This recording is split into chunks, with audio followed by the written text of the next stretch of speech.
Silent Order, Eclipse Hand. Jonathan Moeller. Description: the galaxy is at war, and an unexpected scientific discovery can change the fate of empires. When Jack March stumbles across a space battle, he rescues a naive young scientist. But her accidental breakthrough has uncovered a dangerous secret, a secret the final consciousness will destroy worlds and kill trillions to protect. Starting with Jack March. 1. Distress. Captain Jack March had a cargo hold full of algae. His real cargo was much more dangerous. Granted, his real cargo didn't smell this bad. His ship, the Tiger, was a heavily modified Mercator Foundry Yards Class 9 light freighter, which was a polite way of describing a blockade runner favored by smugglers, pirates, and privateers. Right now, the Tiger's cargo hold was filled with sealed 50-gallon drums of algae protein harvested from the moons of the Rustral System's gas giant. To keep the protein from rotting in transit, the drums had been sealed. Unfortunately, quality control in Rustari industry was poor at best, and so far March had found and sealed 6 leaking drums. Worse, the plastic gum used to seal the drums was inorganic and impervious to the algae, which meant the algae at the harvesting facilities got stuck in the gum, died, and started decomposing. The algae smelled even worse dead than alive. The Tiger's life support systems were laboring to filter out the stink, and March suspected he would have to replace all the air filters once he arrived at Constantinople Station. Still, at least he would get a good price for hauling all that damned algae protein across thousands of light years. Serving as an alpha operative of the Silent Order, the secret service of the Kingdom of Kalaskar, was not a lucrative business. Even better, if the Tiger happened to be boarded by pirates or inspected by overzealous customs officials, they would focus upon the main cargo and its unpleasant aroma. If they investigated the ship's strong room, perhaps the smell would convince them not to give it a more than a cursory glance. Maybe they would not find the hidden compartment. Perhaps they would not find the relic in the compartment, a device constructed by a malevolent alien race that had already been ancient when humanity had first left primeval Earth 100,000 years ago. March had no idea what the device he had taken from Rustral did, save that a machinist operative had used it to forcibly convert innocent victims into hidden drones for the cybernetic final consciousness. He didn't know what the damn thing did or how it worked, and the sooner he reached Constantinople Station and handed the device over to the Silent Order, the better. 3 times before March had encountered the relics of the Great Elder Ones, and 3 times before the damn things had gotten a lot of people killed. Though to be fair, it had been the machinists that had killed the people. The final consciousness wanted the relics of the Great Elder Ones, and they were willing to kill people to get them. March suspected that the final consciousness would wipe out entire civilizations to reclaim the thing secured in the Tiger's strong room. But at least for the moment, the relic was secured. The Tiger was in hyperspace, thousands of light years from any danger. The only dangers that March faced at the moment were technical malfunctions and the constant damned smell from the protein drums. He dealt with the risk of malfunction by scrupulously focusing on ship maintenance while the Tiger crossed its hyperspace tunnel. He dealt with the stink, or at least attempted to deal with it by checking all the damn drums and placing an extra layer of seal on the lids. "Vigil," called March, wiping sweat from his forehead. "Captain March," came the computer's voice over the cargo bay speakers. The ship's pseudo-intelligence had a female voice with the cool accent of a Kalaskaran noblewoman. "Run an air check in the cargo bay again," said March. "Check to see if the percentage of organic contaminants has gone down." "Check now running," said Vigil. "Processing will take approximately 3 minutes to complete." "All right," said March, pacing down the aisle between the pallets loaded with drums of algae protein. The stuff was used for 100 different applications in food science. Every vat-grown steak or slice of bacon that March had ever eaten had likely started as a drum of this stuff. The algae protein was valuable. It just didn't smell very good. He stopped before the door to the ship's strong room. On habit, he checked the lock. He was alone on the ship, and if attackers managed to claim the tiger, they would have the tools to break through the strong room door. Nevertheless, he checked the lock. It remained secure. "Check complete," said Vigil. "Organic contaminants have gone down by 0.3%. The level will continue to drop as the filtration system operates. Rustari algae protein is non-toxic to human physiology." "Yeah," said March. He headed for the ladder to the ship's dorsal corridor. "Still doesn't smell great." "I am unable to comment," said Vigil. "ETA to the terminus point of the hyperspace tunnel," said March. There was a brief pause as the computer did the calculation. "We shall arrive at system NB11HV2 in 3 hours, 42 minutes, and 19 seconds. March nodded and climbed the ladder, his left shoulder aching.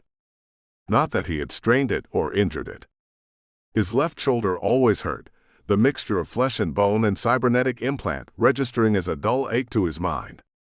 His left arm, fashioned of the dull gray alloy the machinists favored for their cybernetics, didn't feel like anything at all. Sensations registered through it, the cold rung of the ladder, the amount of strain as he pulled himself up, but it was distant, academic. He didn't feel things through that arm the way he felt things through his arm of flesh. Just as well, given how often he had punched through doors with his left arm. "I'll be in the gym," said March. "Notify me there if there are any anomalies in the hyperdrive or the dark energy resonator coils." "Acknowledged," said Vigil. "Have a good exercise session, Captain March." "Thanks," said March, and he stepped into the gym. He had converted one of the Tiger's cabins and half the galley into a gym equipped with free weights, a treadmill, and a few other exercise devices. March had spent years as first an Iron Hand of the Final Consciousness and then an Alpha operative of the Silent Order, and he felt restless and ill at ease if he did not maintain an exercise routine. His left arm was inhumanly strong, but given how often he found himself in violent situations, the stronger and fitter he was, the better. Even without that, interstellar travel was hard on the body, and the stronger he was, the healthier he would be. March stripped to a pair of exercise shorts and started. First came a run, a brisk 8 kilometers, and then he switched to weight exercises, starting with push-ups and then deadlifts, military presses, and overhead lifts, 3 sets of each. His left arm could lift many times the weight of his right, and he took care to calibrate his left arm to match the strength of his right arm, so he did not overbalance with the weights. It was an odd problem, but he had been used to it for years. "Vigil," March said once he had finished. "Gravity to 150%. Vigil complied, increasing the strength of the gravity in the gym. March grunted and grasped the squat rack until his balance adjusted. Once it did, he repeated his entire workout. "Vigil," said March again once he had finished, breathing hard, sweat pouring down his face and chest. "Normal gravity." Vigil set the gym's gravity level back to normal, and March sighed in relief. After exercising in the enhanced gravity, normal gravity felt almost luxurious. He leaned on the squat rack as he caught his breath, and his eyes drifted to the mirror in the wall. He looked lean and hard, his face stark with its blue eyes, his close-cropped hair now sweaty blonde spikes. But he saw the hideous scar tissue of his shoulder, the massive Y-shaped scar on his chest and stomach that looked like an autopsy incision done with a chainsaw. The surgeons of Kalaskar had removed him from the final consciousness, but they hadn't been able to remove all the cybernetic implants, and the scars would always be with him. March didn't like looking at his reflection. If not for the need to check the form of his exercises, he would not have put a mirror in the gym.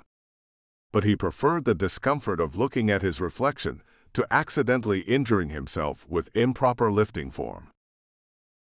Despite that, March was in good humor as he walked to his cabin and used the sanitizer booth to clean up.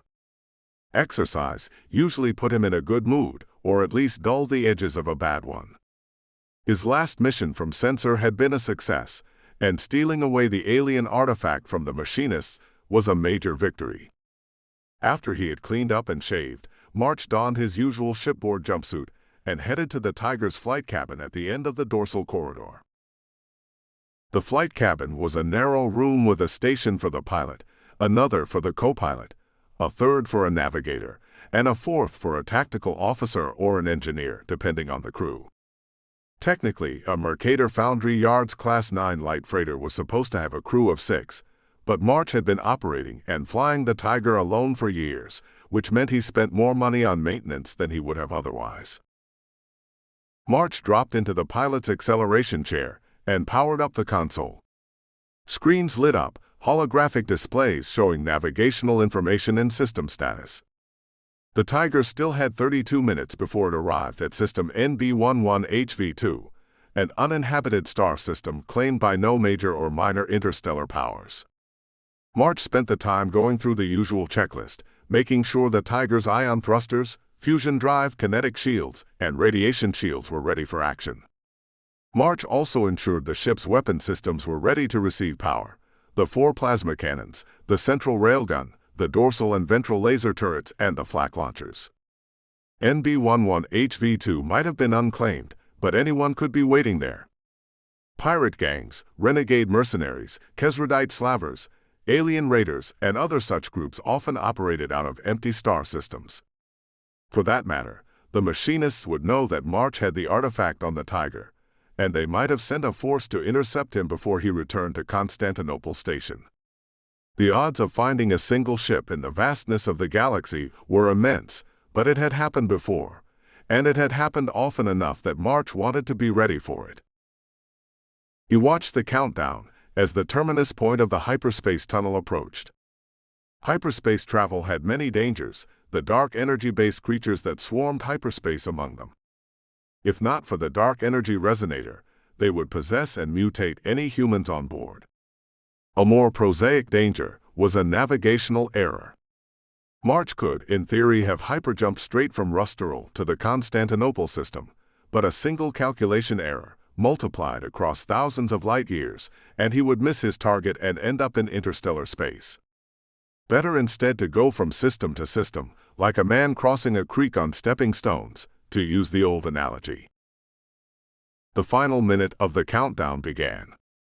March gripped the power levers for the hyperdrive and waited, and as the countdown hit 0, he yanked the levers. The hyperdrive shut down, the resonator a half-second later, and the Tiger entered normal space at the outer edge of NB11HV2, nearly 1 billion kilometers from the hot blue sun of the system.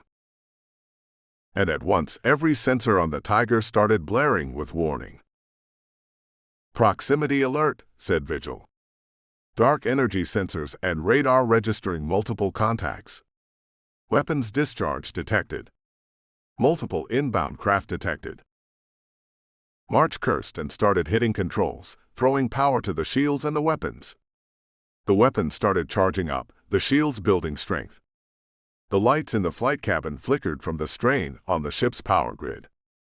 It was a bad idea to power up weapons and shields until the hyperdrive had completely discharged residual dark energy from the jump, but March didn't have any other choice. If he had jumped into a battle, he dared not proceed without defenses and weapons. "Get a tactical analysis going," said March, taking his eyes from the power and weapons displays to the sensor readouts. The Tiger was 1 billion kilometers from the sun of NB11HV2, so far that the star was little more than a bright coin on the visual displays. The dark energy sensors registered multiple active hyperdrives within 250,000 kilometers, and the shorter-range radar and ladder results came back a few seconds later. There was a space battle underway, and March had jumped right into the middle of it. "Tactical analysis complete," announced Vigil, and one of the displays lit up with ship and vector information. 5 ships were engaged. The first was a small shuttle, little more than a metal box with a hyperdrive and the systems necessary for spaceflight bolted onto it. The shuttle's shields had almost collapsed, and it was jerking and dancing in an erratic, evasive pattern that had the distinctive look of an autopilot. The other 4 ships were heavy starfighters, armored and fast, though not terribly maneuverable. They looked sleek and deadly, their pilot compartments encased in heavy armor, and the starfighters were armed with plasma cannon and missiles. March recognized them as Raptor-class heavy starfighters, produced by Heroth Foundries. Heroth Foundries sold its wares to anyone who could pay for them, and a lot of minor governments bought Raptor fighters instead of expensive capital warships. The Raptor was also a favorite of pirate gangs, mercenary companies, and slave traders.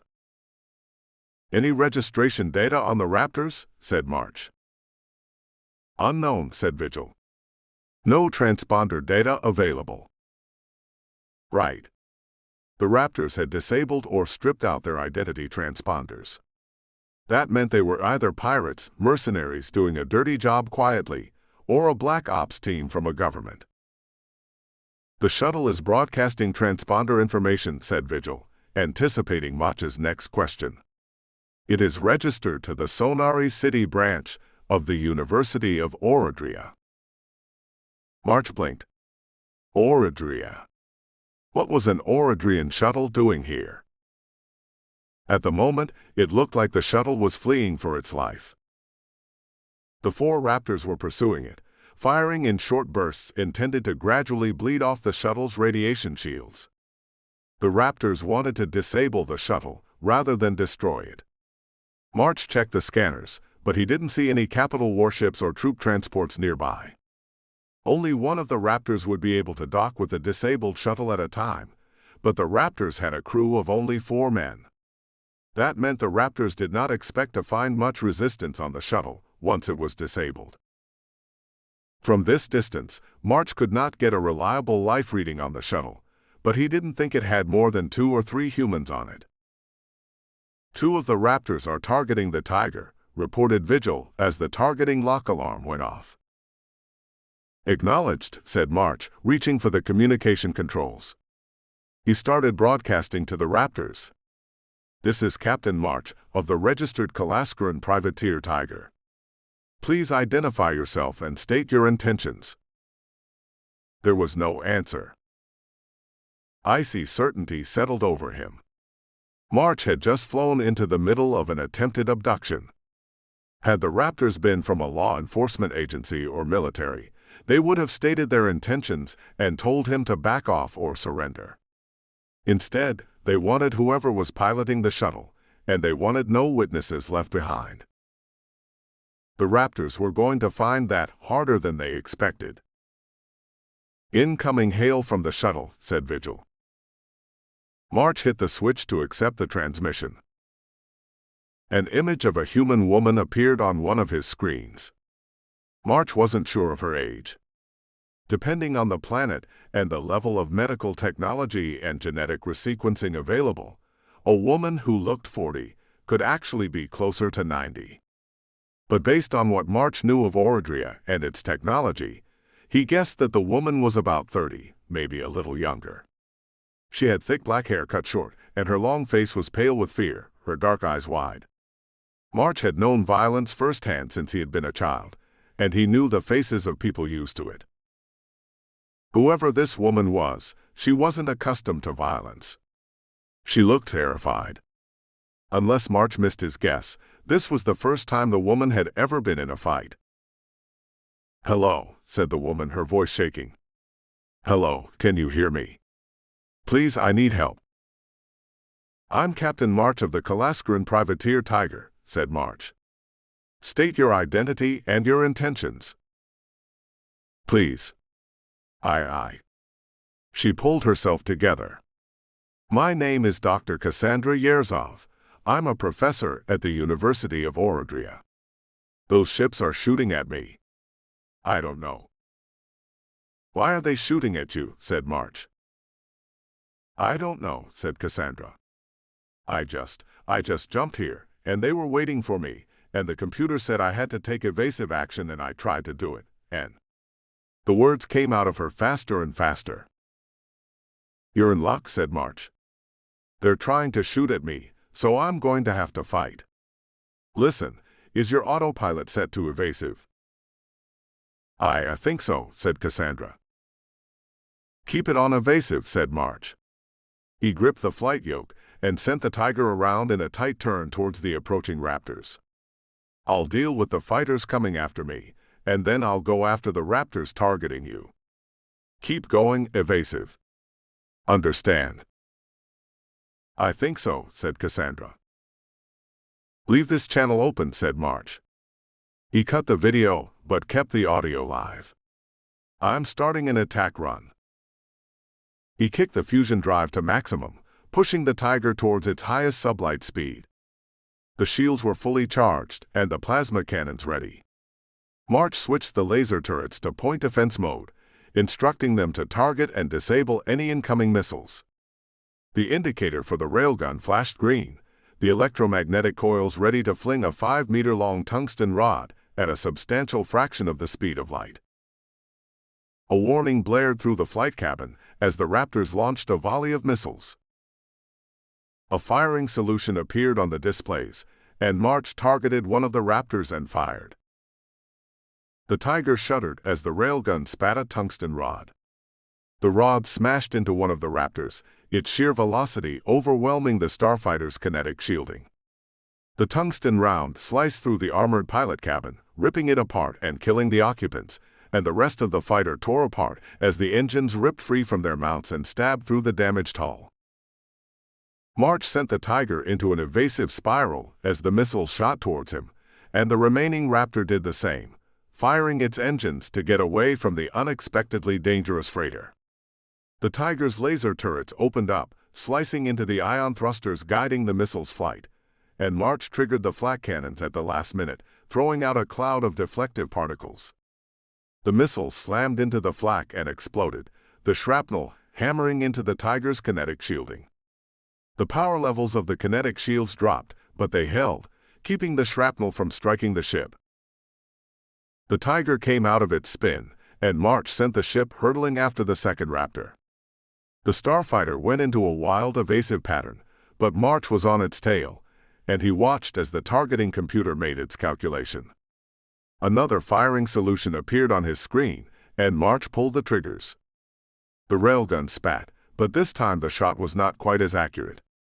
The tungsten rod sheared through the fighter's left wing, damaging some of the ion thrusters. The starfighter's speed remained constant, but its maneuverability dropped.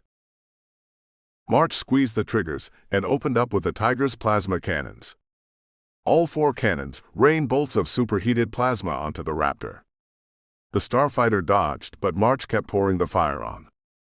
The Raptor's radiation shield sputtered and then collapsed, and the plasma bolts chewed through the armor and into the fighter's guts. The Raptor broke apart as the plasma bolts tore the fighter into jagged wreckage. March banked hard to starboard to avoid the spreading debris field, turning the Tiger towards Cassandra's shuttle. The targeting alarm went off again.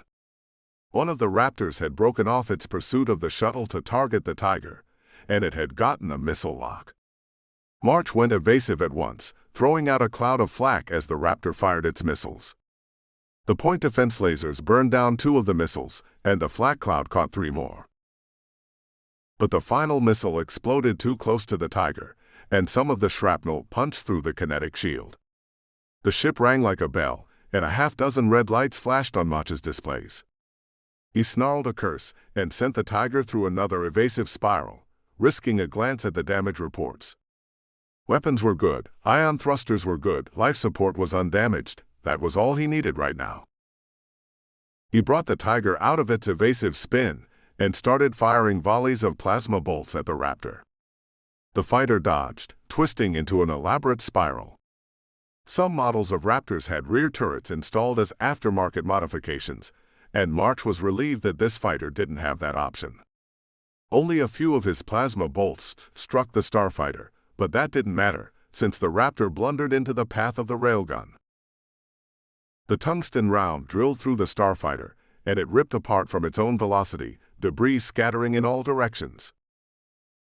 March turned the Tiger towards the shuttle and locked onto the last remaining Raptor.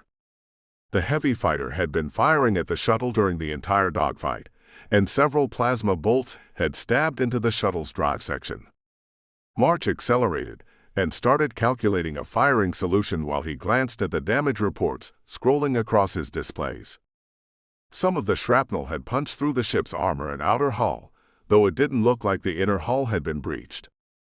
There had been some damage to the engines and the power systems, and the hyperdrive hadn't fully discharged its remaining dark energy before the damage had caused a power surge.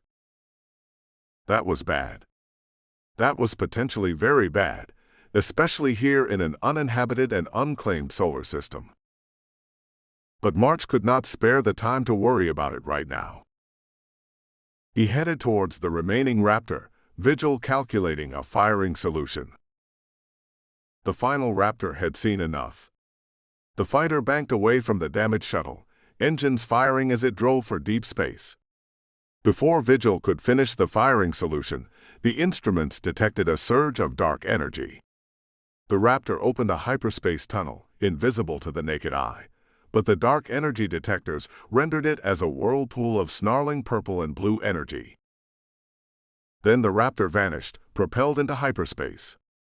Most likely the Raptor's crew had made an emergency jump to get to safety, but March had no doubt they would be back with friends. And the diagnostics reported that the Tiger's hyperdrive had almost certainly taken damage. "Shit," muttered March. "Captain March," said Cassandra. In the heat of the moment, he had forgotten he had left the audio channel open. "Captain March, are you all right? What's happening?" "Dr. Yerzov," said March, opening the video channel. Cassandra's face appeared on the screen, her eyes still wide with fear. There was smoke in the background of the image. "Are you all right?" I think so," said Cassandra. "But they shot the shuttle a bunch of times. All the panels are going red. What's happening?" "I destroyed 3 of the Raptors, and the 4th one went into hyperspace, probably to get reinforcements," said March, keying for a sensor focus on the shuttle. The craft had taken heavy damage, and it looked like both its power plant and its life support systems were failing. "My ship took some damage, but it looks like you had the worst of it. What is your status?" "I don't know," said Cassandra. She sounded on the verge of panic again. Aye. There should be a master systems display, either to the left or the right of the manual flight yoke," said March. She blinked in confusion. "The black stick thing with red buttons on it. The master systems display will be to the left or the right of that. Do you see it?" Yes, I do," said Cassandra, taking a deep breath. "What does it say?" said March. Reactor failure, shutdown in progress. Life support offline. Imminent thruster failure," said Cassandra. "Oh dear. Starship repair is not my field of study, but that all sounds very bad." "It is," said March. "I think you're going to have to abandon the shuttle and come aboard my ship." She didn't make any effort to hide the fear. "What are you going to do with me?" For a woman traveling alone through unclaimed space, that was a reasonable question. She was pretty enough to fetch a decent price from Kesrodite slavers. "Nothing," said March. "I am heading to the Constantinople system with a load of algae protein. I can drop you off there, or anywhere you like along the route. Orodria is a neutral government, so you should be able to hire a ship or take a berth on a liner heading back there." Though he didn't know why anyone would want to go back to a hellhole like Orodria. And he was beginning to wonder if Dr. Yerzov had stolen that shuttle from the University of Orodria. "No," said Cassandra. Evidently, she agreed with him. "I can't go back," she said. "I need to go to JX2278C. JX2278C, said March. It was another unclaimed and uninhabited system on one of the common jump routes to the Constantinople system. He started to ask why she wanted to go to JX2278C, and then an alarm started blaring. He looked at his displays, and then realized that the noise was coming from the communications channel. Said Cassandra. "Captain March." The display says the life support failure has accelerated and that atmospheric toxins will approach dangerous levels in another 17 minutes. "All right," said March. "We'll have to get you to my ship right now." Cassandra flinched. "I don't know how to put on a spacesuit." "No," said March. "I'll dock and bring you over. You'll need to bring your shuttle to a halt." Cassandra blinked a few times. Her eyes were turning red, either from suppressed tears, smoke, or both. I don't know how to do that either." "Right," said March. If she had stolen that shuttle, how the hell had she gotten this far from Orodria without getting herself killed? "You managed to put the ship's autopilot on evasive, didn't you?" Cassandra nodded. "One of the options on that screen should bring the ship to a full halt for docking procedure." Cassandra jabbed at something off-screen. I don't know." March suppressed a sigh. If he lived long enough to retire from the Silent Order, he decided that he wasn't going to work for a technology help desk. "Wait," Cassandra tapped at another screen. Yeah, I think this is it. There's an option on the menu that says, Halt Dock." "That's it," said March. Cassandra jabbed at something else. Now it says Rev Vector Velocity. "That's for relative vector and velocity," said March. "See if you can tell it to match the Tiger's relative speed and velocity." "Okay," said Cassandra, bobbing her head in a jerky nod. "Okay. I think I did it." March glanced at the tactical display. The shuttle was slowing. Its fusion drive had cut out, and the ion thrusters were firing, bringing the shuttle to a halt relative to the Tiger. "Good work," said March. "Don't touch anything else. I'm going to bring my ship around to dock with your starboard airlock. Don't try to move your shuttle, or you'll get both of us killed." "Okay," said Cassandra. "Okay. Thank you, Captain March." "Don't thank me yet," said March. He muted the audio channel. "Vigil, start running damage reports. Focus on our hyperdrive. Initial assessment." "Damage to the power systems and the hyperdrive," said Vigil. "The hyperdrive is operational, but long-term reliability is unlikely." "Shit," muttered March. He reactivated the audio channel. "All right, Dr. Yerzov. I am approaching to dock." She made another jerky nod. March cut the fusion drive and eased the Tiger toward the shuttle on ion thrusters. His ship was a lot bigger than the shuttle, which looked as if it had been designed only to carry a few passengers a short distance. Fortunately, March had performed docking procedures of this precision many times before. At least no one was shooting at him this time. He made one final adjustment, and a faint clang echoed through the Tiger. "Oh God," said Cassandra. The ship just shook. "Is it supposed to do that?" "Yes," said March. "I've docked. Get to your starboard airlock, along with any luggage or equipment you need. I want to be gone before that fourth Raptor comes back with friends." "I forgot about that," said Cassandra. "I'll be waiting for you." She unstrapped from the pilot seat and hurried out of sight from the camera's field of view. "Vigil," said March. "Keep running that hyperdrive diagnostic. If there is any ship activity in the system, alert me at once." "Acknowledged," said Vigil. March pushed out of the pilot's chair and hurried into the Tiger's dorsal corridor. He stopped at the armory and unlocked the door. Like the gym, the armory had previously been a cabin, but March had converted it to weapon storage.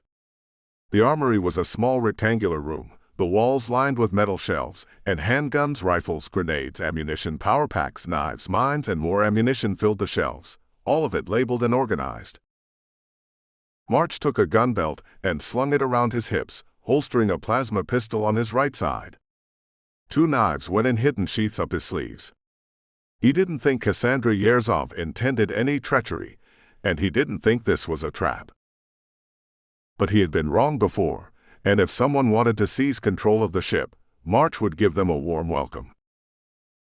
For an Alpha operative of the Silent Order, paranoia wasn't a mental affliction, but a way of life. March slid down the ladder into the cargo bay and jogged to the airlock. The Tiger had a large cargo ramp in the stern for quickly unloading or loading cargo, and in the middle of the closed ramp was a smaller airlock for ship-to-ship docking. March checked the airlock status and found that the seal was secure. He took a deep breath and triggered the airlock. The inner door slid open, and then the outer door. Beyond it, March saw the outer door of the shuttle's airlock. Nothing happened, and March almost told Vigil to give the shuttle a call. But then the door opened, and March found himself looking at Cassandra Yerzov. She was wearing a blue jumpsuit, her face smudged with smoke and tears. March had never thought short hair a good look on a woman, and Cassandra was no exception. It didn't help that her haircut was ragged and uneven. Nevertheless, she was far more attractive in person than over the video channel. She had a somewhat spindly build, as if she didn't exercise and forgot to eat on a regular basis, and she had the slightly stooped posture of someone who spent long hours with a computer doing research.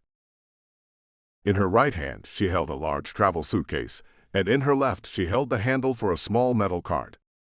The cart contained a big plastic trunk, the sort commonly used by soldiers and starship crewers to store their possessions. Cassandra's bloodshot eyes went wide when she saw him. "Captain March." "Yeah," said March. "Come on, Dr. Yerzov. The sooner we get moving, the safer we'll be." Cassandra nodded, seeming to wilt. He hadn't tried to be harsh or threatening, but she seemed terrified of him. "Okay."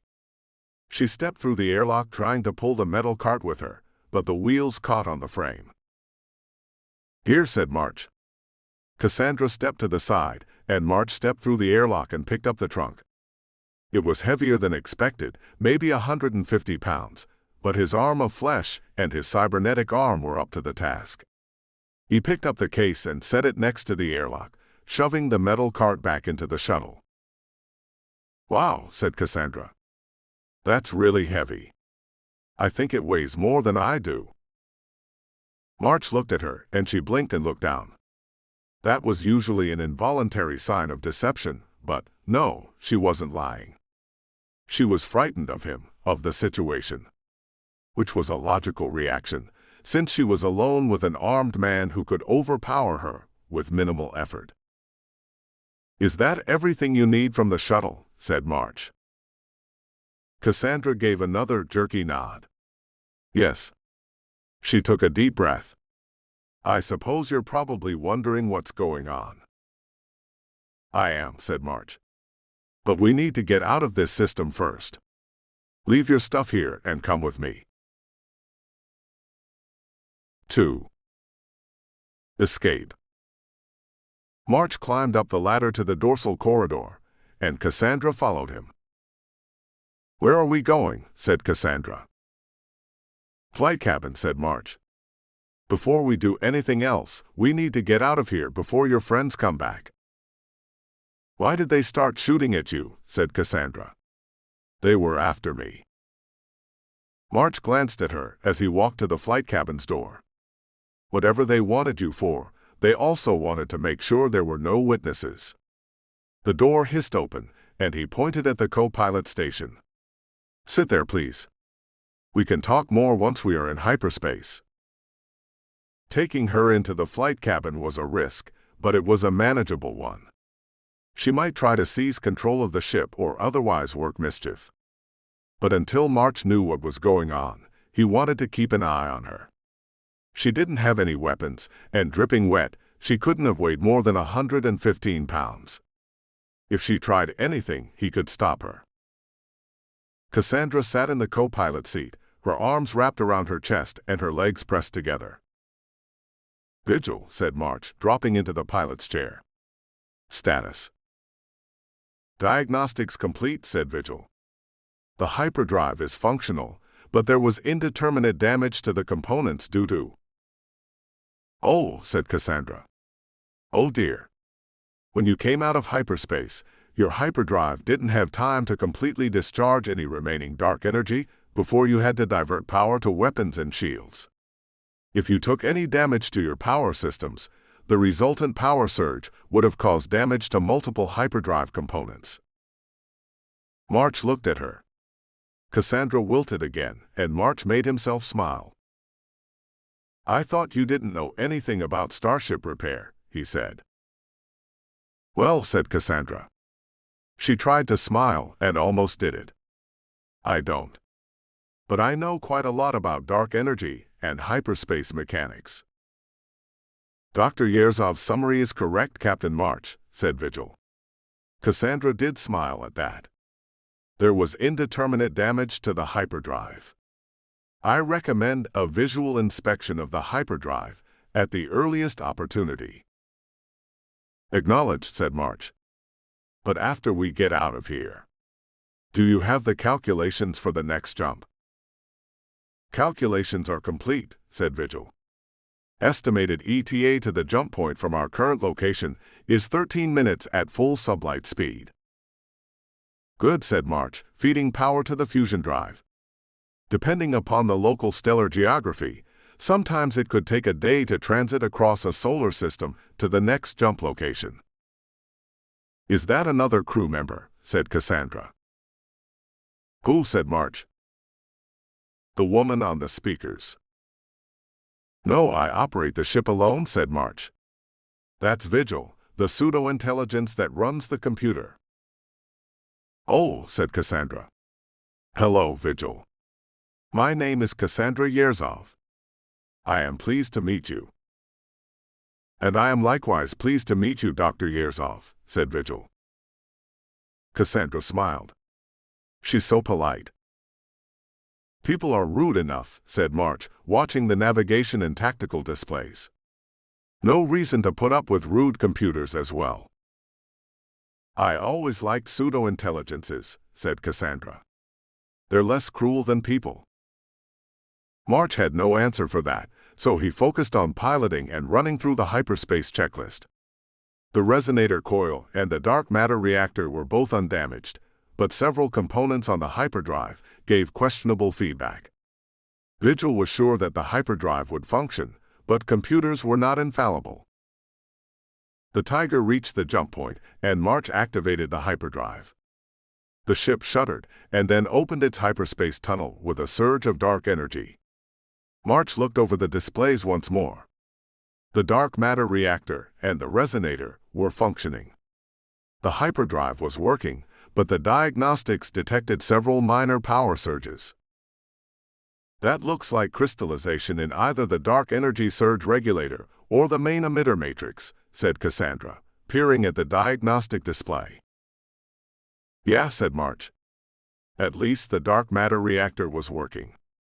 He had paid a lot of money for that new reaction chamber on Eschaton Station. "At least we've gotten away from your friends." "They aren't my friends," said Cassandra. "I don't know who they are." "Neither do I," said March. He got to his feet. "We've got 5 hours until we exit hyperspace. I think it's time we had a talk. Come with me." Cassandra blinked and got to her feet, arms still wrapped around her. "Do you have an interrogation chamber?" "What?" said March. "No. We're going to the galley. You look like you could use some coffee. And while we have coffee, you can tell me why you need to go to JX2278C.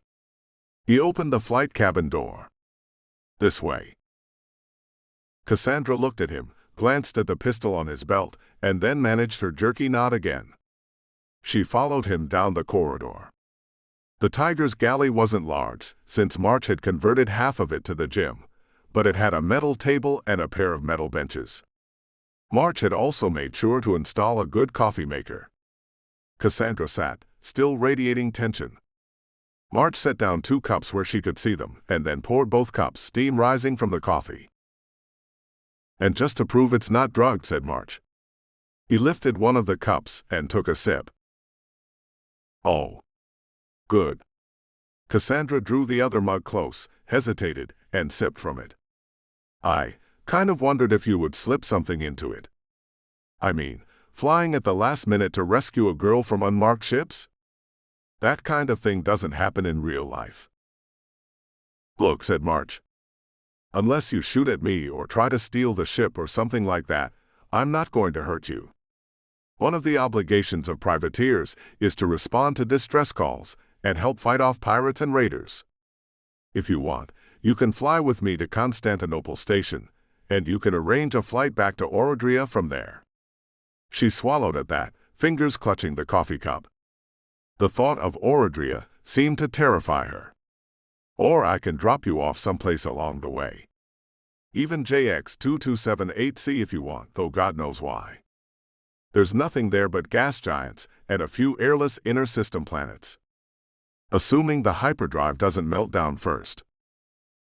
Cassandra tried to collect herself. She looked so frightened. March wondered if giving caffeine to a terrified woman had been a good idea. I can't go back to Orodria, said Cassandra. I just can't. Stole the shuttle, did you? Said March. Cassandra flinched. How did you know? I've been around, said March. I know it when I see it. He drummed his fingers against the table, thinking. I don't care much for the Orodrian government.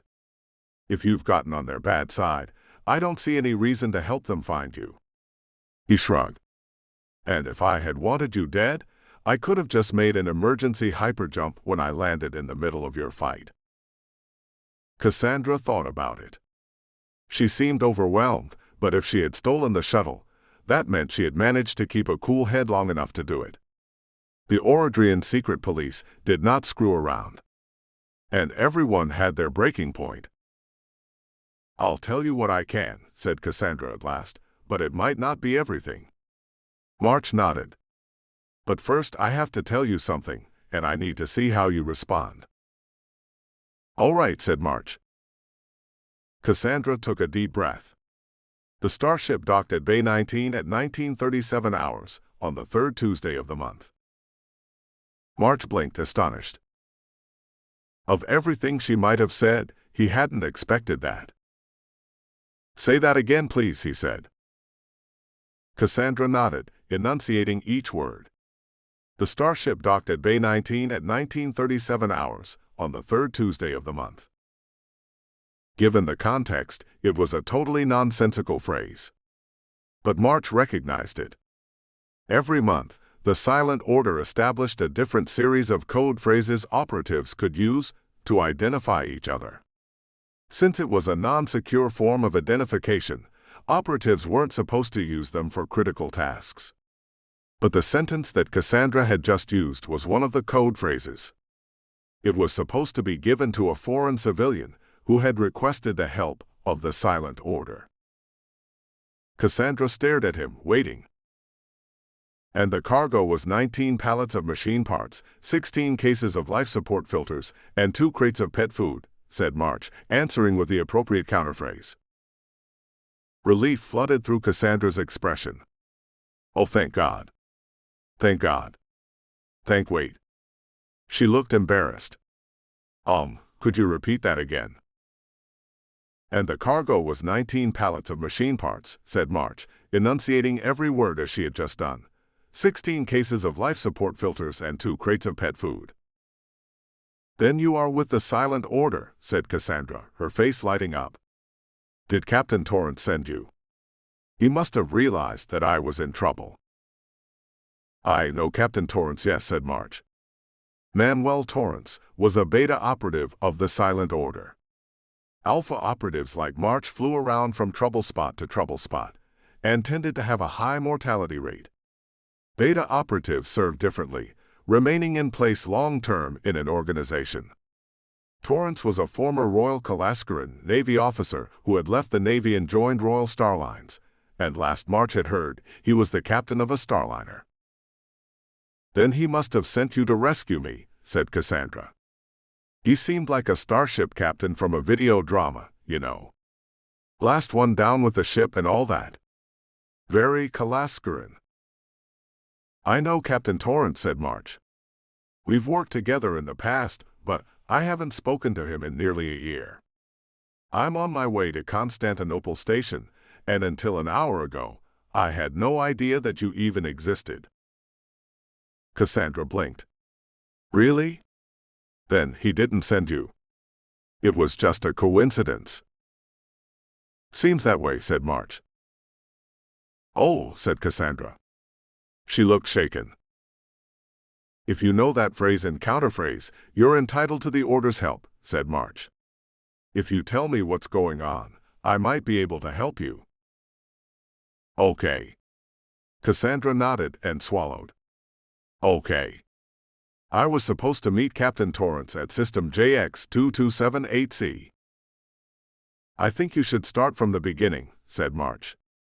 "If you don't mind, Dr. Yerzov." "Okay," said Cassandra again. She seemed to wilt, and then took a drink of coffee to steel herself. "But I'm not actually a doctor." "Well, I am, but I'm not a medical doctor. But I do have a Ph.D. "In what topic?" said March. He didn't like academics and intellectuals, and thought they were more trouble than they were worth. Whenever the final consciousness set out to subvert a world, it usually started by corrupting the intellectuals and academics. Which was darkly ironic, because intellectuals and academics were usually the first ones sent to the labor camps when the final consciousness conquered a world. March was honest enough with himself to know that his dislike of academics was a prejudice on his part, but he hadn't seen much to contradict it. And hard scientists and engineers dealt with reality, so they were generally more resistant to the doctrines of the final consciousness than the sort of otherwise unemployable men and women who studied the social sciences. "Dark energy mechanics," said Cassandra. "Specifically, my dissertation was on a mathematical model to predict and detect quantum entanglement rates in tachyons based on dark energy distortion." "I see," said March, which was a lie. "Definitely hard science. I assume you worked at the Sonari City branch of the University of Oradria."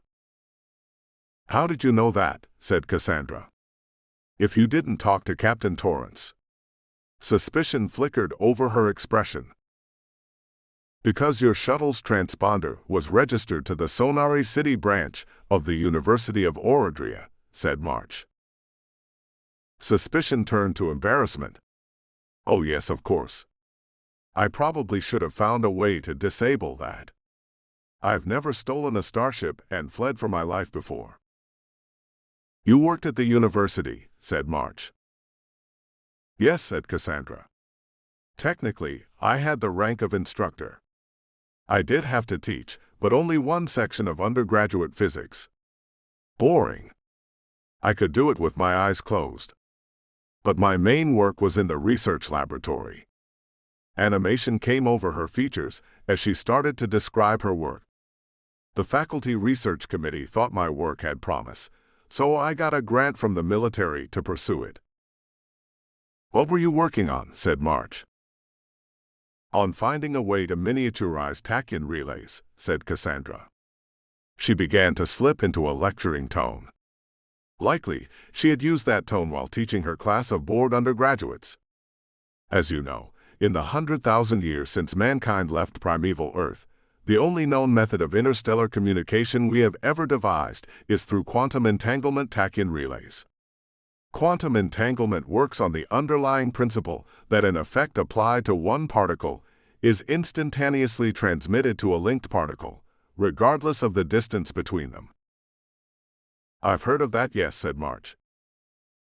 He thought of Simon Laurie and his damned wraith machines, of the poor Rustari citizens who had been transformed into ghost drones, and he started to have a suspicion of why Cassandra Yerzov might have fled for her life. "But tachyon relays are huge," said Cassandra.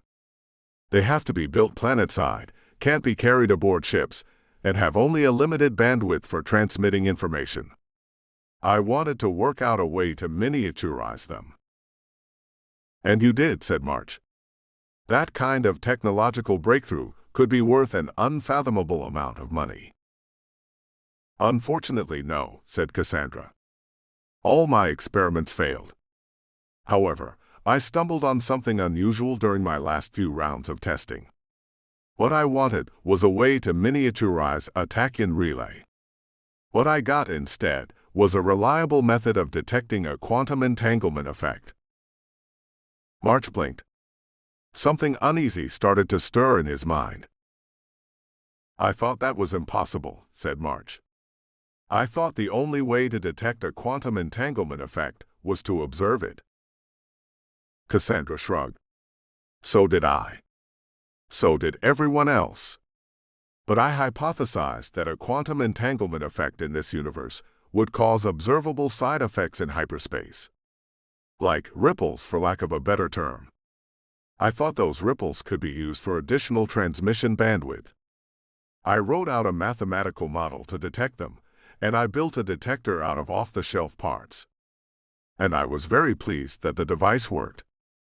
It passed double-blind testing, it passed all the critical tests, and it passed the research committee. That last one was the hardest, let me tell you. March nodded. What happened then? Well, the director thought I had enough to publish, said Cassandra. I just had to think up a clever name for my device. I called it the Eclipse, since eclipses are my favorite astronomical phenomenon, other than comets. We published the results, and then I forgot about it. But then, said March, strange things started to happen to you. Cassandra blinked. How did you know? Because I know part of the story that you do not, said March. Go on. Okay, said Cassandra. She looked uneasy again. Well, my paper got pulled. No one would tell me why. Then the military came to interview me. They seemed to approve of the work that I had done. But they told me I couldn't leave Sonari City, and people were following me everywhere I went. Then I met Captain Torrance.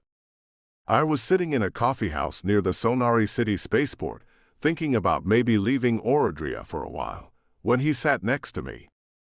He told me that he was part of the Silent Order, even though I could get him arrested by the secret police for telling me that.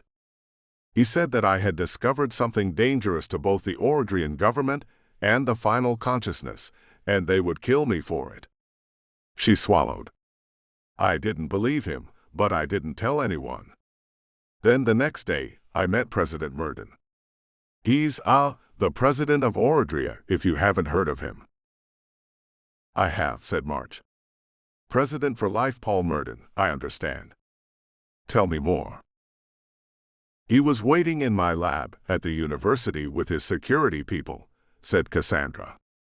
I didn't know why the president would care about the Eclipse device. But he was friendly. He congratulated me on my work, said I was a credit to Orodrian science. But his security people, they kept staring at me. You know how men sometimes stare at women. I'm familiar with the idea, yes, said March. She missed the sarcasm. Men usually don't stare at me because I'm not, pretty. She was wrong about that, but they sometimes do. This, though, it was like they were wolves and I was a sheep. I didn't like it. President Murden said he would send a car for me to visit the presidential palace the next day, and I panicked. It was exactly what Captain Torrance had said would happen. And I know what happens to people who disappear, who get on the bad side of the government. I've seen the execution videos the secret police put out. So how did you get away, said March. The astronomy department has a telescope in orbit, said Cassandra. Every week one of the instructors from the astronomy department takes the shuttle up to the telescope station to do maintenance. I put drugs in his coffee and stole the shuttle. I'm impressed, said March. Cassandra blushed. I was desperate. And the autopilot was pretty good. Captain Torrance said his Starliner would be in the JX-2278C system in another 4 days, and if I arrived, he would make sure I got asylum on Kalaskar. I headed for JX-2278C and jumped to this system, and then those raptors were waiting for me. You know the rest. I see, said March. That plastic trunk of yours, the heavy one. I assume you've got a prototype of the Eclipse device in there. And the blueprints and technical documentation, said Cassandra. That's good, said March. So, will you help me, said Cassandra. Will you take me to JX2278C and Captain Torrance's ship? I think it's called the Alpine. I will, said March. If I can. Cassandra frowned. If you can. Oh, the damaged hyperdrive. It's worse than that, said March. We're both in a lot of trouble. Cassandra flinched. But why? Because I know the other half of the story that you don't, said March. Then for God's sake tell me, said Cassandra. My life has been turning into a nightmare ever since my paper was pulled. All right, said March. You already know some dangerous things, so I'm going to tell you some more of them. I know all about Orodria, Dr. Yerzov. I've been there a few times before. The government only controls the planet of Orodria and some outlying colonies and installations in the planet's solar system, but its technology is advanced enough and its ground defenses are good enough that it would be too costly to conquer. The Orodrian government is a military dictatorship controlled by a crime family. Oh, sure, there are elections, but somehow President Merton manages to always get 95% of the vote, and the legislature always does what he wants. The Merton family has controlled Orodria for centuries, and they've got quintillions of credits of money and assets hidden away. Orodria and the Mertons are officially neutral in the conflicts between the major interstellar powers, but they've only been able to maintain their neutrality with the permission of the final consciousness. Which means that whenever the machinists want something done quietly, or if they want some money laundered or something smuggled into their systems, they use Merton and his goons to do it. And that's what is going on here, Dr. Yerzov. President Merton doesn't give a damn about you or the Eclipse. But the machinists want you dead, and he's happy to do it for them. Why, said Cassandra. Why would the final consciousness want me dead? I mean, I know they're monsters, March's opinion of her rose, but what did I ever to do them? What I'm about to tell you is a secret that will get you killed if you tell anyone, said March, but you've stumbled into it with your Eclipse machine. Recently, the machinists devised a quantum entanglement device that works as a perfect mind control machine. How is that possible, said Cassandra. Damned if I know, said March, and the machinists themselves don't know either. It's based on some ancient alien technology, and they don't know how to reproduce it. But they have enough of the machines to cause trouble. But what good would that do them, said Cassandra. Think about it, said March. An undetectable mind control device. At the right time and the right place, that could destroy a world. Imagine if they mind controlled President Merton, or the Prime Minister of Kalaskar, or the King, or one of President Merton's bodyguards. Do you see the kind of power? I think I do, said Cassandra. But if the Eclipse can detect the mind control quantum entanglement effect, but my machine is only a prototype. I don't know if it will work like that. Neither do the machinists, said March, but they don't want to take that chance. I've seen their mind control device work. Rather than risk losing that advantage, they'll just kill you and take your research. She looked horrified. What am I going to do? March drummed his fingers on the table some more. Do you have any family? No, said Cassandra. My parents died while I was an undergraduate, and I don't have any siblings. No close friends either, said March. Cassandra shook her head. I was kind of, well, not popular. Any lovers, said March. She turned a deep red. Well, not recently. One in my first year of graduate school. He, turned out to be married, so I refused to see him since. March nodded. You're lucky then. She scowled. Why does that make me lucky?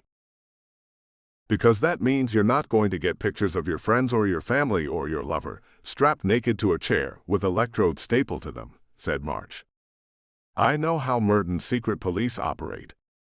Those Raptors were probably his Black Ops squad, sent to bring you and the prototype Eclipse machine back to Oradria, so Murden could hand you over to the machinists. If you got away, the next step would be to coerce you into coming back with threats to friends and family. Good thing you were a loner. Lucky me, said Cassandra in a faint voice. She looked sick. What should I do now? Normally, I would just take you straight to Constantinople and give you to the Silent Order, said March. They would be able to protect you from machinist agents and Murden's thugs. But the hyperdrive took damage in the fight, and I don't know how many more jumps we'll get out of it before it fails. We'll head for JX2278C and try to link up with Captain Torrance and the Alpine. It's another 4 jumps and 2 days to JX2278C from here, and the hyperdrive should be able to manage that. We can dock with the Alpine and ride it back to Kalaskar from there. Should we look at the hyperdrive now? Said Cassandra. I actually know a lot about hyperdrives. I might be able to help repair it. Tomorrow, said March. If we change course to JX2278C when we drop out of hyperspace, Vigil, how long of a sublight transit would we have? 6 hours, 39 minutes, said Vigil. We can examine it then, said March. I don't want to attempt repairs while in hyperspace, because if it fails, we'll be stuck in interstellar space. Or the resonator coils will fail, and we'll be possessed by macrobes. Actually, Cassandra would be possessed by macrobes, since March's machinist implants made him resistant to possession by dark energy-based life forms. But he wouldn't wish such a terrible fate on anyone. Ah, said Cassandra with a fearful shudder. I've read reports about what happens with macro possession, but I've never seen it. I have, said March. I think we can both agree that you never want to see it. Cassandra nodded again. Then what should I do now? I think, said March, that you should get some rest. When was the last time you slept? Depending on the route she had taken from Oradria, she had spent the last 2 to 4 days in that shuttle. Oh God, I don't know, said Cassandra. 2 days. Maybe 3? March nodded, finished his coffee and stood. You can use a guest cabin. I'll get your suitcase. A few moments later, he opened the door to the guest cabin, and she stepped inside. The Tiger's cabins were modest, with a bunk, a desk with a computer terminal, and a dresser. A small alcove held the toilet and the sanitizer booth. Cassandra hefted her suitcase onto the bunk, opened it, and started to take her clothes out and put them into the dresser. March wondered why the hell she was doing that, and then realized it was a habit. She had been an academic all her life, and was probably used to sleeping in different dormitories every year. As she lifted a shirt, something caught March's eye. It was a worn old teddy bear. She still slept with a teddy bear. She had struck March as a fragile woman, but then again, she had held it together long enough to escape from Oradria's secret police. Sleep well, said March. If you need anything, ask Vigil, and she'll contact me. I will, said Cassandra. Captain March, thank you. I didn't think I would find anyone who would help me this much. March nodded and stepped back, and the door closed. He would sleep in the pilot's chair in the flight cabin in case anything went wrong, and in case he had been wrong about Cassandra Yerzov. Vigil, said March in a quiet voice. Notify me if Dr. Yerzov leaves her cabin, or if she attempts to access any sensitive systems or areas of the ship. Acknowledged, said Vigil. He went to the cargo hold first, opened her trunk, and searched it thoroughly. There were no bombs or weapons, only off-the-shelf hyperdrive parts, dark matter sensors, and a thick binder that held technical blueprints. She had been telling the truth about that much. Did he believe Cassandra Yerzov's story? March found that he did. Either she really was a terrified young woman far out of her depth, or she was one of the best actresses he had ever encountered. Her story was unlikely true, but stranger things had happened. And it made grim sense. If Cassandra had indeed devised a means of detecting quantum entanglement, it threatened the machinist's Wraith devices. They would try to kill her and claim the Eclipse device for themselves, and President Merton of Oradria jumped every time the final consciousness snapped its fingers. And yet, she seemed like a trap, a honeypot. Officers of the Royal Kalaskuran Navy thought of themselves as knights, as chivalric warriors, fighting against the malevolent hordes of the final consciousness. Someone like Cassandra Yerzov, a typical naval officer, would have fallen all over himself to protect her, and while Manuel Torrance was a good operative, he was still an officer of the Royal Kalaskuran Navy at heart. Perhaps she had been a honey trap. Not aimed at March, he was too cynical to fall for a damsel in distress. Manuel Torrance might, though. Then again, March had just agreed to head to the JX-2278C system, hadn't he? Perhaps that was paranoid, but for an alpha operative of the Silent Order, paranoia was a way of life. He believed Cassandra's story, but he kept his pistol at his belt, just in case. 3. Eclipse. About 7 hours later, Cassandra emerged from her cabin looking much refreshed, and she volunteered to help March examine the hyperdrive. The engine room was at the rear of the dorsal corridor, over the cargo bay, and it provided access to the Tiger's engine components. At least, it provided access to the engine components that were repairable from within the ship. Repairing the ion thrusters and the sublight fusion drive required EVA suits, but the kind of damage that would shut down the fusion drive would probably also destroy the Tiger. Small comfort as that was. Still, the design of the fusion drive had not changed in thousands of years, and it was a rugged piece of technology. Unlike the hyperdrive, which was endlessly finicky. "Good morning, Captain March," said Cassandra. She still seemed nervous, but she was attempting to cover it with cheerfulness. She was smiling too widely, fidgeting in a clean jumpsuit, and her hair was mussed. "Ready to look at the hyperdrive?" "Yes," said March, stretching. He had slept in the pilot's acceleration chair, which was never comfortable. But if anything went wrong, he wanted to be near the controls to deal with it. Fortunately, it hadn't been necessary. The Tiger had exited hyperspace without incident, and there had been no ships nearby. They were now flying to the coordinates of their next jump point, and all systems were operating at normal capacities. Except for the hyperdrive, which kept having minor power surges at random moments. "Oh, good," said Cassandra. "I hope I can be helpful." March decided not to answer that. This way. He led the way into the engine room. Pipes and bundles of wiring covered the ceiling and the walls, save for the spots occupied by the various consoles that had direct control of the ion thrusters and the sublight drive. The master system's display rested on one wall, and two metal coils stood against the back wall. They were the dark energy resonators, which generated the protective field that kept macrobes from attacking the ship while in hyperspace. A large metal cylinder lay on its side, filling up about the central third of the floor. It was the core of the hyperdrive, and March opened the metal cowling and slid it aside, revealing the guts of the hyperdrive. "Oh," said Cassandra, peering at the hyperdrive with wide eyes.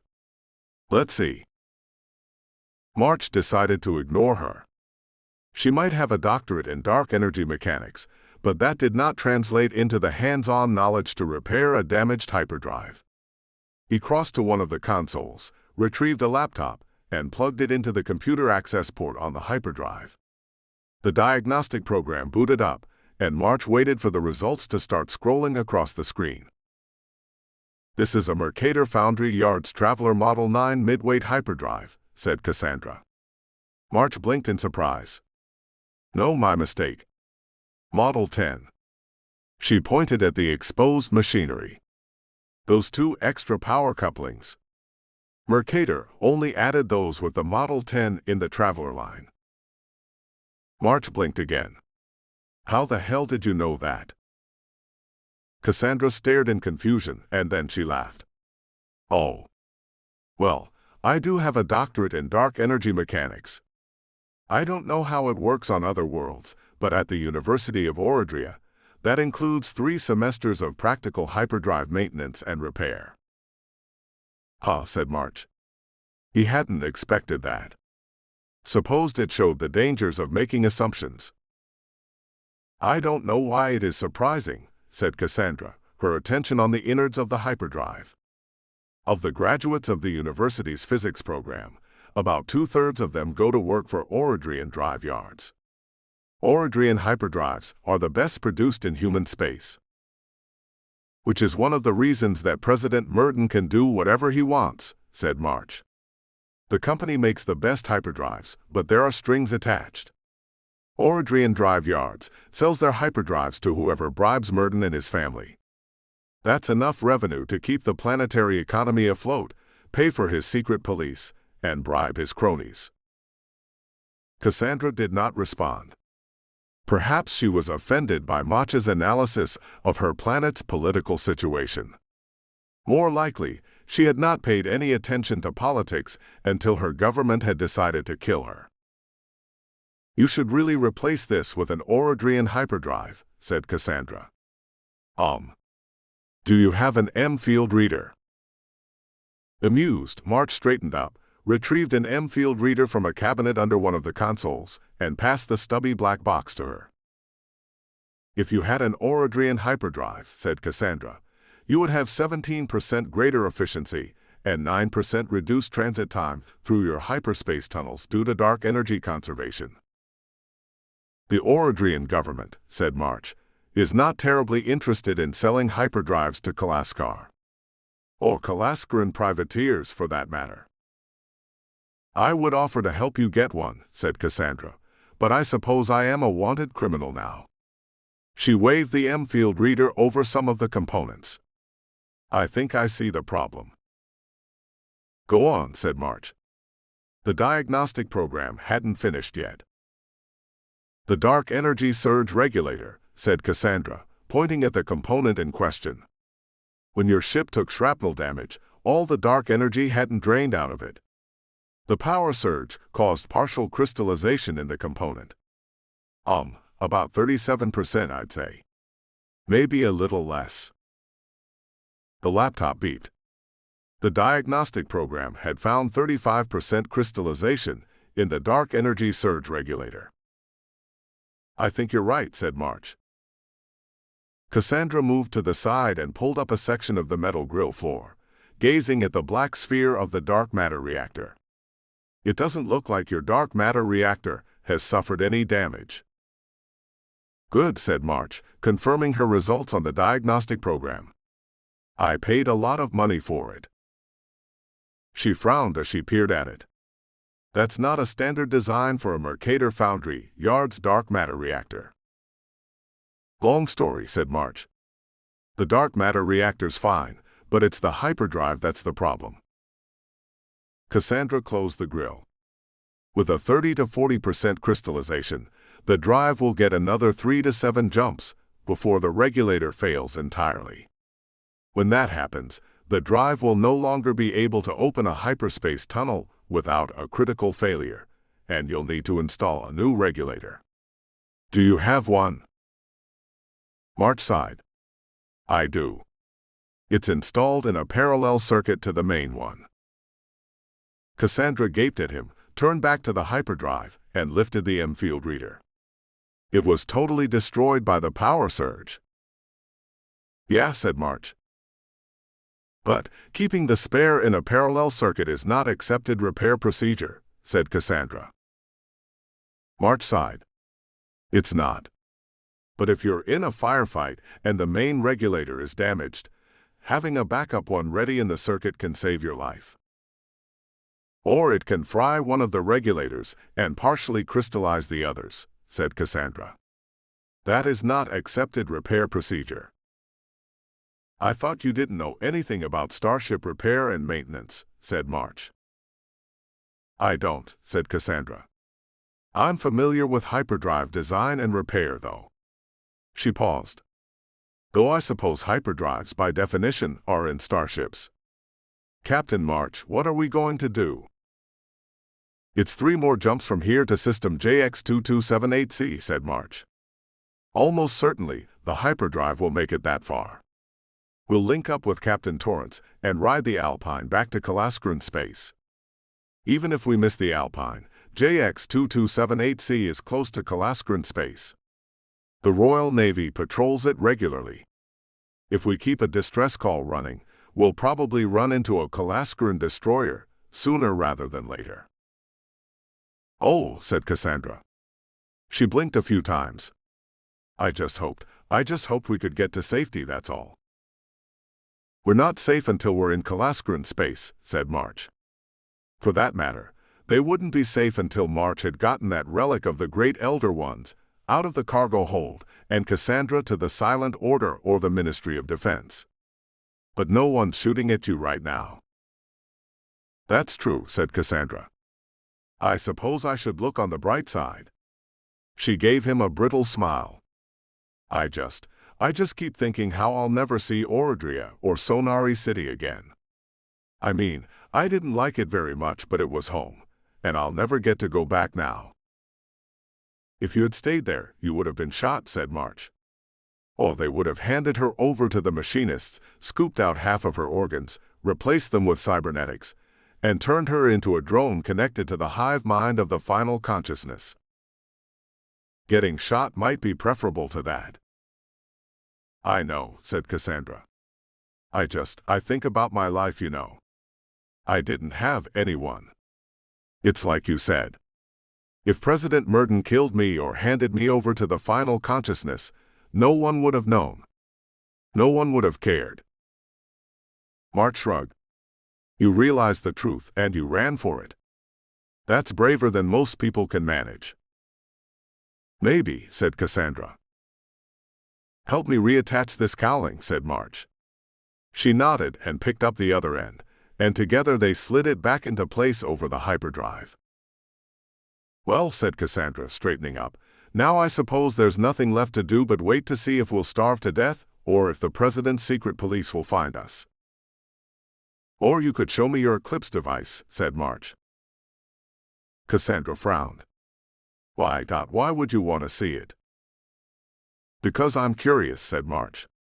People tried to shoot me and blow up my ship for it. That makes a man curious. Also, I think you would like to tell someone about your research. That made her light up. You want to hear about my research? Since it seems to be the source of our current problem, said March, yes. Oh. Well, certainly then. Cassandra straightened up. Can I set up in your cargo hold? Yes, said March. If you don't mind the smell. Smell, said Cassandra. What smell? The smell in the cargo hold, said March. I'm hauling a few thousand drums of Rustari algae protein. It's gotten a bit ripe. Oh, that's what the smell was, said Cassandra. I just assumed that you didn't clean up very much, since you're a man living alone and all, and... She turned red again. Oh, I've put my foot in my mouth again. That's all right, said March. He put the laptop and the tools away. It's better than getting kicked in the face, believe me. She gave him a puzzled look and then laughed. I get it.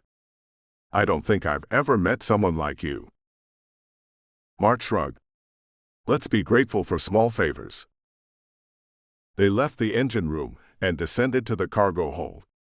Cassandra unpacked her trunk and assembled the equipment within, lecturing at length on the underlying mathematics as she did so. Nearly all of the math was over March's head, but he came away convinced of 2 things. First, Cassandra Yerzov was a genius, an actual genius in her field. Had she possessed a little more force of personality, she could have made a tremendous amount of money working for Orodria drive yards, or at least held out for higher rank at the University of Orodria. But he could tell that she liked to please people. She kept looking at him for approval during her description of the mathematics, and she lit up with a smile every time he nodded, and looked thoughtful, and pretended to know what the hell she was talking about. Second, he suspected she would have been happy doting upon a crop of small children, but her intellect left her bored with anything other than complicated mathematics, and it had also left her socially isolated. Else it would have been far harder for her to leave Oradria. Her intellect had also led her to stumble across a dangerous secret that might get them both killed. Yet it had its compensations. As she talked, both her cringing manner and her timidity vanished, and she looked transformed, almost like a musician caught up in the throes of a song. It took her about an hour to thoroughly explain the mathematics behind each component and the practical engineering reasons for the configuration. March didn't mind. He had nothing better to do anyway, and he suspected talking about her work kept Cassandra's mind from dwelling upon the dangers. Likely, she was prone to anxiety and depression, and he didn't want her trying to commit suicide in the guest cabin. "All right," said Cassandra once she had settled the final component into place. "Let's turn this on." The finished Eclipse prototype looked like a meter-high cylindrical framework with a variety of hyperdrive components and sensors joined together by nets of wiring. Cassandra connected a computer tablet to the device with a thick cable and tapped some icons. The Eclipse powered up with a low hum, and the tablet screen went black. "Did it crash?" said March. White text and numbers appeared on the black background. "No," said Cassandra. "I didn't get around to adding a graphical interface to the software. But the command line is so much more elegant and efficient, don't you think? If you have a math package installed, you can enter the commands for the Eclipse entirely as mathematical functions. And yes, we are online. Look." She pointed at a row of numbers that meant nothing to March. "It's detecting the dark energy emanations of both the Tiger's hyperdrive and the resonator coils. The resonator coils are operating properly." She frowned. "The hyperdrive is showing power fluctuations, but I suppose we knew that already." "No quantum entanglement effects nearby, I hope," said March. Cassandra sighed. "No. Which is a good thing, I suppose. But if we were next to a tachyon relay on an industrialized planet, the display would look very different." March nodded. "How far of a range does that thing have?" "About 150 kilometers, more or less," said Cassandra. "It depends on the amount of power available and the size of the dark energy detection array. If you gave me 3 or 4 billion credits, I suppose I could build one large enough to cover a city." March said nothing, watching the numbers change on the tablet screen. A functional quantum entanglement detector would have been an interesting bit of scientific esoterica, if not for the machinists and their Wraith devices. March had once been forced to kill a man under the control of a Wraith device. If he had possessed an Eclipse machine, he might have been able to realize the danger, might have been able to find the Wraith device and free the enslaved man before it was too late. "It is possible," said March, "that this might save a lot of lives, Dr. Yerzov." Cassandra frowned. March wondered if that had upset her, but some of the numbers had just changed on the tablet screen. The detector array must be glitching. "Why?" said March. "I'm reading a source of dark energy in the cargo hold," said Cassandra. She squinted at the tablet and then pointed. "From somewhere over there, I think." She was pointing at the strong room door. "No," said March. "No, it's not malfunctioning." He cursed himself as an idiot. The Eclipse had a dark energy detector, and he should have expected that the damned artifact of the Great Elder Ones was putting out a dark energy signature. "I do have a source of dark energy in there." Cassandra's eyes got wide. "What is it?" Wait. It's one of those alien artifacts you were telling me about. The ones the machinists can use to create their mind control machines." "Yeah," said March. "Or something close to it, anyway. I took it from a machinist agent on my last assignment, and I'm taking it to Kalaskar to hand it over to the Silent Order." "Could I see it?" said Cassandra. "I don't think that's wise," said March. Cassandra shrugged. "I'm already in pretty deep." "You are," said March, "but if you're taken prisoner, you can't be tortured into revealing something that you don't know." "That's a really good argument," said Cassandra. Some of the numbers on her tablet changed. "But that relic of yours is giving off a weird dark energy signature. I've never seen anything like it." And the numbers changed again, and her dark eyes went wide. "What is it?" said March. That relic," said Cassandra. "It's giving off an intermittent quantum entanglement reading." "Is that dangerous?" said March. "No," said Cassandra. "And it's not even complete. It's like it's trying to start an entanglement effect. Like it's looking for a target. Or like it's a computer waiting for input." "If it's waiting for input," said March, "better not to see it or look at it." Cassandra shivered. "That is an excellent argument, Captain March." The next morning, March awoke early to guide the Tiger through its next jump transit. They flew through another uninhabited system without incident and entered a new hyperspace tunnel without any trouble. But the power surges in the hyperdrive kept getting worse. He thought the hyperdrive would hold out until they reached JX2278C, but he doubted the regulator would last any longer.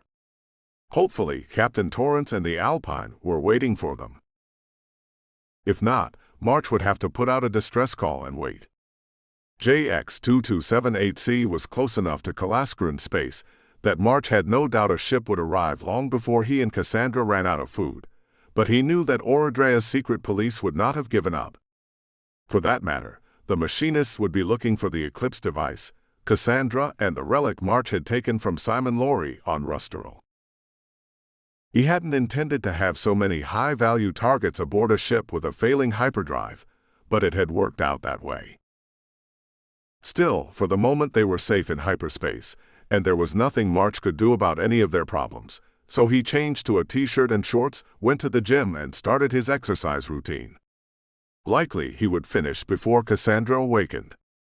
He did a 6-kilometer run, worked through a set of deadlifts, and then switched to military presses.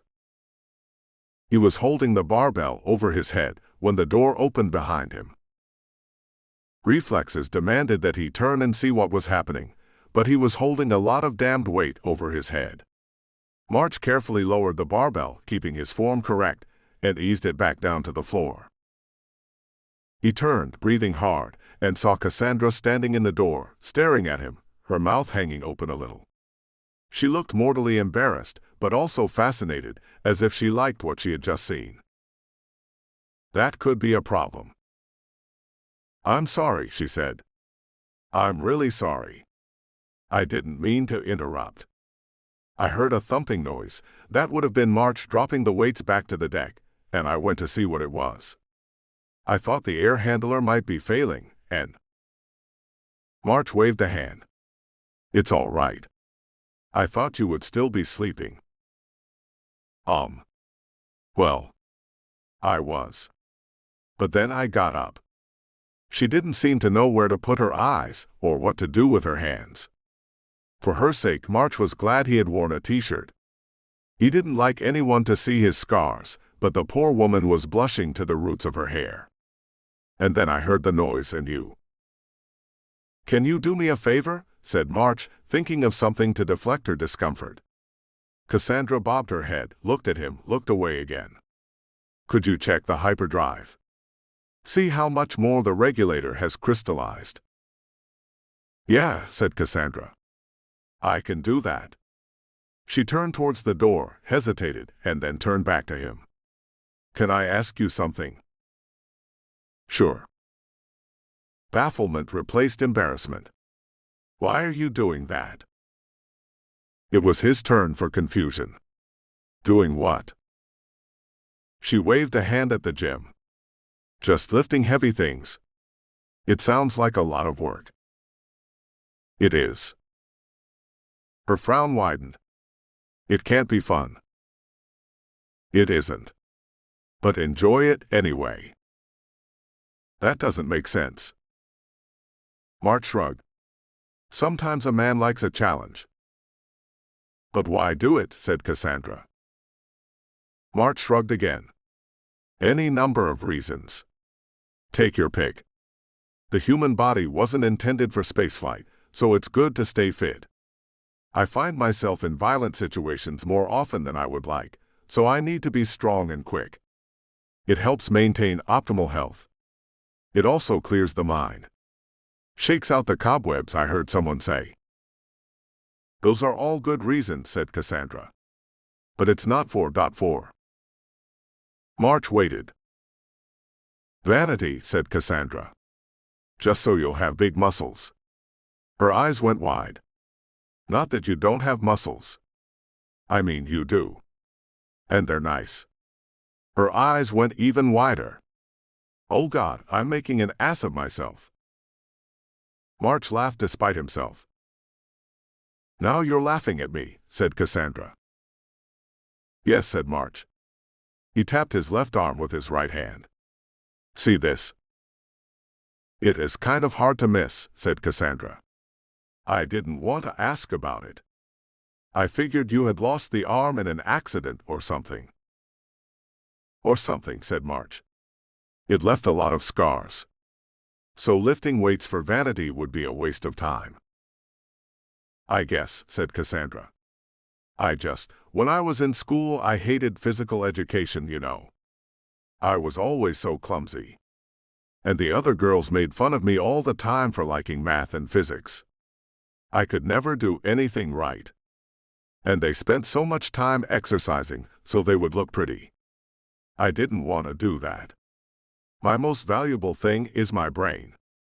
That's what I focused on, and my body was just this stupid thing I had to deal with. Maybe you've got it backwards, said March. What do you mean? Said Cassandra. Your brain is part of your body, whether you like it or not, said March. People like to think that their brains are in control of their bodies, but it's usually the other way around. How many times have you been cranky because you were hungry, or made mistakes because you were tired?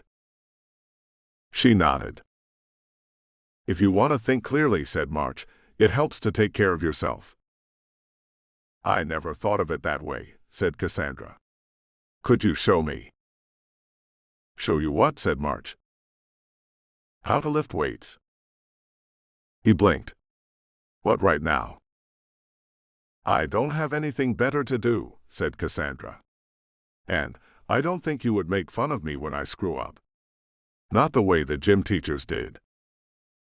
That would be counterproductive, said March. All right. Let's start. So he showed her how to lift weights, explaining and demonstrating the proper forms for deadlifts, presses, and squats. Cassandra tried gamely, though it was clear that she was unused to physical exertion of any kind. She was underweight, and she didn't have much in the way of muscle tone. Nevertheless, she powered through a few practice sets using the lightest weights that March had, and when she was done, she was red-faced and wheezing, sweat stains marking her jumpsuit. Wow, said Cassandra. Just wow. I've never done anything like that. I'm really out of shape, aren't I? Yes, said March.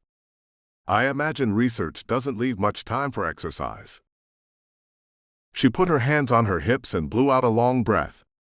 No, it really didn't. God. She gave him a wobbly grin. But I think I see why you like this. Yeah, said March. It's so hard to breathe right now that I can't worry about anything else, said Cassandra. It's better for you than getting drunk, said March. Why don't you go clean up, and then we'll check the hyperdrive again. The sanitizer booth in your cabin can clean your clothes as well. Just change the knob on the wall. Okay, said Cassandra. I might, yeah, that's a good idea. Then I might sit down. She grinned at him. Thank you, Captain March. I think that's the first time I ever enjoyed a gym class. He inclined his head, and she left the gym and headed for her cabin. March frowned as the door closed. It was clear she was becoming infatuated with him, and that could be a problem. The psychology of it was obvious enough. She was alone and terrified with dangerous foes pursuing her, and he had swooped in with guns blazing to save her life. This was her first experience of violence, and it was understandable that she wanted to latch onto a strong protector. The pattern had been repeated in war zones throughout human history. And it had been a long time since he had been with a woman, and he did find her attractive. She might not have been in shape, but she was pretty. Part of him wondered just what it would be like to kiss her, what her naked body would look like, what it would feel like to take that body into his arms. No. He was on a mission, and an entanglement like that would be a dangerous complication. For that matter, Cassandra was alone and frightened and desperate, and some part of him was revolted at the thought of using that to seduce her. The Royal Calaskaran Church taught that it was immoral for an unmarried man and an unmarried woman to sleep together, though March's faith in God varied depending on the day. Sometimes he was sure that God existed, sometimes he thought that God did not exist, and in his blacker moods he thought that God existed but hated humanity and wanted mankind to suffer. What else explained the final consciousness and men like Paul Murden and the labor camps of his childhood on Calixtus? Why else did mankind repeat the same mistakes of dictatorship and collectivism and enslavement over and over? But a priest March had met on Kalaskar had said that when God had given mankind dominion over primeval earth, that meant God had also given mankind the duty to do good works on his behalf. March didn't know if that was true or not, though he suspected that if he prayed and asked God for help, if God replied, it would be to say that he had given March a brain, a strong back, a well-stocked armory, and a good starship. What the hell more did he need? March shook his head and put all thoughts of women and theology aside. No, he would not seduce Cassandra, and even if she was infatuated with him, he doubted she would work up the courage to approach him about it. Some women preferred to make the first move, but he was sure Cassandra was not one of them. There was also the possibility that she was a superb actress and a machinist agent attempting to recover the artifact in the strong room. It seemed very unlikely, but stranger things had happened. March completed the first round of his workout, adjusted the gravity, and repeated it. When he finished, he and Cassandra checked the hyperdrive. The crystallization on the surge regulator had increased to 49%. The component did not have much left before it failed. The next morning, March went to the flight cabin as the Tiger approached the end of its final jump to the JX2278C system. Cassandra joined him and sat in the co-pilot seat, moving a little stiffly from her practice workout. "We're almost there," said March, starting the checklist for dropping out of hyperspace. Cassandra nodded. "I gave you the coordinates and vector for the Alpine. I hope the ship is there. We're almost to the end of the time Captain Torrance said he could wait." March nodded. If he was doing the regular Starliner route from Orodria to one of the Kalaskaran systems, he would have a long sublight transit across JX2278C to his next set of jump coordinates. We ought to catch him before he can jump out of the system. He glanced at the displays. Either way, we'll find out in another 8 minutes. Those 8 minutes passed in silence as Cassandra sat in the co-pilot seat, her hands rubbing over each other nervously, and March turned his attention to the final stages of the checklist. At last, the moment came, and March cut the power to the hyperdrive. The Tiger exited its hyperspace tunnel and returned to normal space, and at once an alarm trilled through the flight cabin, several of the engine displays turning red. "Warning," said Vigil. "Power failure detected in the hyperdrive." "That would be the surge regulator," said Cassandra. "Looks like it just failed entirely. We're not returning to hyperspace without another one." March nodded, scanning the displays as the dark energy detector searched for active dark matter reactions, which would mean the hyperdrives of other ships. It was far faster than radar, ladder, or simple visual detection, and there. The Tiger's sensors detected an active hyperdrive, 2 million kilometers away. A few seconds later, radar and visual confirmation came in. It was a standard Wayfinder-class starliner, a massive cylindrical starship nearly 4 kilometers long, capable of carrying over 4,000 passengers and crew in varying levels of comfort, depending on ticket price. A few seconds after that, the Tiger received the liner's transponder signal. It was a Kalaskarun starship, registered to Royal Kalaskarun Starlines, and its name was the Alpine. "There it is," said March. He tapped a few keys and brought up an image on one of the co-pilot station's displays. The Alpine. Cassandra slumped in the seat with a sigh. "Oh, thank God. Thank God. I'm not really religious, but this might change my mind." March said nothing, his attention on the sensor displays. Something seemed off. He frowned and did a sensor focus on the Alpine. "What's wrong?" said Cassandra, catching the change in his mood. "They're not moving," said March. "Their fusion drive isn't firing, and neither are any of their ion thrusters." His frown deepened.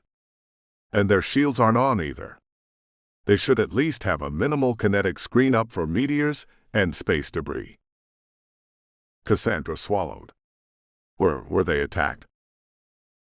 "I don't see any signs of battle damage or radiation," said March, "and as far as the sensors can tell, we're the only ships in the system." That didn't mean very much. If a ship shut down its dark matter reactor, it was only one more metallic object in the vast space of a solar system, easy to miss or to mistake for an asteroid. The JX2278C system had numerous gas giants with full moon systems, 3 asteroid belts, and several rocky inner planets with moons of their own. There were a billion places to hide a starship in an uninhabited solar system. But the Tiger would have detected any ships close enough to attack the Alpine, and it was difficult to hide the radiation signature of a charged weapon. "Maybe they've had a problem," said March. "Let's see if we can call them and find out." He keyed the communications panel and sent a transmission to the Alpine. "This is Captain March of the licensed Kalaskarun privateer Tiger. We noticed that you seem to have experienced engine failure and wondered if we can be of assistance." There was no answer. March checked to make sure that the communications array was working, and then repeated the transmission twice more. There was no answer either time. "That's bad," said Cassandra. "Yeah," said March. He keyed for another scan. Are you scanning for life signs?" said Cassandra. March nodded, and her face went a little whiter. But the life scan results showed no obvious cause for alarm. The sensors showed traces consistent with about 700 to 1,000 human life forms on the ship. A starliner of the Alpine size could hold many more, but that didn't mean the ship was running at full capacity. And yet, the traces kept changing. One moment it showed that the ship held no sign of human life. The next, the sensors claimed that there were nearly 250,000 people crammed onto the ship.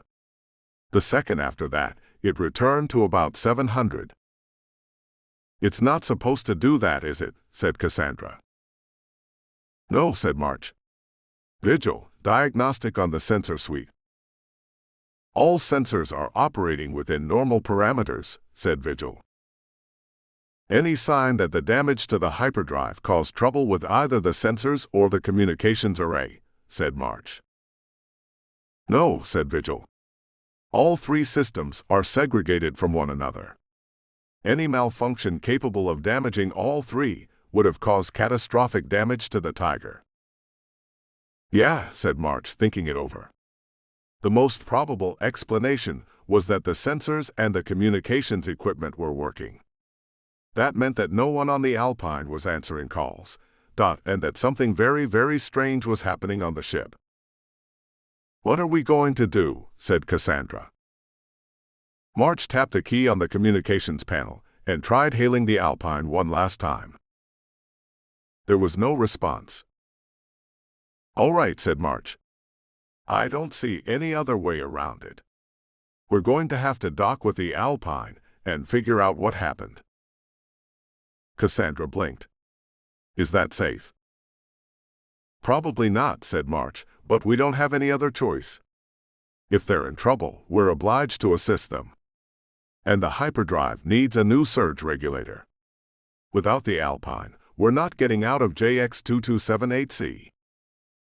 Cassandra nodded, and March guided the Tiger towards the Starliner. 4. Silence. Docking with the Alpine proved simple enough. The huge Starliner dwarfed the Tiger, and March matched the big ship's relative velocity and vector, which created the illusion that it was motionless. The Alpine had numerous airlocks, and March steered the Tiger towards one of the cargo airlocks. It was close to the ship's engineering section, and if everyone on the Alpine had been killed, March would need to raid the Starliner's engine room in search of a compatible surge regulator. Is that hard to do? Said Cassandra, watching as he used the ion thrusters to nudge the Tiger towards the Alpine. It is a difficult maneuver, yes, said March, not looking up from the telemetry and distance displays. Cassandra thought that over. Would it be helpful if I stopped talking? Just for the moment, please. Cassandra nodded and fell silent. March gave the ion thrusters another tap, and the Tiger stopped a meter from the Alpine's hull. The Tiger's cargo airlock had a built-in collapsible tunnel, and March extended it. After a moment, one of his displays reported that the tunnel had achieved a seal with the Alpine's hull, and it was safe to embark. Thanks for not crashing, said Cassandra, letting out a breath. From anyone else, that would have been sarcastic. She just sounded relieved. Remember what I said about not dropping the weights on your foot during a squat? Said March. It's like that, except times 1,000. He tried to decide whether or not to have her accompany him onto the Alpine. Leaving her behind on the Tiger seemed like an excellent idea. Save for the hyperdrive, the Tiger was fully functional, and she would be safe here. Then again, if the Alpine had been taken over by a hostile force, they could cut through the airlock door and storm the Tiger. And if he was wrong about her, if she was a deep-cover machinist agent with a convincing story, then leaving her alone on the Tiger could be disastrous. No, better take her with him. It was a risk, but leaving her was a greater risk. And she did have a comprehensive knowledge of hyperdrive design. If he wound up having to scavenge components from the Alpine, her help might be invaluable. What are we going to do now? Said Cassandra. Investigate, said March, glancing at the sensors. The Alpine had given no indication whatsoever that the crew realized that another ship had docked with them. That meant the crew was either busy, disabled, held captive, or dead. There's something strange going on here, and I want to find out what it is. And we can't leave this system without the help of the Alpine. Could it be a plague? Said Cassandra as March stood. She got to her feet, blinking. I've heard of viruses that break out on a ship and kill everyone in an enclosed environment. It's rare, but it can happen, said March. Which is why we're going to prepare first. This way. He led her from the flight cabin, closed the door behind them, and opened the door to the armory. Oh my God, said Cassandra. What? Said March, glancing back at her. Sorry, she said. It's just that is a lot of guns. Suppose so, said March. Even if I wasn't in the silent order, privateering is still sometimes a violent business. He started to equip himself. He already had one plasma pistol, so he took a second, holstering it on his left hip. March donned his preferred coat of black leather that hung to his knees, the interior lined with a carbon fiber mesh that could deflect knife blades and even small caliber bullets if it was a glancing hit. Over his chest, he put on a bandolier which he loaded with power packs for the pistols and a dozen grenades. Knives went into the hidden sheaths in the sleeves of his coat. Cassandra watched this process without speaking. She seemed a little shell-shocked. Have you ever fired a gun? Said March. No, said Cassandra. Civilians aren't allowed to have weapons of any kind of Oradria. That's right, said March. Maybe giving Cassandra a gun wasn't a good idea. But depending on the situation on the Alpine, Cassandra might wind up having to fight for her life. A gun in her hand might mean the difference between life and death. Should I have one? Said Cassandra. I don't know how to use a gun. It is safer for you to have a weapon, said March, making up his mind. He examined his collection of gun belts and handed her a suitable belt and holster. You're left-handed. She nodded. Put this on. Cassandra complied. March selected a pistol, a smaller Kurth Armaments plasma pistol designed as an easily concealed self-defense weapon. Take this. Cassandra hesitated, swallowed, and took the pistol. I've never held one of these before. God, it's heavier than it looks. That's the power pack in the grip and the accelerator coil in the barrel, said March. He pointed out the buttons on the back of the weapon. That's the safety, and that's the power indicator. You'll get 30 shots before the power pack runs out. If you're going to shoot at someone, aim at the center of mass and pull the trigger. A plasma bolt anywhere in the chest is almost always fatal. The most important rule is to never point a weapon at anyone unless you're prepared to pull the trigger. That seems like an important rule, said Cassandra. It is, said March. He drew a phone and an earpiece from the shelf. Put the phone in your pocket and put this in your ear. They're linked to the ship's network and communication array, and they'll let us talk to each other and vigil. Cassandra obeyed. Last, take these. He handed her a breath mask and a pair of goggles. That will filter out most diseases and toxins, and those will let you see in low-light conditions. She donned the mask and the goggles. They gave her face an insect-like appearance. March supposed he looked much the same once he donned his own mask. The straps of the mask and the goggles dug into the back of his head. Are you ready? Said March. Cassandra took a deep breath, the sound rasping through the mask. Ready or not, I suppose I have to do this. Then let's get it over with, said March. They headed down the ladder to the cargo bay. If Cassandra wanted to kill him, this was a superb opportunity to shoot him in the back, but she only seemed nervous. He walked to the airlock, preparing to open it, and crossed to the Alpine. And then he stopped, as an idea occurred to him. The Eclipse device still sat where Cassandra had demonstrated it. Dr. Yerzov, he said. Could your Eclipse device transmit its results to your phone? No, she said. It doesn't have a network connection. Wait. The Eclipse doesn't, but the tablet I plugged into the Eclipse does. I can have the tablet transmit through the ship and send the results to my phone. Do it, said March. Why? Said Cassandra. Just to be careful, said March. It had occurred to him that the machinists might have a saboteur on the Alpine. It was also possible the machinists had thought the capture of the Eclipse important enough to use a Wraith device to make sure it happened. Oh, said Cassandra. That machinist mind control device you told me about. She knelt next to the Eclipse and went to work, tapping commands into the tablet and phone. After a few minutes, she straightened up and glanced at the phone. Ready, said March. Yes, said Cassandra. As soon as the Eclipse finishes rebooting, it should be online. Here it comes, and good God. What is it? Said March. She turned the phone screen towards him, showing a list of white numbers scrolling on a black background. What does that mean? Said March. The Eclipse is picking up substantial quantum distortion effects on the Alpine, said Cassandra. Hundreds of individual nodes. She gave him a frightened look. Could the machinists be controlling that many people at once? No, said March. They couldn't. They can't duplicate the alien technology they use for their mind control devices. And even if they could, Why would they mind control everyone on a civilian starliner? It doesn't make any sense. He shook his head. Let's go. Keep an eye on the Eclipse readings.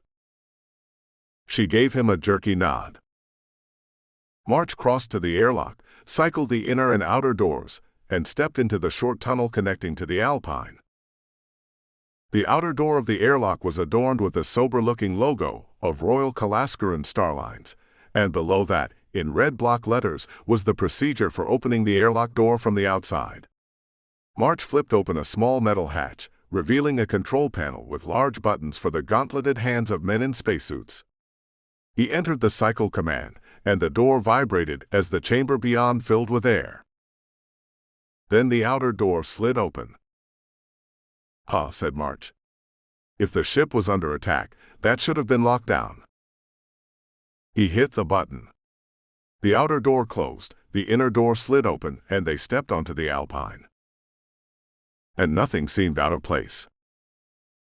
March looked around, drawing a gun with his right hand and his phone with his left.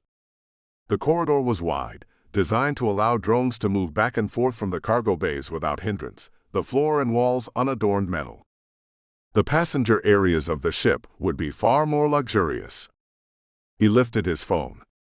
It had sensors for detecting radiation and atmospheric contaminants, and after a few seconds, the software pronounced its results. "No radiation," he said, "no poisons or chemicals in the air. No airborne viruses or bacteria, at least not yet." He pulled off his mask and goggles, and Cassandra followed suit. "I don't think we'll need these." "I still see a lot of quantum distortion nodes," said Cassandra. "I think they're mostly clustered towards the stern, but there are dozens scattered through the rest of the ship." "I wonder if they had some sort of exotic hyperdrive failure," said March. "A hyperdrive failure that produced hundreds of quantum distortion effects?" said Cassandra. "Has anyone ever built a quantum entanglement detector before?" said March. "Maybe it's been part of hyperdrive failure for millennia, and no one ever realized it." Cassandra considered that. "Good point." She lifted her phone. "Should I try to connect to the Alpine's network? See if I can get a map or a local status update?" "No, don't," said March. "If the Alpine's computers were attacked by a malware weapon, I don't want it getting onto the Tiger." "Oh, that's a good idea." "Let's head towards the bow," said March, pointing with his phone. He returned the phone to his pocket, leaving the sensors active. There ought to be either a crew lounge or a repair shop for the cargo drones that way. Either way, we'll find a computer terminal there. Cassandra nodded and followed him down the corridor, their boots clanging against the deck. March supposed the sound would carry for a long distance, but there wasn't any way to avoid it. He could move in silence if necessary, but Cassandra could not. And if there were survivors of whatever disaster had befallen the ship, perhaps the noise would draw them. March was becoming certain that some kind of catastrophe had struck the Alpine. "There," said Cassandra, pointing. They had been passing massive metal doors every 30 meters, doors that led to the cargo holds. March doubted there would be anyone in there, since the holds were usually stacked full of luggage and supplies. But about 300 meters down the corridor from the airlock stood a smaller door, one designed for personnel access. A sign next to the door read "Drone Repair Shop" in blocky letters. "Let me go first," said March. Cassandra offered no argument. March adjusted his grip on his pistol, hit the door control, and stepped back, weapon raised. The door hissed open, and no immediate threats appeared. March glimpsed half-assembled flatbed cargo drones, the bright safety yellow arms of cargo handling robots, and a workbench and cases of tools, but no sign of any living things. He stepped through the door, sweeping his pistol before him, but nothing moved. "It's clear," said March. Cassandra followed him into the repair shop. "It looks like the robotics lab at the university, but better organized." March nodded and examined the room. Half-assembled drones and robots filled most of the floor space, and workbenches and metal cabinets lined the walls. A massive double door stood on the far wall, no doubt leading to the cargo bays. March spotted a computer terminal at one of the workbenches, and he started towards it, but then something caught his attention. There was a table in the corner, with some folding chairs around it. Likely the technicians used it for breaks and lunches. There were plastic trays sitting on the table, along with ceramic cups half full of dark liquid. "Coffee," said March. "Coffee," said Cassandra. "Come look at this," said March. He crossed to the table, Cassandra trailing after him. 3 plastic trays sat on the table, plastic forks and knives resting on either side. The trays were half full of yellow noodles and white chunks of vat-grown chicken, all of it doused in sauce. They were the sort of prepackaged meals common on commercial starliners. "Lunch," said Cassandra. They were eating lunch. It's like they just got up and left. March shifted his gun to his left hand and ran a finger of his right hand alongside the side of one of the trays. It was cold, but the sauce hadn't congealed yet. Those meals hadn't been sitting there for very long. "And it wasn't all that long ago," said March. "A few hours, maybe." He stepped back. "Let's have a look at the computer terminal." They crossed to the workbench, and March reached for the keyboard. "Wait," he said, changing his mind. "You look at the computer. See what you can get out of it. I want to keep watch in case something is trying to sneak up on us." Cassandra frowned. "You think something might?" March shrugged, watching the workshop. "Have you ever known a repair technician to skip lunch without a very good reason?" "No." Cassandra moved to the keyboard and started typing. "Okay. It won't let me see anything important without network credentials." "Staff would have one level of access, passengers another," said March. The crawling feeling that something was watching him made the back of his neck itch. "But there might be guest access." "Yeah," said Cassandra, and she typed another command. The screen lit up with the Royal Kalascaran Starlines logo. "Okay. It's just general information. The RCS Alpine, captained by Manuel Torrance, making the run from Oradria to Constantinople Station with stops along the way. Oh, wait. It says there is a shipboard emergency, and it advises all passengers to remain in their cabins or staterooms until otherwise notified. It was posted about 2.5 hours ago." "Is there any other information?" said March. "No," said Cassandra. "Wait. 19 minutes after that, it said the ship was going on lockdown. All passengers were restricted to their cabins for the duration of the emergency. And after that..." She flinched. "What is it?" said March. "One message," said Cassandra in a faint voice. "From the engineering section, posted to the entire ship." She pointed at the screen. March wondered why she didn't just summarize it for him, and then he saw the reason. The message was quite simple, only a dozen words. "Blood, blood, blood, main, main, main, rip, rip, rip, kill, kill, kill." "What the hell?" said March. "Maybe someone in engineering went crazy and poisoned the entire ship's air supply or something," said Cassandra. March checked the message's timestamp. "In 1 hour and 40 minutes. That's unlikely. No, something else is going on." "Maybe we should just leave," said Cassandra. "If we do, we're stuck in system JX2278C, said March. "And if there are any survivors on the ship, we have an obligation to help them." The cargo doors on the far side of the room slid open. March whirled, his pistol snapping up, and Cassandra took a hasty step back, her hand falling on the butt of her gun. The doors slid all the way open, revealing another cargo corridor.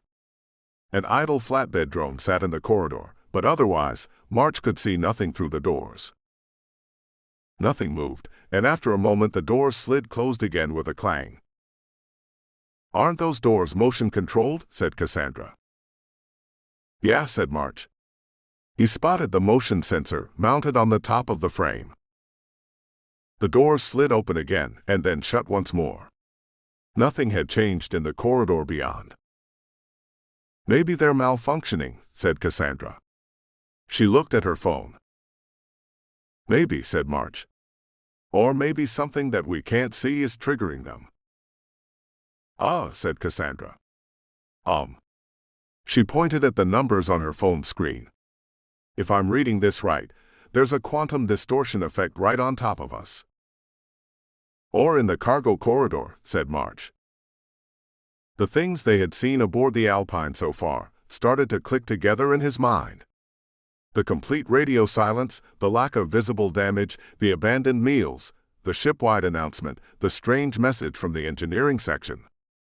2.5 hours ago. If the timetable added up, the Alpine would still have been in hyperspace then, with an hour or so to go until it returned to normal space. And if something had gone wrong in that last hour of hyperspace? "Shit," said March. "What is it?" said Cassandra. "Stay right here," said March. "I'm going to try something." What are you doing?" said Cassandra. "I just want to look at the cargo corridor," said March. He paused. "If any more of those quantum distortions approach, tell me right away." Cassandra swallowed. "Do you know what they are?" "I really hope I'm wrong," said March. He shifted his gun to his right hand, the weight of the heavy plasma pistol solid and reassuring in his fingers. Step by step he approached the cargo doors. His approach triggered the motion detector, and the doors slid open. Nothing had changed in the corridor. March grasped the door frame with his left hand, his cybernetic fingers grasping the metal, and inch by inch he eased himself forward, pistol ready. Nothing happened, and nothing moved. March looked up and down the corridor, and saw nothing but idle drones and double doors leading to cargo bays. Then something caught March's eye.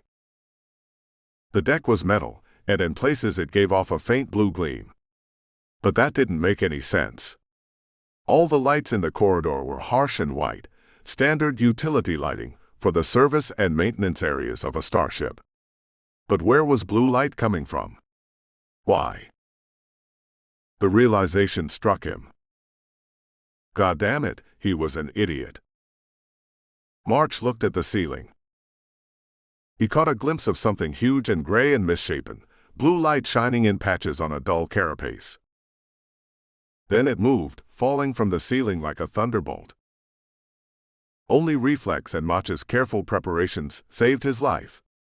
His left hand was still on the doorframe, and his cybernetic arm heaved, throwing him backward with inhuman force an instant before a massive pincer sliced through the space his neck had occupied a heartbeat earlier. March hit the floor, rolled, and sprang back to his feet. Cassandra let out a stunned scream and stepped back as March leveled his pistol at the cargo door.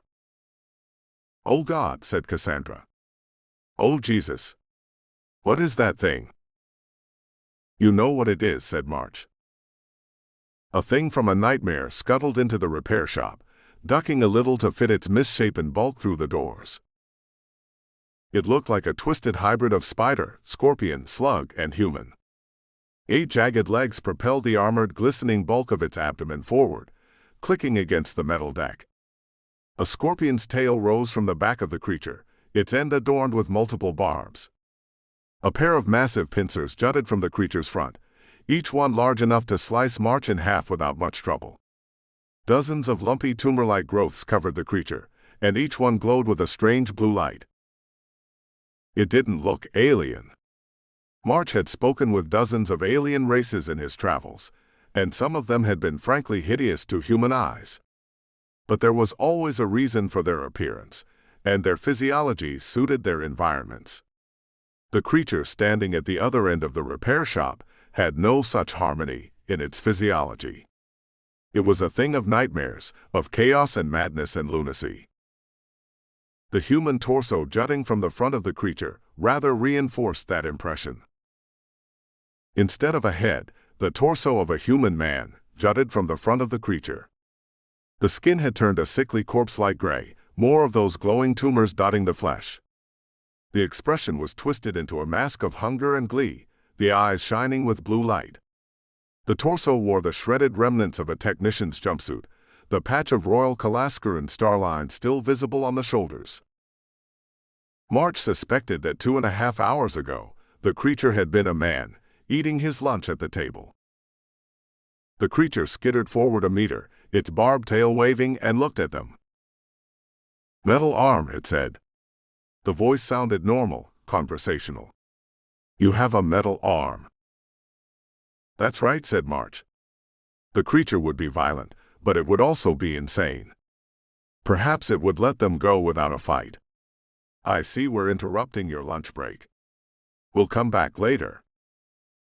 The glowing eyes turned towards Cassandra. "You're pretty." Cassandra didn't say anything.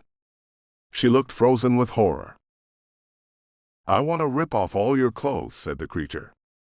"Then I want to slice you open from throat to groin and eat all the meat inside. I didn't get to finish my lunch. But you two will do." The creature stepped forward, and March raised his pistol and fired. His first shot slammed into the abdomen, but the glowing tumors seemed to drink the plasma energy. The creature snarled in fury and surged towards March with terrifying speed. But it stumbled into a half-dismantled cargo drone, and that slowed its charge long enough for March to adjust his aim and fire again. His plasma bolt burned off the top third of the creature's human head. The hulking thing went into a jerking spastic dance, and its flailing legs sent robot parts clanging across the shop. March put 2 more shots through the creature's head, and at last it slumped and went motionless, the blue glow fading from the tumorous growths. March let out a long breath, his mind working through what to do next. They were in a lot of trouble. "Oh my God," whispered Cassandra, shaking so violently that her voice warbled. That was. "Tell me," said March. "Tell me what that was." He knew perfectly well what the creature was, of course, but Cassandra looked like she was about to come unglued. Hopefully, a lecture would give her something to think about other than her terror. Macrobe," said Cassandra. "Go on," said March, crossing the room. The dead creature smelled hideous. "Pretend you're lecturing a room full of undergraduates." The cargo doors hissed open again, and March looked into the corridor. He made sure to check the ceiling as well this time. There was no sign of any other macrobes, or anyone else for that matter. "Okay," said Cassandra. She took a deep breath and started lecturing. "Microbes are what we call living creatures too small to be seen with the naked eye. Macrobes are creatures that exist in modes of life that human senses cannot detect at all. Hyperspace is filled with alien creatures that consist of dark energy, the way we consist of flesh and blood and biological processes. Most of them have no interest in humans or other forms of corporeal life. But some kinds of macrobes are attracted to human minds, the way that moths are drawn to flame. It might be an instinctual reaction, or it might be a deliberate predation." Her voice was getting steadier. "Go on," said March, stepping back into the repair shop and heading towards the computer terminal. "Keep talking." "If an unprotected mind is in hyperspace for too long," said Cassandra, "it will draw a macrobe, and the macrobe will possess the human. The possession process induces a surge of dark energy, which causes profound physical mutations through a process that is not yet understood despite millennia of research." Her voice wavered as she glanced at the dead creature, but she rallied and kept lecturing. "The resultant hybrid is always insane, murderously so, and will kill anything it can find. Its thought processes are almost always totally non-rational, and it is extremely dangerous to anything around it. There is no known way to reverse the process." "Yeah," said March, tapping at the computer. He brought up the public access menu and scrolled through it. "Keep going." "Humanity's first experiments with hyperspace failed for that reason," said Cassandra. "It was only with the invention of the dark energy resonator that long-term hyperspace travel became possible. The dark energy resonator generates a field inimical to macrobes, preventing them from approaching a ship. You're Kalaskaran, right? If I remember right, the Royal Kalaskaran Church originally thought that hyperspace was a level of hell, and that the macrobes were a form of demons. When I read that, I thought it superstitious nonsense. She blinked a few times. But now that I've seen one, I understand. Oh God, I think I understand. We can guess what happened, said March. The Alpine experienced a resonator coil failure in its last hour in hyperspace. There are supposed to be safeguards to prevent that from happening, but things go wrong. The crew responded with normal emergency procedures, told the passengers to get to their cabins. But the coils must have had a cascade failure. The macrobes started possessing people, they transformed, and here we are. That's horrible, said Cassandra in a small voice. All those people. They must have realized what was happening, that they were going to transform or get ripped apart by the macrobes. Oh my God. It's just awful. March nodded. There was a way, he knew, to survive the transformation process.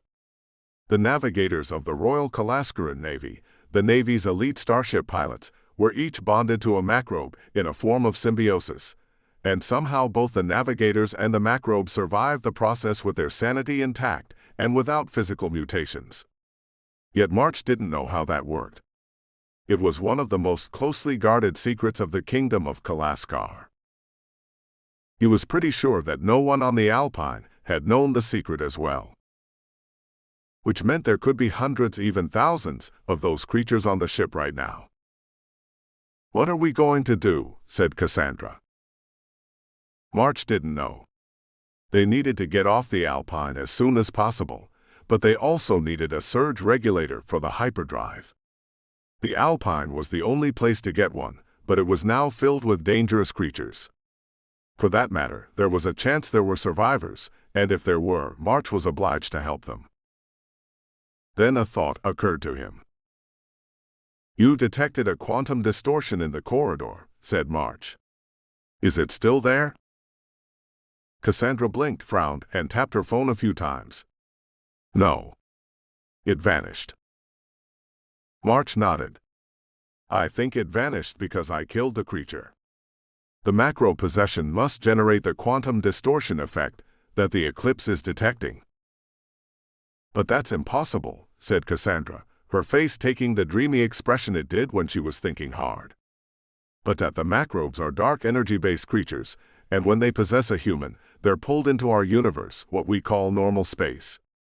But they're still dark energy-based, which means they must have a continuing link to hyperspace, which would generate, a level of quantum turbulence, for lack of a better word. Her eyes widened. I'll have to try and work out the equations. It would be a fascinating project. She looked at the dead creature and blanched. But what a horrible thing to study. People study horrible things all the time, said March. Sometimes good things come of it. And congratulations. What on earth is there to congratulate me for? Said Cassandra. You just built the first known device for detecting the presence of macro-possessed humans, said March. I suppose I did, said Cassandra. God. All this trouble, just because I wanted to build more efficient tachyon relays. Her expression got distant again. That must be why the life sign readings were so strange. That many macro-possessed humans in a relatively small space must generate a large quantum distortion effect. We can figure it out later, said March, tapping a key. A map of the Alpine appeared on the screen. Right now, we're going to get to the engineering room, borrow a dark energy surge regulator, and then get the hell out of here. For want of any better options, he used his phone to take a picture of the map. How are we going to get there? Said Cassandra. If this ship is crawling with macrobes, we might run right into them. Yes, said March. But I think you accidentally built a macrobe detector. The macrobes have rampaged through the ship and killed anyone who didn't transform, and they'll start turning on each other before too much longer. If we're careful, we should be able to get to the engineering section and back with a new surge regulator for the Tiger. If we find any survivors on the way, we'll take them with us. He shook his head. Then we'll have to tell the Navy what happened here. The Alpine is a danger to anyone who comes across it.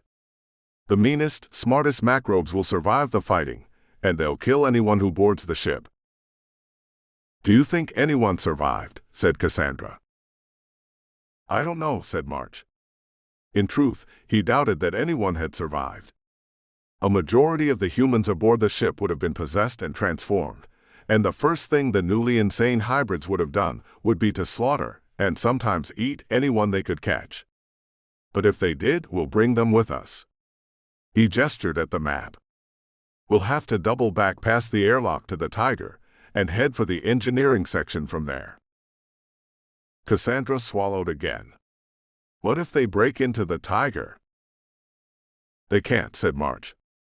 Vigil will only let you or me into the ship, and the macrobes aren't strong enough to break through the doors, and they're too crazy to try something clever like a plasma torch. If need be, we can retreat there and dock with another airlock. The Eclipse should give us warning of any approaching macrobes, and we can hide or use the ship's utility corridors to avoid them. Okay. Cassandra took a deep breath. I suppose we don't have any choice. We don't, said March. They stepped back into the corridor that led to the airlocks. If we take this towards the stern, that should lead us right to the engineering section and the hyperdrive room. Follow me, and keep an eye on the Eclipse readings. Cassandra nodded, and they started down the corridor. March led the way, plasma pistol in his right hand, his eyes scanning for any sign of threats. Cassandra followed him, alternating between looking at her phone and watching the corridor. March wondered if the macrobe they had killed had any way of communicating with the others. No one knew for certain, but some theories claimed that a group of macrobes would establish a hive mind, similar to the cybernetic horror the final consciousness inflicted upon its members. March didn't know if that was true or not, and he didn't want to find out. Cassandra jerked to a stop, her eyes going wide. What is it? Said March. Quantum distortion, said Cassandra. A lot of them. About 50 meters that.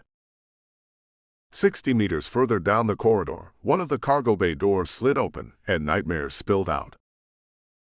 Some of the creatures looked like the thing that March had killed in the repair shop. Others looked like giant twisted centipedes or great heaving slugs that left trails of slime upon the deck. Yet all of them were covered in those glowing tumorous growths, and all of them had a human torso, arms and head jutting from somewhere on their misshapen bodies, a mocking reminder of the men and women that they had once been. All of them had gleeful, hungry expression on their faces, and had clawed hands and pincers and barbed tentacles. A score of the macrobes rushed down the corridor towards them, moving with inhuman speed. Run, shouted March. 5. Survivors. March sprinted down the corridor in the direction of the bow, his boots clanging against the deck, and right away he noticed a serious problem. He was a lot faster than Cassandra. She was doing her best, and she was almost keeping up with him. But the years of indifference to her body were exacting their price now. Already she was wheezing like a bellows, sweat standing out on her forehead. March might have been able to outrun the macrobes over a short distance, but there was no way that Cassandra could manage it. Time for a new plan. He whirled, his pistol snapping up, and started shooting. He winged one of the macrobes, burning a line down its armored carapace, and his second shot was absorbed by the tumorous growths of another. His third shot was better, and it blasted through a forehead, sending the scorpion-like macrobe crashing to the deck. The creature flipped over, causing some of the others to trip, and the charge of nightmares slowed. March snatched a grenade from his bandolier, keyed the timer to 7 seconds, and flung it. It hit the deck, bounced once or twice, and came to a stop about 20 meters from the macrobes. "What are you doing?" said Cassandra. "This way," said March, and he grabbed her arm and steered her towards the nearest cargo bay door. The doors opened, revealing a large room stacked to the roof with cases of toilet paper. Pity, he had hoped for something heavier. The toilet paper wouldn't slow the macrobes at all. The doors clanged shut behind them, and about 2 seconds later the grenade went off. March felt the explosion in the deck beneath his boots and heard the roar of the detonation echoing through the corridor, following the macrobe's scream of rage.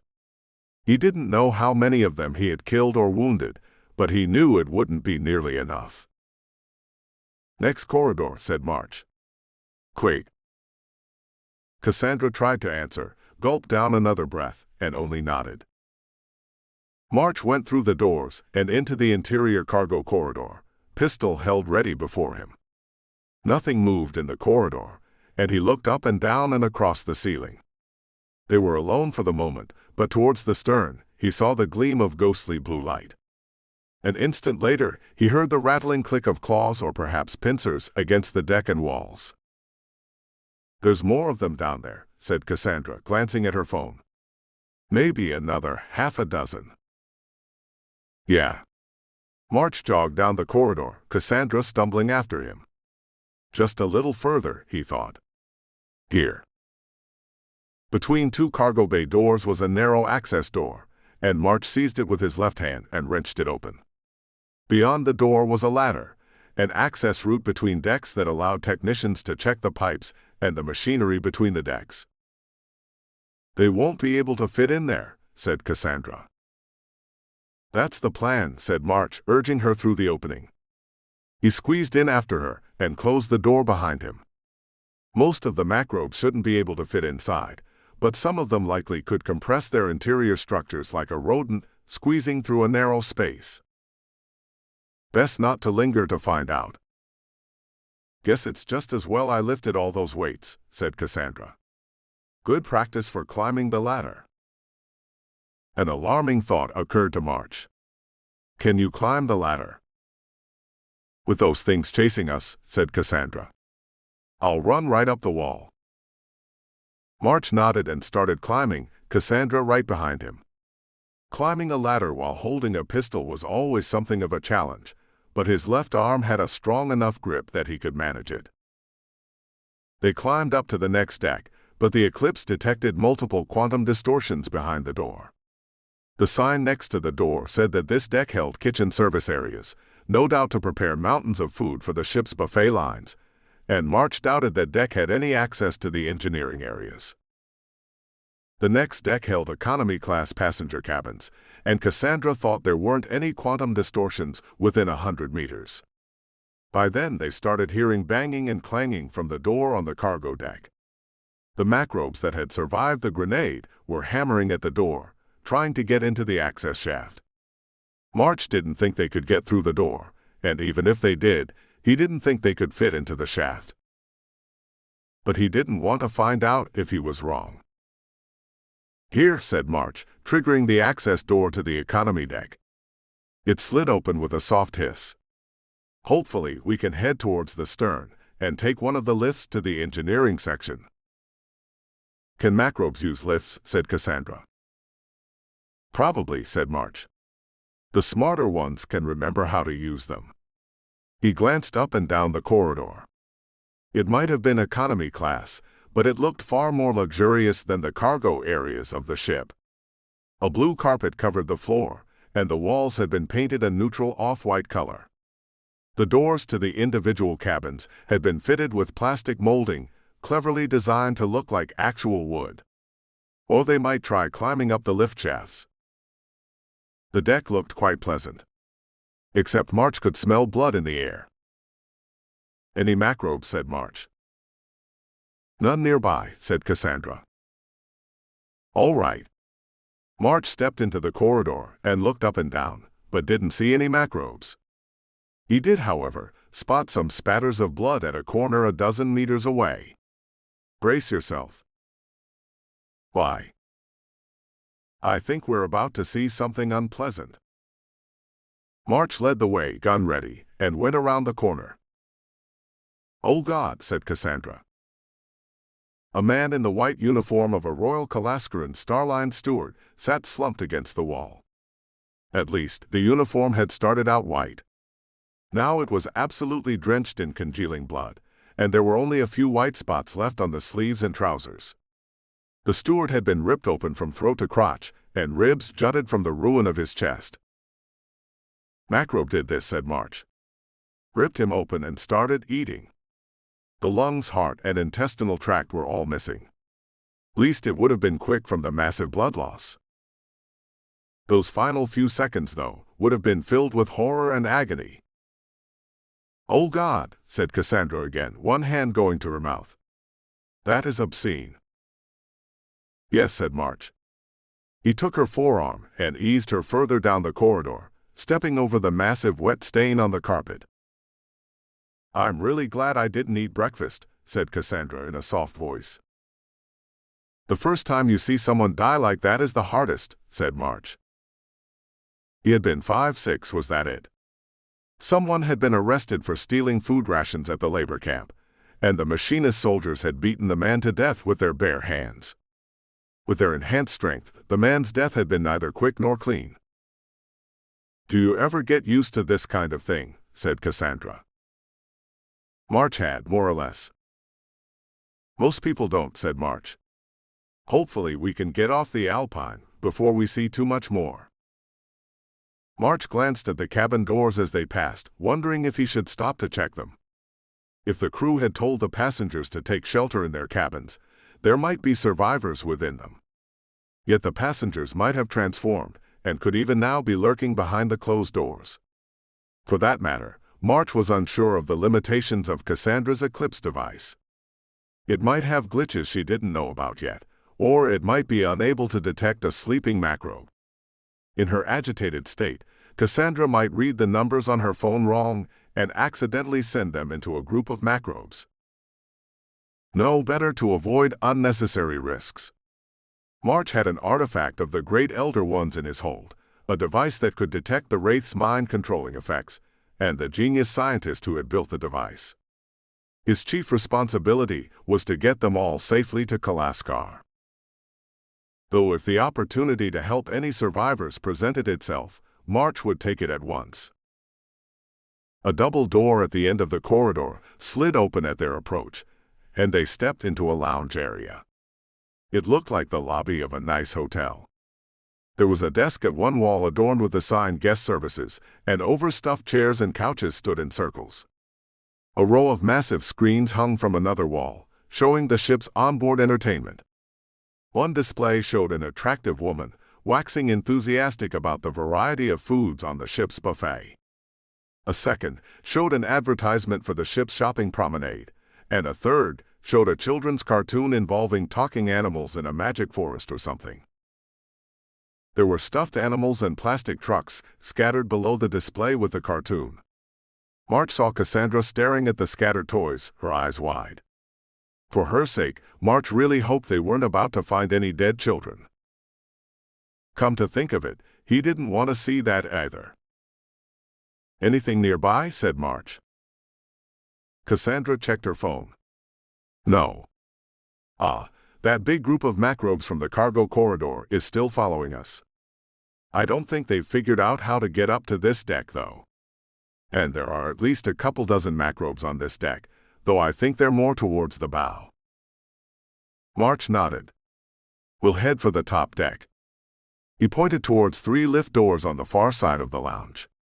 "A ship like this, the shopping promenade, and the recreational areas will fill the top deck. We'll walk along the ship's dorsal spine, take a lift down to the engineering section, and help ourselves to a new surge regulator." Cassandra nodded again, watching her phone, and March led the way to one of the lift doors. To judge from the lights on the panels, all 3 lift cars were on this deck.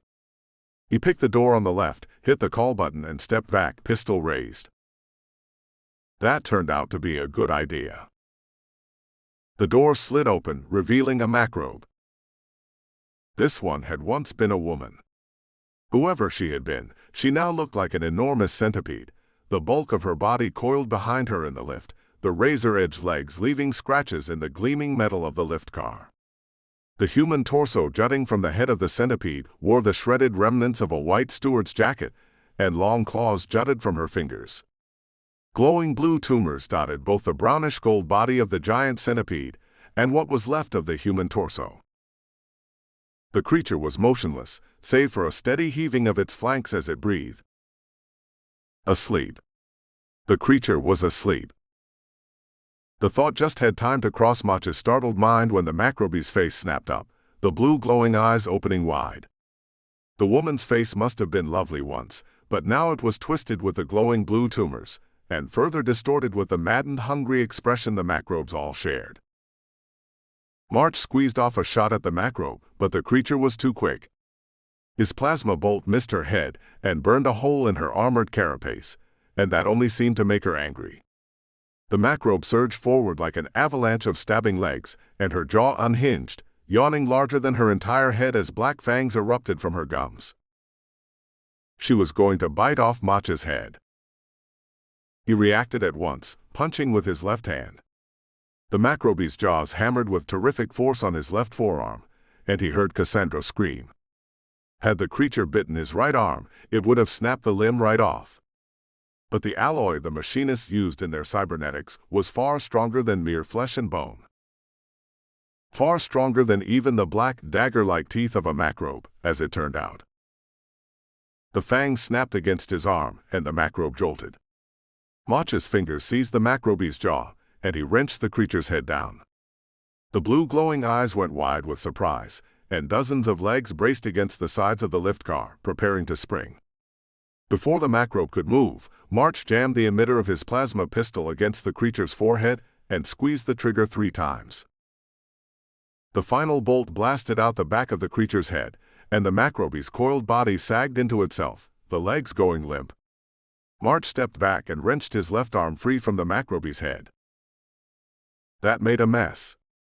March grimaced and tried to shake the slime from his fingers. Cassandra gaped at him, her left hand fumbling with her pistol in its holster, until she gave up. "How did you do that?" she said. "Do what?" said March. Not have your arm bitten off," said Cassandra. "Oh." March crossed to the guest services desk, found a towel, and started wiping the slime from his left hand. Cybernetic arm. Suppose the Macrobe found it indigestible. He took a deep breath, trying to slow the rapid beat of his heart. Didn't the Eclipse detect it? "No," said Cassandra. "I don't know why." March shrugged. "Maybe because it was asleep." "It was asleep," said Cassandra. "It happened so fast that I didn't notice." She tapped at the phone. "I think you're right. The Eclipse didn't detect a quantum distortion effect nearby until it attacked you."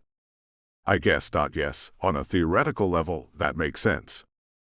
If the possession effect causes distortions in hyperspace, then when the host victim falls asleep, that might force the Macrobe to an unconscious state as well. That could cause a temporary suspension of the quantum distortion effect. I could get a fascinating paper out of that." Her face brightened and then crumpled with revulsion. "But God, what a horrible thing to study." "Like I told you, people study horrible things all the time," said March. "How do you think diseases get cured?" He tossed aside the soiled towel and stepped to the next lift door. "You're not going to try that again, are you?" said Cassandra. March shrugged. "We need to get to the dorsal deck." He leveled his pistol at the door and hit the call button. The door slid open, revealing an empty lift car. Cassandra let out a long breath. March stepped into the car. Cassandra joined him, and he hit the button for the shopping promenade on the dorsal deck. The lift beeped, the doors closed, and motors whirred. "See if you can check the dorsal area of the ship for any active Macrobes," said March. "There will be a lot of utility corridors by the shopping promenade, hookups for water, service entrances for the employees, and so forth. We can probably use those to avoid any roaming Macrobes." Cassandra nodded and tapped commands into her phone. "A few," said Cassandra. "Mainly scattered towards the bow area of the promenade, if my guess is right. But if they're asleep, we could walk into a bunch of them." March nodded. "That's what this is for. He tapped the pistol with his left hand.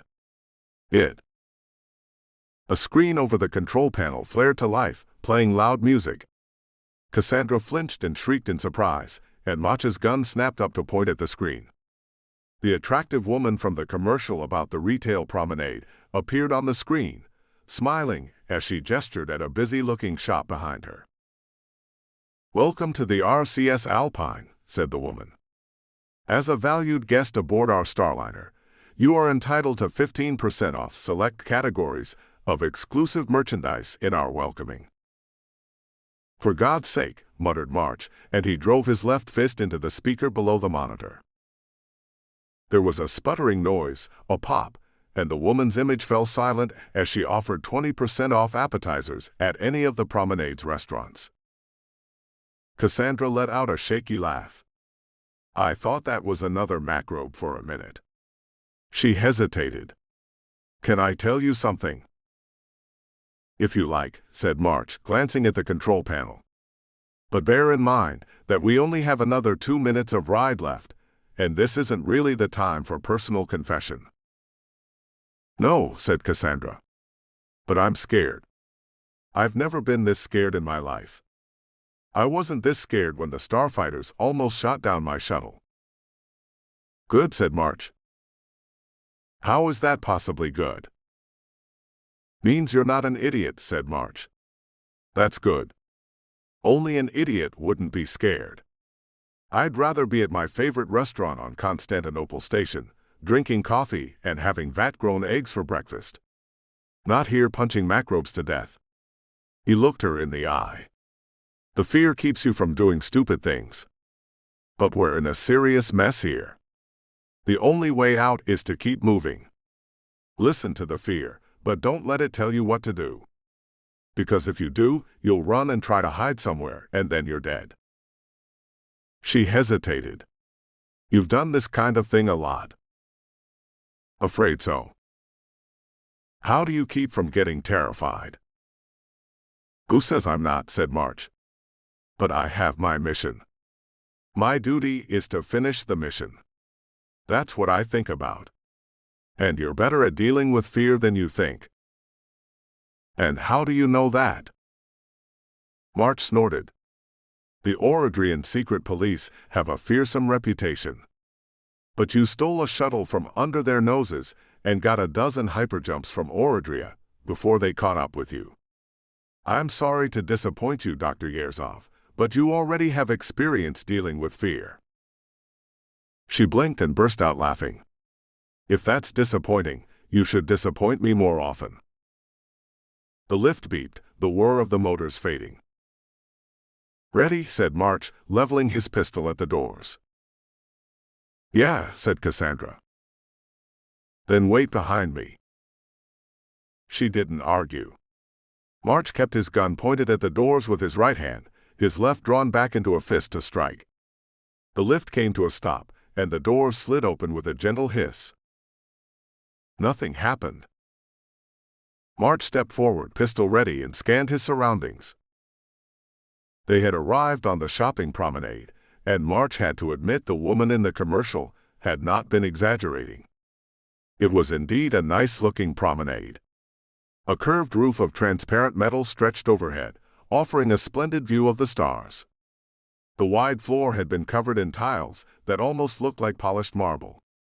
Shops and restaurants stretched down either side of the promenade, and spiraling stairs with ornamental metal railings led to the second level, which hosted even more shops and restaurants. Fountains stood here and there on the main level. Water was too valuable to waste as decoration on a starship, even on a Starliner, so a combination of lighting and holographic trickery created the illusion of water. The entire place looked tasteful and refined and massively overpriced. March doubted any of the restaurants would have served vat-grown eggs and bacon. He wondered if any of the customers or the staff had survived. "That was kind of anticlimactic," said Cassandra. "I could do with more anticlimax," said March. "I don't know," said Cassandra. "A climactic ending is kind of fun. At least, She went red again, and March decided to ignore the innuendo. At least jokes and embarrassment would give her something to think about other than the prospect of bloody death. "Let's head to the second level," said March, gesturing towards one of the spiral stairs. "We'll have a better view, and if the macrobes come at us, we'll at least have a chance of getting them in a bottleneck on the stairs." He started up the stairs, Cassandra behind him, and came to the second level. March found himself in front of a restaurant that looked as if it had once specialized in overpriced hamburgers. All the windows had been smashed, glass scattered across the fake marble of the floor, and a dozen dead men and women lay before the doors in a pool of blood. To judge from the position of the corpses, it looked as if they had been fleeing from the restaurant and been cut down. "There's a pair of macrobes in there," said Cassandra, glancing at her phone. "Ah, I think they're in the kitchens." "We'll let them have their privacy," said March. They continued down the promenade balcony, keeping close to the railing overlooking the main floor. The walk was a surreal experience. The promenade resembled dozens of others that March had visited over the years, but every few meters he saw a scene of horror. They passed a shop selling souvenir hats, and the racks of hats had been spattered with blood. A motionless hand lay beneath one of the racks, and March wasn't sure if it was attached to anything. Every bottle in the liquor store had been smashed, the smell of spirits strong enough to make March's nose tingle. It was also strong enough to drown the smell of blood from the row of severed heads that had been set on the liquor store's counter. "Why did they do that?" whispered Cassandra. "Insane, remember," said March. Cassandra nodded and said nothing more. After about a kilometer of walking, the end of the promenade came into sight. At the stern end of the promenade was a massive domed entertainment complex that held a pair of swimming pools, several movie theaters, more restaurants, and a set of rides designed for small children. There were also about 50 corpses scattered before the doors to the complex, their blood spattered around them. "We don't have to go in there, do we?" said Cassandra. "No," said March, pointing. At the end of the balcony stood 6 lift doors. "One of those will take us down to the engineering level." The third lift door beeped, the lights overhead coming to life. "Oh shit," said Cassandra. "Major quantum distortions in that lift car. I think there are a couple of macrobes coming up the lift." "Damn it," said March, looking around. He hadn't seen any macrobes in the open on the promenade. Likely after slaughtering all the diners and the shoppers, the creatures had scattered in pursuit of other prey. There was no obvious place for cover, and March did not want to try and fight the macrobes unless there was no other choice. They had been fortunate so far, but if March's aim had been a little worse or his reflexes a little slower, the macrobe in the repair shop or the passenger lounge would have killed them both. Even with his cybernetic arm, he would be no match physically for a single macrobe, and their strange glowing tumors seemed capable of absorbing the radiation of plasma bolts. If they encountered a single macrobe, March had one shot, and if he missed, they were dead. If they encountered a group of macrobes, they were likely dead as well. There was no cover on the promenade, but they were in front of a restaurant.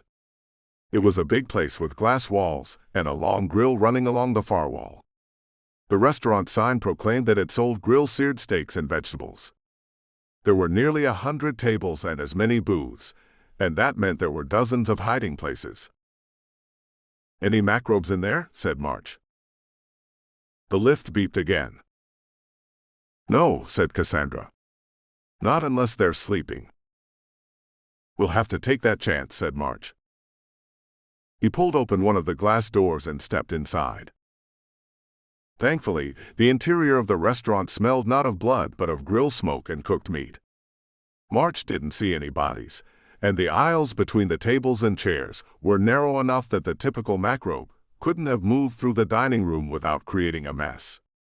Likely this restaurant had been closed when the Alpine's resonator coils had failed. "Good morning, good sir, good lady," said a smooth voice. March whirled and almost blew the head off an android that waddled towards him.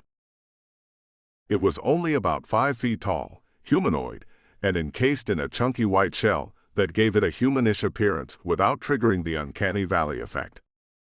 The android had cheerful-looking white leads for eyes, the plastic of its head casing styled to create the impression of a smile, and its gestures had been programmed to convey perky good humor. "I am sorry, but the Alpine's Grill and Tap, the finest restaurant on the ship, is closed until the evening cycle of shipboard time," said the android, its voice apologetic. "If you and your companion would please return in a few hours, we would be delighted to." "Stop talking, please," said March. The android shut up. "That's not a security drone," said Cassandra. "No. Courtesy android. Native-born Kalaskarans seem to love the damn things for some reason," said March. He hurried past the tables, heading towards the long grilling counter. The android looked after them with consternation. It must not be networked with the ship's computer. Else it would be telling us to take shelter in the cabins until we heard from the crew. Behind here. Cassandra scrambled behind the grill and went to her knees, and March followed suit, peering around the corner. The android glanced at them once more, decided that they were beyond its field of responsibility, and then resumed its post at the door. A heartbeat later, the macrobes came into sight. Cassandra flinched, a shiver going through her frame. There were 6 of the creatures. One looked like the macrobe they had fought in the repair shop, a ghastly hybrid of spider, scorpion, and human. Another looked like a serpent with a human torso, mucus glistening on its flanks. Still another looked like a bird, albeit with slime-covered vestigial wings incapable of flight, but with foot-long talons that left scrapes in the deck tiles. A fourth appeared reptilian, 6 clawed legs propelling it along. Every one of the macrobes had those strange blue glowing tumors covering their bodies, painting the walls and floor with eerie light, the same light shining in their maddened eyes.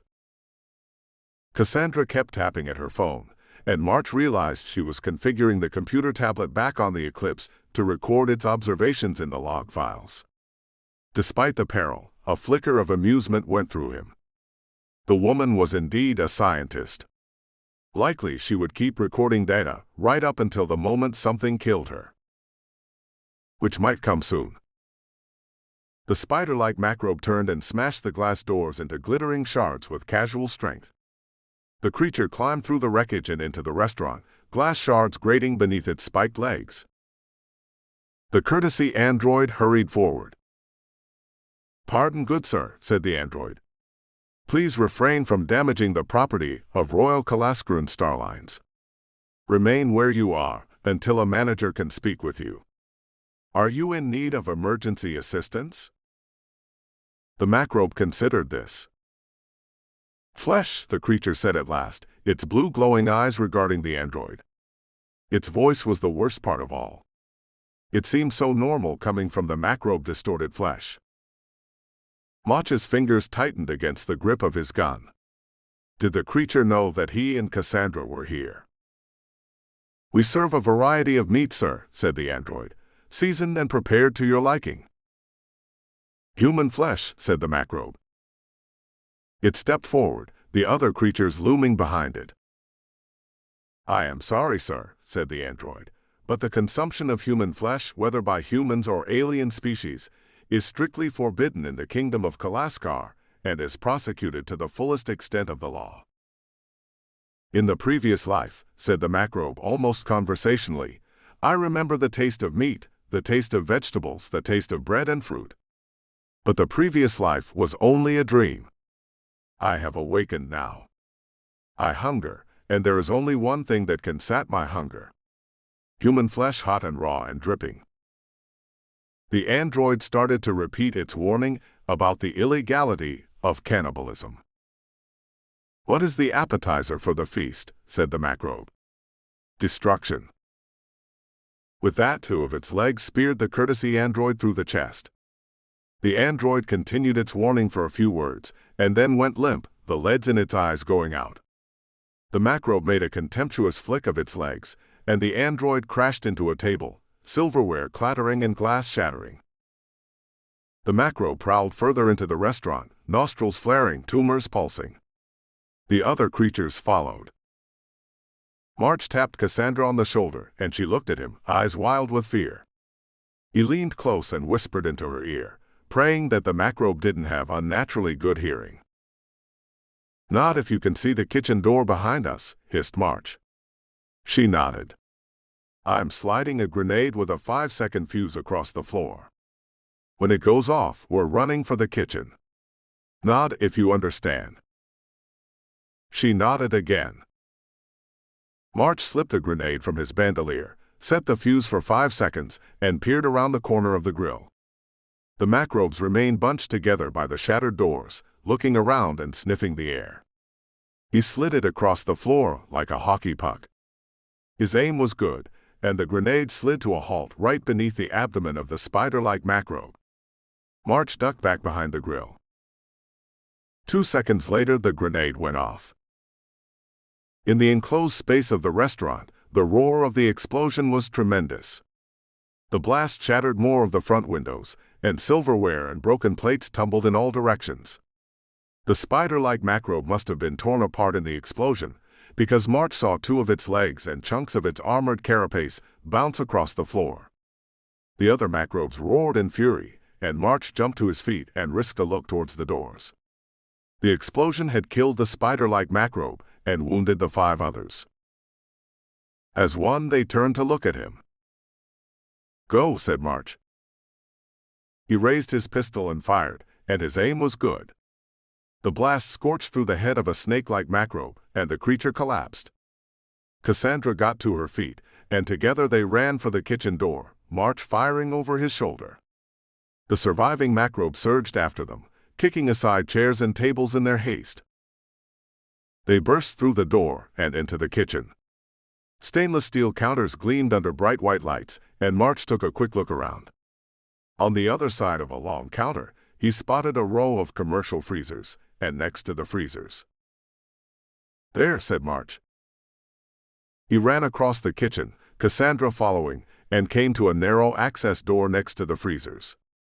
It was locked, but 2 quick shots from his plasma pistol burned through the mechanism, and March kicked the door open. Beyond was a narrow utility corridor, the walls lined with metal pipes and bundles of wires, and March squeezed inside, Cassandra right behind him. "Which way?" said Cassandra. "Can you detect any other macrobes nearby?" said March. "Just the ones behind us," said Cassandra. Crashing noises came from the kitchen as the macrobes smashed their way through the door. "This way," said March, pointing towards the stern of the ship. "Maybe we can get into the lift cars from behind. Or take the service ladder down to the engineering section." But he was growing increasingly uncertain of their odds. There were just too many macrobes on the ship. Under other circumstances, he would have retreated to the Tiger, withdrawn from the Alpine, and sent out a distress signal, and hope another ship arrived from hyperspace eventually. Yet Cassandra Yerzov, the alien relic, and the Eclipse device made for far too many high-value targets aboard the Tiger, and March doubted that President Merton's secret police and the machinists had given up their respective searches for Cassandra and the relic. Sooner or later, enemies were going to arrive in JX-2278C, and March wanted to be gone by the time they did.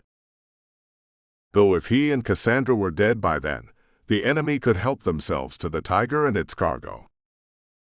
"Do you think they'll be able to squeeze into the doorway behind us?" said Cassandra. "Maybe," said March. "Let's not wait around to find out." They hurried down the narrow corridor, the wiring racks and pipe mounts sometimes tugging at March's sleeves as he squeezed past. The labels on the pipes changed, and March saw power feeds for the lift equipment. They came to a door labeled Lift Control Access. "We're in luck," said March. "There ought to be a maintenance shaft running alongside the main lift shafts. Hopefully, we can climb down to the engineering section. Any macrobes?" Cassandra consulted her phone. "If there are, they're sleeping." March nodded and reached for the door handle. He froze. "What?" said Cassandra. "Listen," said March. From the other side of the door, he heard a faint rhythmic clanging. "The lift equipment," said Cassandra. No, said March. I think that's boots on a ladder. Someone's climbing up the shaft. And if it's not a macrobe, that means it's a survivor. He opened the door and stepped through it. The room beyond was small, dominated by a pair of metal cabinets holding lift equipment. There was an access hatch in the floor which was open, and just as March came through, a woman in a white steward's uniform emerged from the hatch. She froze when she saw him, and then reacted with blinding speed, swinging a plasma pistol to point at his chest. 6. Spare parts. March reacted, his own gun pointing at the woman's head. His eyes noted details, assessing her as a threat. She was wearing white trousers, a white jacket, and high-heeled black boots, and the clothes fit her well. If he had not been assessing her as a target, he would have found her attractive. She had long black hair bound into a severe bun and deep blue eyes. Lipstick highlighted her mouth, and some mascara made her eyes seem larger. She had just climbed a ladder from the lower decks, but she wasn't breathing hard, which meant she was in good shape. Wait, said Cassandra. Wait. She stepped forward. Don't shoot each other. We're not macrobes. The woman in the steward's uniform looked at her, and then back at March. Yeah, said the steward. Yeah, I suppose you're right. Slowly she lowered her pistol, and March followed suit. Sorry. You just startled me, that's all. I didn't expect to see anyone on this part of the ship. I thought the macrobes would have killed everyone who hadn't transformed. I think they did, said March. You're the first human we've seen since we came on board. We had better get moving. There are 5 macrobes chasing us from the tap and grill, and they might be able to fit through the utility corridor. Damn it, said the woman. Yes, that's a good idea. We can't go back down, though. Why not, said March. That area of the ship is swarming with macrobes, said the woman. I don't know why. I think when the resonator failed, the macrobes were drawn to the dark energy emissions of the hyperdrive, and, well, you can guess what happened then. She shook her head. I barely got out alive. Is there another way out of this section of the ship? Said March. Yes, said the woman. She pointed at a ladder against the far wall. That leads to an access corridor running along the top of the retail promenade. There are hatches opening onto the outer hull of the ship. But I don't think the macrobes can fit up there. March glanced at Cassandra, and she tapped a few commands into her phone. There aren't any in that direction, she said. Not unless they're sleeping. The woman in the steward's uniform frowned. How do you know that? Long story, said March. We'd better move. Wait a minute, said the woman, holding out a hand. We'd better move before the macrobes come, said March. That utility corridor behind you is narrow enough that we'll be able to hear them coming a long way off, said the woman, and our 3 guns can shoot them down. Who the hell are you? You're not crew, and you're not passengers, not if you're walking around with plasma weapons. My name's Jack March, said March. I'm captain of the Tiger, a Kalaskaran privateer. We suffered a hyperdrive failure when we jumped into JX2278C, and we hailed the Alpine for assistance. When we didn't get an answer, we docked and came aboard to find out what had happened, and we've been avoiding macrobes ever since. Ha, said the woman. Lucky you're still alive. March nodded. Anyway, my name is Tessa Morgan. I'm a steward with Royal Kalaskaran Starlines. Her smile was humorless. My first tour aboard the Alpine, as it happens. Hell of a first day, said March. You're telling me, said Tessa. She looked at Cassandra. And who are you? March cursed himself. He should have thought of this. Cassandra Yerzov was technically a wanted criminal back on Oradria, and until she reached Kalaskaran space, someone unscrupulous enough and ruthless enough might try to hand her over to the Oradrian government for a reward. He started to open his mouth to answer, but Cassandra spoke first. "My name's Cassie Smith," she said. "I'm Captain Mach's hyperdrive mechanic and, well, his girlfriend, I guess you'd say."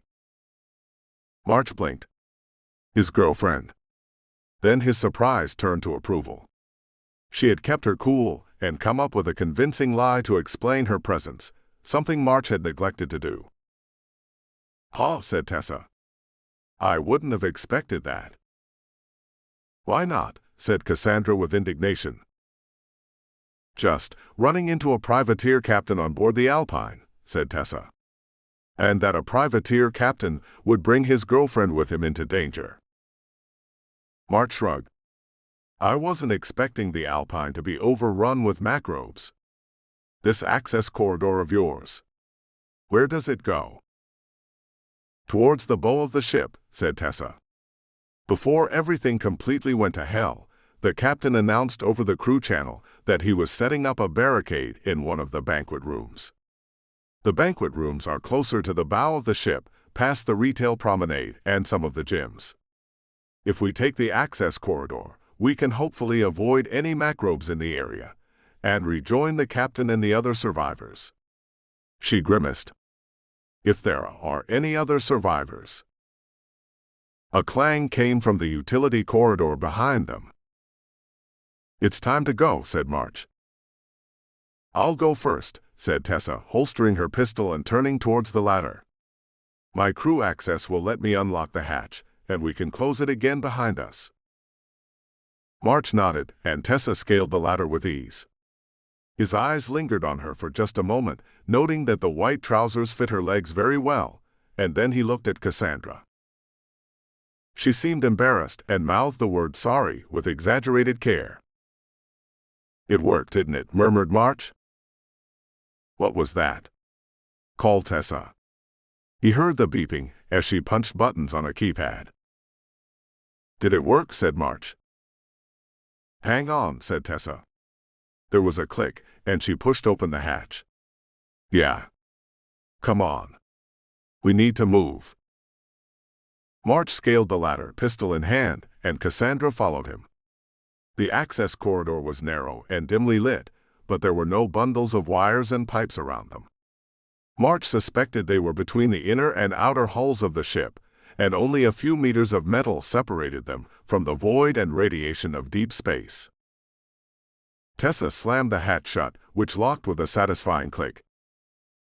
"How far to the banquet room?" said March. "About 1.5 kilometers," said Tessa. We should probably walk side by side. If any macrobes come at us from the front, we have a better chance of hitting them with 2 guns instead of 1. Those damn blue tumor things soaked up plasma bolts like sponges." "Agreed," said March. "Cassie, stay behind us and keep an eye out. If it looks like any macrobes are approaching, let us know." Cassandra nodded and tapped a command into her phone. Tessa eyed her. "So how does that work anyway? Your phone has a sensor that can detect macrobes." "Oh, no," said Cassandra. She blinked a few times, going red. "I just got lucky. I was trying to fix the hyperdrive on our ship and running a dark energy scan. I noticed that my scanner was picking up some dark energy ripples on the Alpine, so I linked my scanner to my phone before we came on board. I can detect conscious macrobes but not sleeping ones." "Well," said Tessa, "if we find any sleeping ones, we'll just have to make sure they stay sleeping." "Let's go," said March. Tessa nodded, and they started down the corridor, the metal grillwork of the deck clanking beneath their boots. From time to time they passed airlocks mounted in the ceiling, likely access airlocks for hull repairs. "So," said Tessa, "your ship. How many people can it hold?" "Room for 12 passengers," said March. "I could probably fit about 100 in the cargo hold, though the quarters would be tight and the life support would be stretched. I've got a cargo in there now, but if there are that many survivors, I can dump it." "Generous of you," said Tessa. "Maybe," said March, "but the Kalaskaran Royal Navy pays a rescue bounty for survivors for any wrecked ships. Might still be able to turn a profit, but I'm afraid there might not be that many survivors. No, said Tessa, her voice grim. But you said your hyperdrive was damaged? March nodded. I suppose we could all get on your ship and wait until someone arrives to find out what happened to the Alpine. Normally that's what I would suggest, said March. But we ran into pirates on our way here. We won the fight, but the hyperdrive was damaged in the process. The pirates went to get some friends and are searching our probable vectors even now. If we sit here too long, they'll catch up to us. Great, said Tessa. What kind of damage did your hyperdrive have? A power surge partially crystallized the dark energy surge regulator, said Cassandra. It failed when we came out of hyperspace. At least that's an easy enough component to fix, said Tessa. I think there would be some spares in the engineering section. March blinked. You seem to know a lot about hyperdrive repair. Tessa grinned. For a steward, you mean? Well, I don't want to be a steward forever. I want to move up in the galaxy. Working for Royal Kalascaran Starlines seemed like a good way to see the stars on someone else's credit. Of course, if I had known it would end up like this, maybe I would have stayed a waitress back on Kalaskar. What happened on the Alpine? Said March. I don't know, said Tessa. I mean, the dark energy resonator failed while we were in hyperspace, that's obvious, but I don't know what happened. I had just gone to the engineering section. The chief engineer had ordered a bunch of sandwiches for his technicians, and I got to deliver them. Everything looked fine when I was down there. Then I went to the security office to deliver the chief of security his lunch. That's when I got lucky, sort of. The chief's eyes started glowing blue, and he began transforming in front of me, and I realized what was going on. I grabbed a plasma pistol and shot him in the head before he killed me. She gestured with the gun in her right hand. Ever since then, I've been trying to link up with any survivors in the banquet room. I've been getting chased all over the damn ship by macrobes. You're lucky to be alive, said March. Yeah, said Tessa. Yeah, I'm not going to argue with that. She turned a haunted look in his direction. Between crew and passengers, there were nearly 4,500 people on the ship. If more than 50 of them are still alive and still human, I'll be amazed. That's awful, said Cassandra. It's been a bad day, said Tessa. She took a long breath and squared her shoulders, and March found his eyes drawn to her chest before he stopped himself. He rebuked himself and reminded himself to remain vigilant.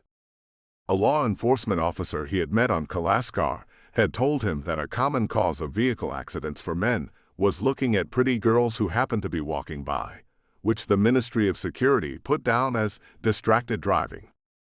Getting killed by macrobes because he had allowed himself to become distracted would be an idiotic way to die.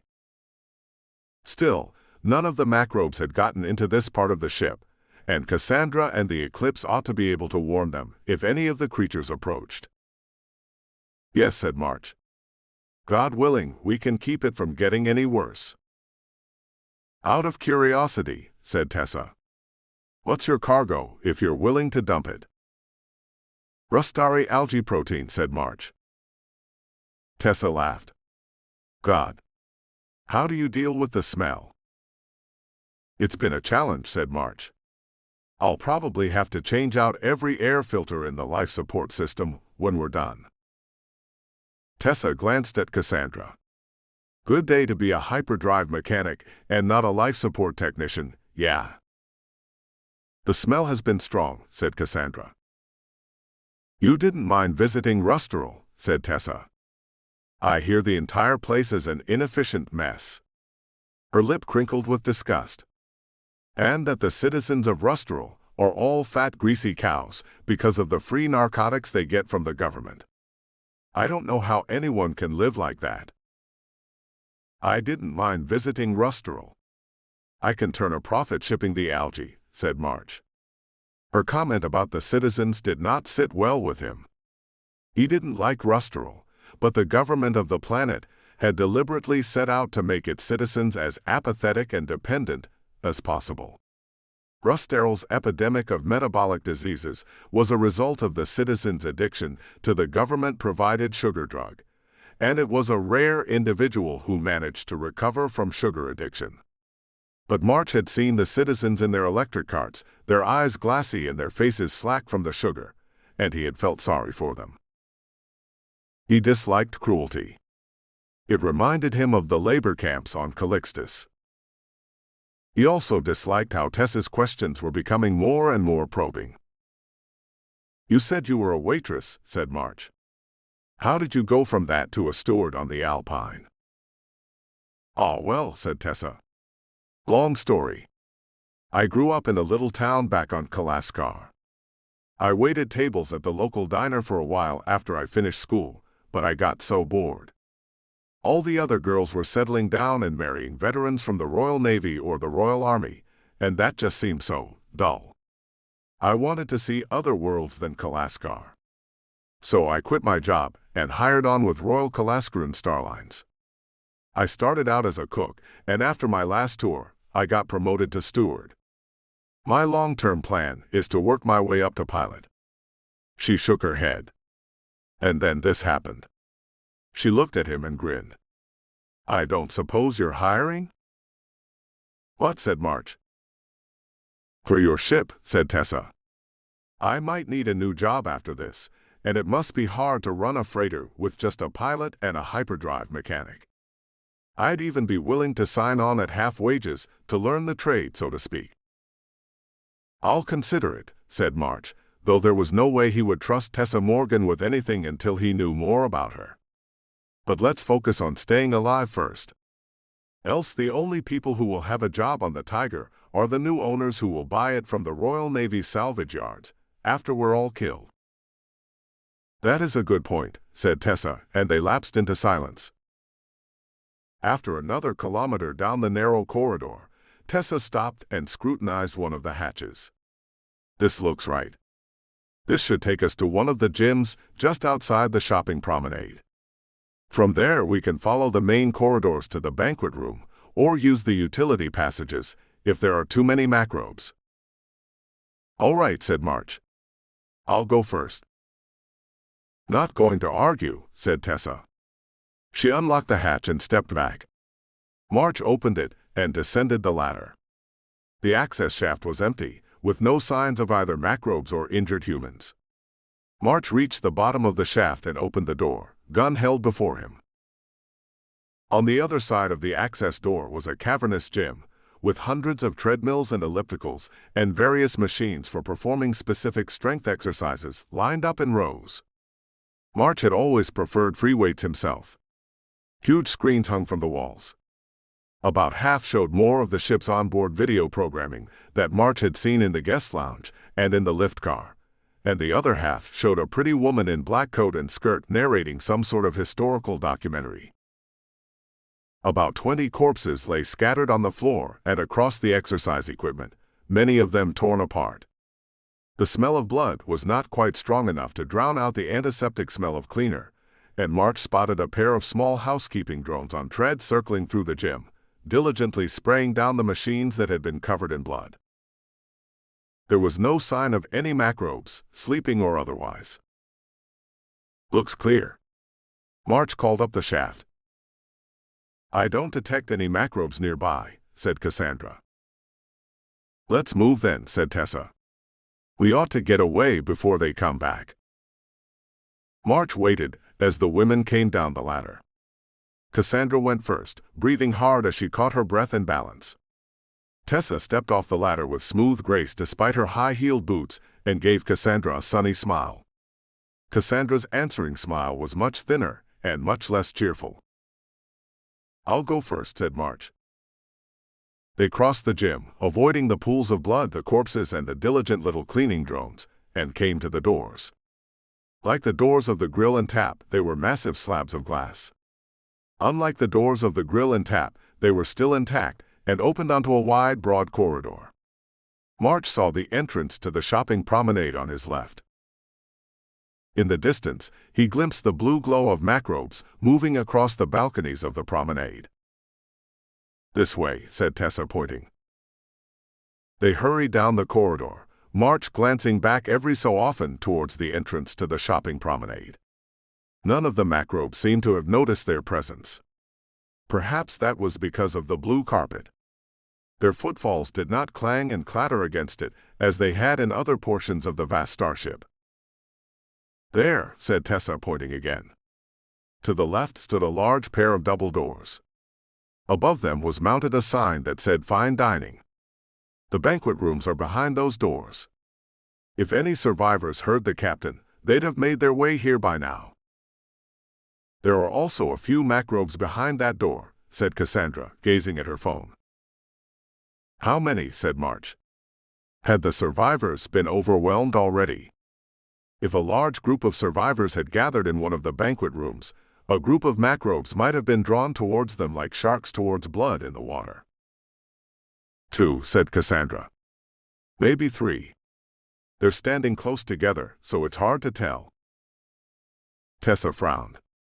"Just how does that sensor of yours work anyway?" Cassandra gave her that thin smile again. "Extremely well." "If they're standing together," said March, "that means they're vulnerable to grenades." He plucked one of the grenades from his bandoliers. Tessa's eyes went wide. She did have pretty eyes. "How many of those do you have?" "Not as many as we're going to need," said March. He set the fuse for a second and a half. "Are those doors motion triggered?" Tessa nodded. "I'll go first and throw the grenade. Start shooting the minute it goes off. If there are only 3 of them, we can take them down before they get close enough to tear us apart." "This is risky," said Tessa. "Do you have a better idea?" said March. "A utility corridor we could use." Tessa shook her head. "Not in this part of the ship, no." "Then we'll have to go through them," said March. "Cassandra, get your gun out, but only use it if you have a clear shot." Cassandra nodded, put her phone away and drew her pistol, her face drawn but calm. "Are you both ready?" The women nodded. March turned and strode forward, triggering the motion detector. The heavy door slid open with a hiss, revealing another wide carpeted corridor. The corridor terminated in a T-junction, and in the junction stood 3 macrobes, all of them resembling the spider-like creature that March had killed in the repair shop. He stepped forward and flung the grenade, and the macrobes started to turn to face him. "Blood and flesh," said one of the macrobes, a creature that looked as if it had once been a human woman. "Blood." March never heard the rest of the speech, because the grenade went off right under the macrobe. There was a flash of fire and a roar, and pieces of the macrobe bounced off the walls, leaking blue slime. The other 2 creatures screamed in fury and charged, and March took his pistol in both hands and started shooting. His first bolt missed. His second shot hit the carapace of the creature on the left, and the blue glowing tumors absorbed the plasma. His third shot drilled through its face and out the back of its head in a burst of embers, and the creature went limp and collapsed. The final macrobe charged towards him, clawed legs stabbing into the carpet, and March shifted to aim at it, wondering if he could line up a shot before it tore him to pieces. A plasma bolt flashed past him and struck the final macrobe in the head. It jerked once and then collapsed. March turned his head, wondering if Cassandra had shot it, and he saw that Tessa had dropped to one knee, both hands grasping the butt of her pistol. It had been a perfect shot, and she had done it while remaining motionless in the face of a charging macrobe. That kind of shot took a cool head and icy nerves. Maybe that diner back on Kalaskar had been a rough place. "Good shot," said March. Tessa grinned at him as she got back to her feet. "Surprised? Didn't think a Starliner steward could be that good of a shot." "I'm just glad we're not dead," said March, glancing back at Cassandra. "You're all right." Cassandra nodded. She hadn't gotten her pistol clear of her holster before the fight had been over. That didn't surprise March. This was the first time in her life she had ever seen deadly violence, and she was reacting the way he would expect. But Tessa Morgan wasn't. At some point in her past, she had learned how to keep a cool head despite the surge of adrenaline and terror, had kept a cool head long enough to kill the macrobe. Her shooting stance had been excellent, and it had taken iron nerve to drop to one knee before the charging creature. She had reacted like someone familiar with violence, someone accustomed to it. Either that had been one hell of a rough diner back on Kalaskar, or there had been combat training in her past that she hadn't happened to mention. "If anyone's still alive," said Tessa, "they'll be around the corner to the left." "Any macrobes nearby?" said March. Cassandra drew her phone and checked the display. "Not within 300 meters or so." "How does that work?" said Tessa, peering at the phone screen. A scowl flickered over Cassandra's face, and she lowered the phone. "It doesn't say anything. It's just a bunch of numbers." "This isn't the time to discuss user interface design," said March. "Come on." He walked towards the junction and turned left, and came to a stop. A half-dozen plasma weapons pointed towards him. At the end of the corridor, 20 meters away, he saw a pair of double doors, and beyond them was an elaborate banquet hall. A barricade had been constructed across the doors, built out of wooden tables and chairs. Between March and the barricade lay a score of macrobes of varying types, all of them killed by plasma bolts to the head. Cassandra joined him and came to a sudden stop, her eyes going wide. "Oh." The half-dozen plasma pistols were held by men in the uniforms of the Royal Kalaskaran Starlines. Two had white stewards' uniforms, now smudged and bloody, one wore the black of security, and three the blue uniforms of officers. One of the blue-uniformed officers straightened up. He looked like a Starliner captain out of a video drama, with a barrel chest, a graying beard, and a solemn, dignified face. Now the solemn eyes went wide with astonishment, and he straightened up, lowering his pistol. "Jack March," said the bearded man. "What the hell are you doing here?" Tessa came around the corner and smiled when she saw the barricade. "Manuel Torrance," said March. Captain Manuel Torrance, former officer of the Royal Kalaskaran Navy, Starliner captain and beta operative of the Silent Order, shook his head in amazement. "I didn't know what I expected to come around that corner, but it sure wasn't you." His gaze shifted to Cassandra, and he frowned. "Is that?" "You remember my girlfriend Cassie Smith?" said March. Torrance kept his surprise hidden, but March knew him well enough to see it. "Yes, of course. Good to see you again, Cassie. I have to admit, I wasn't expecting to see you in these circumstances." "Nor was I, Captain," said Cassandra. "You know each other, do you?" said Tessa. "We do," said Torrance. He frowned. "You're Stuart Morgan, is that it?" "Tessa Morgan, sir," said Tessa, drawing herself up. "This was my first tour aboard the Alpine." "Well," said Torrance with a sigh. "Hell of a first tour, Miss Morgan." March had last seen him 6 months ago, but Torrance looked as if he had aged 10 years, likely since this morning. "Jack, you've got the tiger with you?" "Yeah," said March, "but there's a problem." Torrance sighed again. "Of course there is. You'd better come inside, all three of you. We need to decide what we're going to do next." They climbed over the barricade and into the banquet room.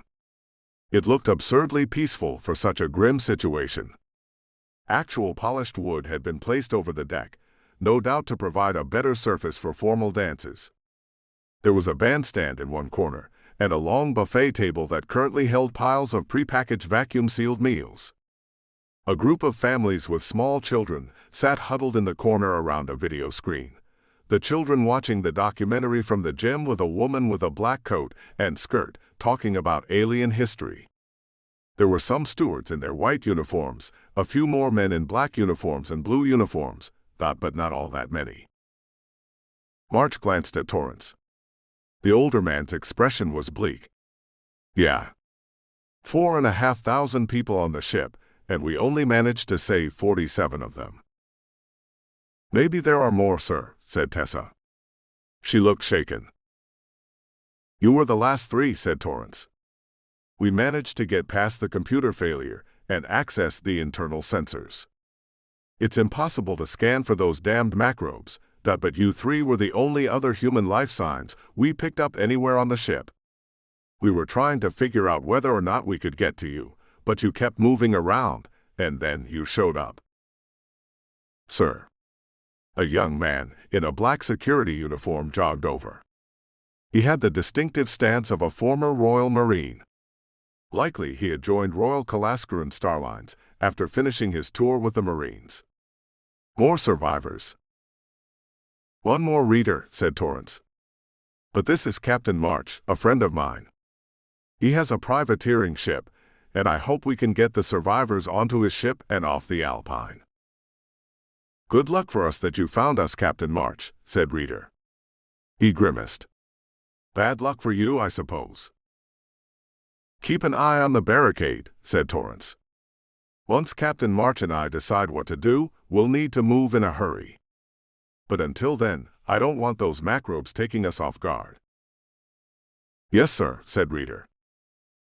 Miss Morgan is an excellent shot, said March. Tessa blinked and then smiled at him. Saved my life from a charging macrobe. Better put her on the barricade, too. You heard the man, said Torrance. Both of you go. Reader saluted, Tessa nodded, and they both headed for the barricade. This way, said Torrance. We can talk behind the buffet line. I think we have business to discuss. March and Cassandra followed Torrance behind the buffet line. The others could all see them, but they wouldn't be able to overhear. I'm really sorry, said Cassandra. March blinked. For what? For pretending to be your girlfriend, said Cassandra. No, it was clever, said March. I agree with Captain March, said Torrance. The fewer people who know who you really are, Dr. Yerzov, the better off we'll all be. What happened here, said March. I don't know, said Torrance. I really don't. I suppose if we live through this, the investigators from the company and the Ministry of Security will sift through the evidence and find out just how long I'm going to prison for negligence. We were about an hour and a half out from system JX2278C, and I was on the bridge to supervise the preparations for exiting hyperspace. Everything was green. Not a single problem. Then the engineering section reported an explosion, and both our main resonator and our backup went offline at the same time. An explosion, said March. Cassandra frowned. Dark energy resonators don't explode when they malfunction. Torrance shrugged. They don't. Maybe some other system overloaded and damaged the resonators in the process. Anyway, I ordered an emergency exit from hyperspace at once. But the explosion had apparently taken the computer offline, and we couldn't get any response from the controls. I tried to call the engineering section and tell them to manually cut the power to the hyperdrive, but I couldn't get any answer from them. I was about to leave the bridge and head to engineering, and then our navigator and the watch officer transformed into macrobes, and we were fighting for our lives. What happened then, said March. How did you end up here? We killed the transformed crew members, said Torrance, and I sent out a general call through the ship, telling everyone to make for the banquet room.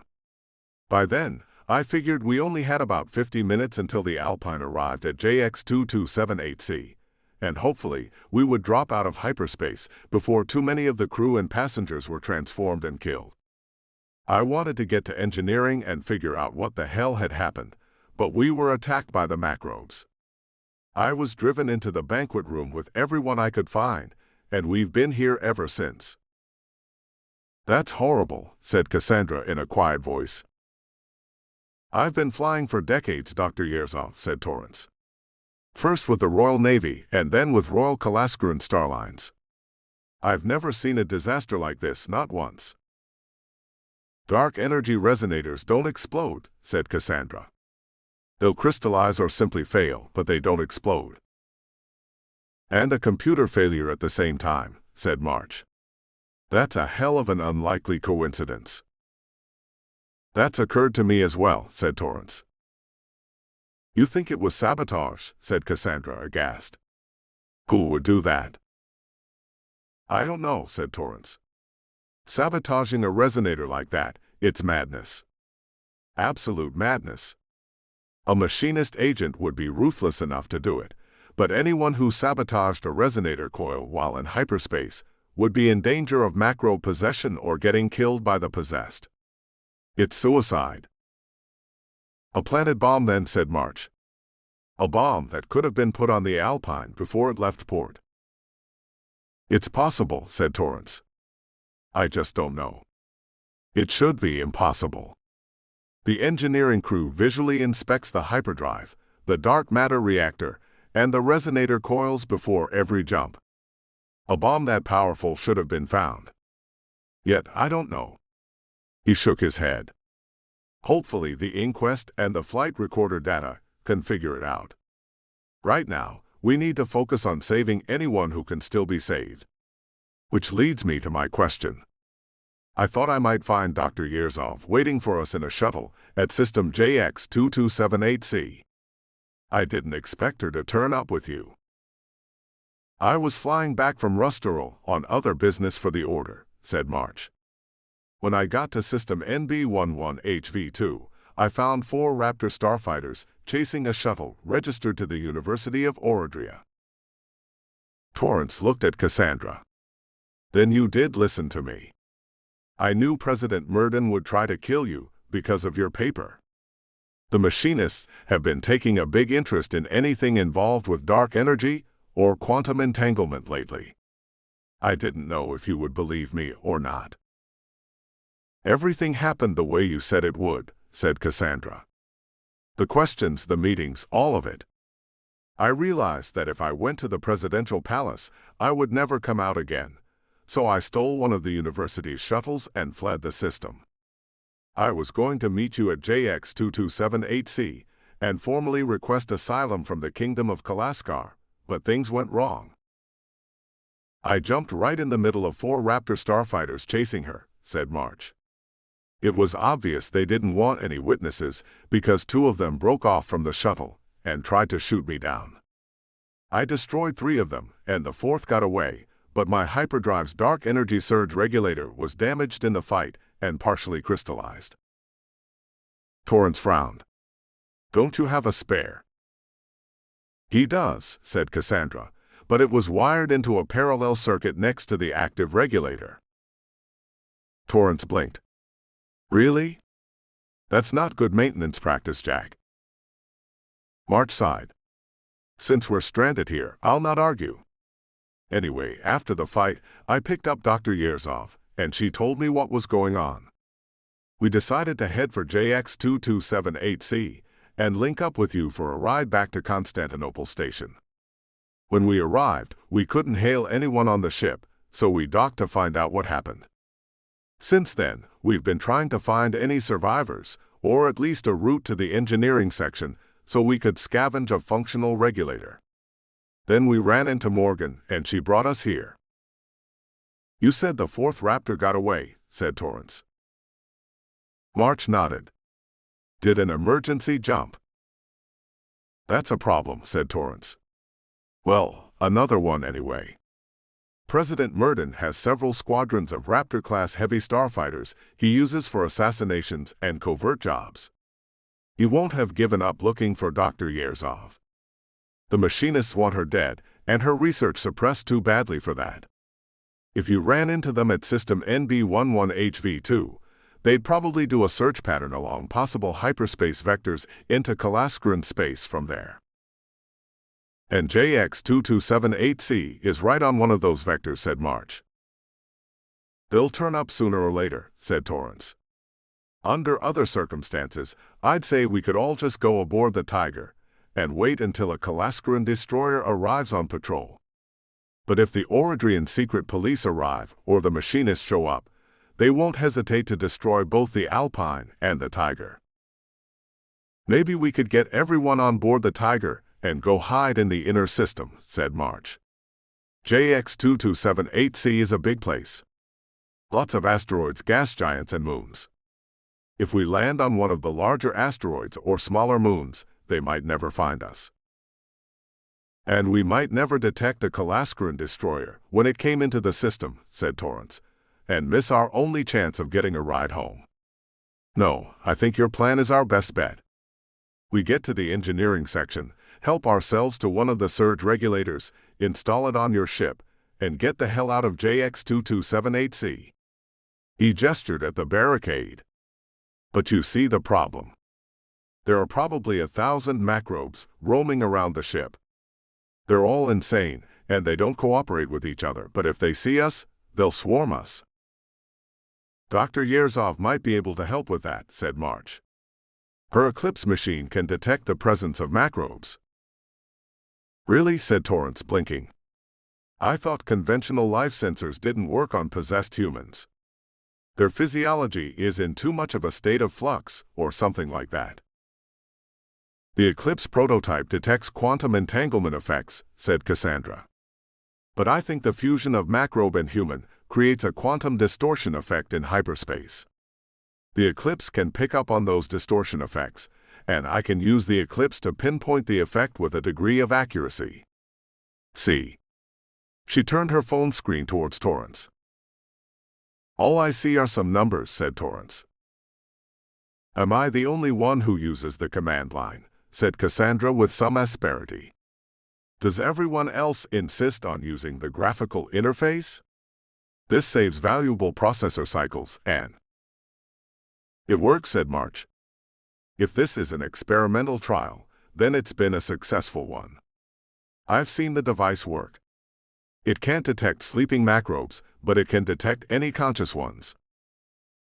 Okay, said Torrance.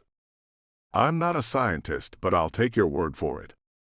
I have access to everywhere on the ship as captain, and I know the layout like the back of my hand.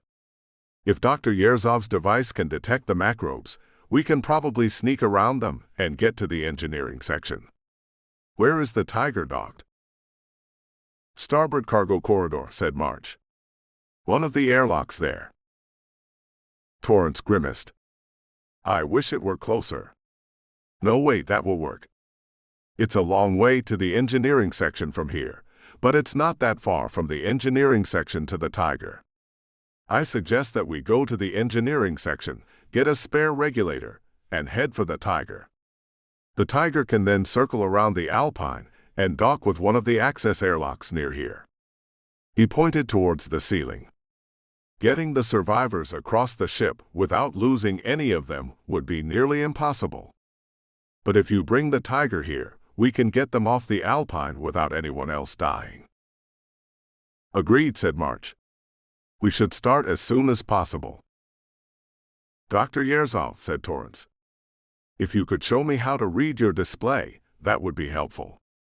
You can remain here in safety while Captain March and I retrieve the regulator and the Tiger. No, said Cassandra with a shake of her head. For one, I don't think you have the scientific background to understand the Eclipse's readout. Do you know the equation for assessing the standard rate of normal space resistance for dark energy currents?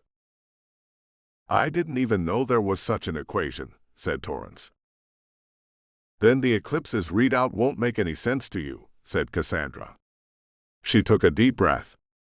And I want to help. So many people have died. If I can help save anyone, then I think I have a duty to help. She hasn't made a mistake about the readouts yet, said March. Cassandra gave him a grateful smile. And she has a point. The two of us shouldn't go alone. If we're killed, someone else will need to get to the engineering section and the regulator. Agreed, said Torrance. We'll take Reader with us. He was a veteran, and he's seen combat. He shook his head. I don't think anyone else has combat experience, though. What about Tessa Morgan, said March. The steward, said Torrance. I don't think she has any combat experience. I check over the personnel files of every new crew member. I'll admit I don't remember hers, but if she had combat experience of any kind, I would have remembered. Captain March is right, said Cassandra. She kept her cool when we fought the macrobes. She had shot one right through the head before I had even gotten my gun out of its holster. A pistol shot from a distance is challenging, said Torrance. All right. We'll set out at once. I think it would be best if we kept up the story that you're Jack's girlfriend and hyperdrive mechanic. It's possible there were machinist informants on the ship, and it's just as possible that one of them survived and is in the room right now. Okay, said Cassandra. Torrance nodded. In the silent order, Dr. Yerzov, paranoia isn't a mental disorder but a way of life. If we survive this and you get to Kalaskar, you'll become one of us and you'll understand. If you're both ready, we'll leave at once. March nodded, and he and Cassandra followed Torrance as he strode into the center of the banquet room. Everyone, called Torrance. If I can have your attention, please. The crewers looked at the captain. The families huddled near the video turned their attention from the attractive historian, their eyes fearful and shocked. For the first time today, we've had a stroke of luck, said Torrance. This is Captain March, and his ship is large enough to get us all off the Alpine. Unfortunately, his hyperdrive was damaged, and we need to retrieve a component from the Alpine's engineering section before we can leave the system. A murmur came from the families, but Torrance kept talking. So, we're going to retrieve the component, board Captain March's ship, and then dock with the nearby utility airlock. That will let you get aboard his ship without any further risk to your families, and then we can return to Kalaskaran space. Reader. Morgan. Both Reader and Tessa hurried over. Sir, said Tessa. You're coming with me, said Torrance. Our task is to retrieve a dark energy surge regulator from the engineering section, board Captain March's ship, and then retrieve the survivors. Take whatever weapons and ammunition you want from our supplies. Reader nodded and jogged to a table holding a variety of weapons, but Tessa lingered.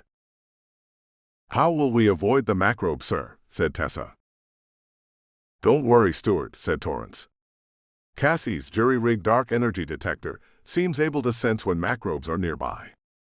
Cassandra smiled a little at the description of her prototype, though it was strange to think of a jury-rigged prototype causing so much trouble. If you don't want to accompany us, that's fine. There's no shame in that. You can stay here and help look after the remaining passengers. But Captain March said you handled yourself well in the fighting, and we'll need all the help we can get. Tessa hesitated, and for an instant fear flickered across her poised expression. That was only rational. The prospect of facing more of the macrobes would fill anyone sane with fear. This isn't a suicide mission, Stewart, said Torrance. We're doing this to save the lives of the others and our own, and any help would be welcome. You're right, sir, said Tessa. I'll come with you. Take whatever you need, said Torrance. Once you're equipped, we'll go. 7. Battle Mutations. 10 minutes later, Captain Torrance unlocked an access door behind the buffet table, and they took a ladder and then another utility corridor into the bowels of the ship. Here's the plan, said Torrance. He had set up a short-range network on his phone, sharing a map of the Alpine with their devices and allowing them to communicate over earpieces. We're on the dorsal deck near the bow of the ship, and the engineering section is in the ventral region towards the stern. The quickest way there is through the first-class decks and then down through second and third class in the cargo holds. Unfortunately, due to the large number of passengers who transformed, grief flashed across his expression, and his commanding voice faltered for a moment. There will be numerous macrobes on those decks. Miss Smith's detector confirms that. We'll have to stay close to the utility corridors, which will slow our time. Once we have the regulator, we'll make for the Tiger, detach from the Alpine, and circle the ship to pick up the remaining survivors from the banquet hall. Are there any questions? What if we encounter more survivors, sir? Said Reader. We'll take them with us, said Torrance. We have no other choice. They wouldn't survive a trip to the banquet hall, and telling them to make their way alone would be suicide. Yes, sir, said Reader, and Tessa nodded. One last thing, said Torrance. It is possible you will encounter macrobes who were once your fellow crewers or your friends. They may recognize you, and they may try to taunt you or lure you to your deaths. Do not listen to them. Every last person on this ship who was possessed has been killed and replaced with a creature holding their memories and knowledge. The macrobes will not hesitate to kill you in the most painful way possible. He looked Tessa and Reader in the eye. Do both of you understand? Aye, sir, said Reader. When I was in the Marines, we found a derelict ship that had suffered a resonator failure. One of the nastiest things I had ever seen, at least until today. I won't hesitate, sir, said Tessa in a quiet voice, meeting the captain's eye. Good, said Torrance. Let's move out. There are a lot of people counting on us. March knew him well enough to hear the grim tone in his voice. There were people to be saved in the banquet hall, but compared to the thousands who had started the trip on the Alpine, only a bare handful remained. It was a catastrophic disaster, and it would be remembered as one of the biggest starfaring disasters in Kalaskaran history. If they lived long enough to return to Kalaskar, Torrance would face a board of inquiry, and his career with Royal Kalaskaran Starlines would be over. Depending on the results of the inquiry and the Ministry of Justice's investigations, Torrance might face prison time, though from what March could tell, Torrance hadn't been negligent in any way. And even if it wasn't his fault, even if his name was cleared, Torrance was the kind of man who would blame himself. He would carry the burden of those deaths on his conscience for the rest of his life. March and Torrance took the lead, plasma pistols in hand. Tessa came next, and then Cassandra and Reader brought up the rear, moving with the efficient motions of a man accustomed to fighting. Cassandra's eyes remained fixed on her phone, watching the flow of data from the Eclipse device. I have a question, said Cassandra. Yes, Miss Smith, said Torrance, not looking back. No, not for you, Captain, said Cassandra. For Miss Morgan. Tessa blinked and looked back at her. Oh. Where did you learn to shoot like that? Said Cassandra. You're a really good shot. Oh, said Tessa. She looked a little surprised. Well, I told you I grew up in a little town on Kalaskar, right? You're not Kalaskaran. Cassandra shook her head. In the less inhabited parts of Kalaskar, there are these animals we call spineballs. I forget the proper name. They were native to the planet before we humans came in and terraformed the place, and they're tough and smart and fast. They're also predators, and they will attack and eat lone humans if they can. My dad made sure I knew how to shoot, and I've had to shoot charging spineballs a couple of times. Suppose it's not that different from shooting a charging macrobe. You should have mentioned that on your application, Miss Morgan, said Torrance. You might have gotten a job with security. Tessa smiled. But I didn't want to go into security, sir. I want to be a pilot, or maybe a navigator. Figured I would start at the bottom and work my way up. Shooting guests doesn't seem like a good way to do that. We don't shoot guests all that often, ma'am, said Reader. Sometimes we stun the drunker ones when they get rowdy, let them sleep it off in the holding cells, but that's about it. The company frowns on shooting guests. He fell silent. No doubt he had worked out that he had shot a lot of guests today. Or creatures that had once been guests. How about you, Cassie, said Tessa. How did you get into hyperdrive repair? Cassandra glanced at her, shrugged, and then turned her attention back to her phone. Well, I was good with physics at the university, but there wasn't much money in that, so I wound up going into hyperdrive repair. I don't get on well with my family, so I don't mind traveling all over inhabited space. It's a good way to see the galaxy. March was surprised that she had proven to be such a good liar. It helped that she didn't seem to like Tessa at all, and made a minimal effort to hide that dislike. "So how did you and Captain March meet?" said Tessa. "That's kind of romantic, isn't it? The captain and the hyperdrive mechanic." She grinned. "Though most of the hyperdrive mechanics I've met have been balding and burly, so that would be less romantic." Indecision came over Cassandra's face. "If this works," said March, "we're going to all be cooped up on the Tiger for several days until we can get to Constantinople Station. There will be plenty of time to trade personal histories then."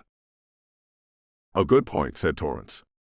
"Stay quiet, unless you have something important to say." "Sir," said Reader, and they lapsed into silence. They continued down the utility corridor for several hundred meters, and then stopped at another access door. "All right," said Torrance. "This opens onto the first level of the retail promenade. We'll have to cross the promenade and enter one of the shops. The place sells souvenir t-shirts, I think. There's another access door in the shop's back room, and we'll take the utility corridor from there." "There are macrobes behind that door," said Cassandra. "Two only 3 or 4 meters away. And there are dozens more scattered around the shopping promenade. I think they might be fighting each other." "But if they see us," said March, "they'll attack." "All right," said Torrance. "This is what we'll do. I'll open the door, and Captain March and I will try to take out the 2 nearest macrobes. If we miss, Reader and Morgan will take them out. And if they miss, we'll close the door and retreat into the utility corridor. We'll have to take a longer route to the engineering section, but at least we'll be alive to do it. Any questions?" No one had any. Torrance dropped to one knee right in front of the door. March stepped behind him, both hands grasping his pistol's grip. Reader and Tessa readied their guns, and Cassandra took a deep breath and stepped behind them. "Jack," said Torrance.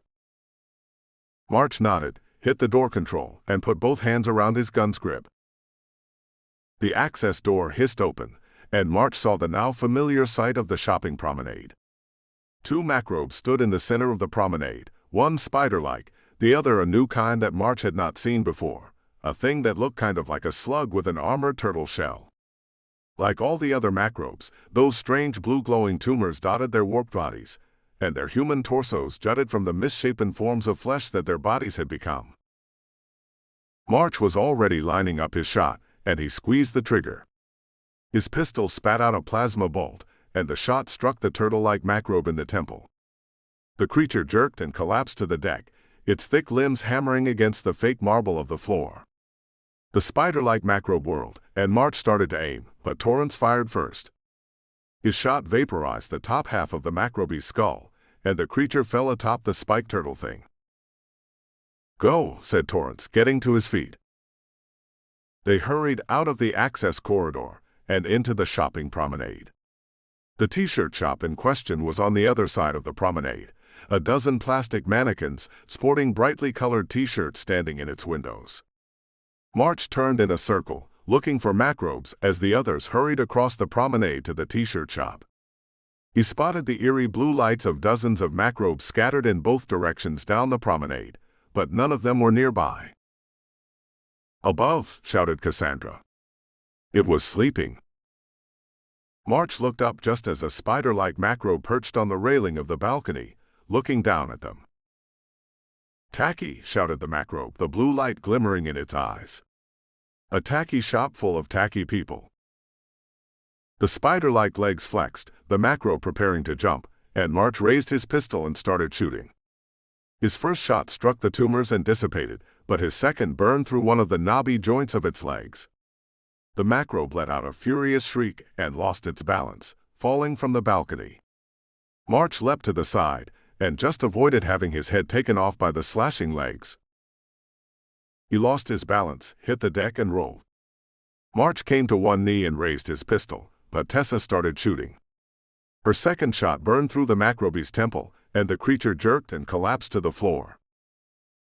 "Come on," shouted Torrance. "Move, move, move." The others raced towards the t-shirt shop. Cassandra shot March a concerned look, and he nodded and got back to his feet. Around them, he heard the cries of furious macrobes as the creatures converged on the sound of shooting. Another 40 seconds or so, March thought, and they would storm into the shop and kill them all.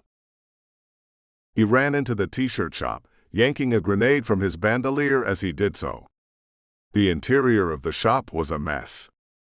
The racks of t-shirts had been shredded, and quite a few of them had been spattered with blood.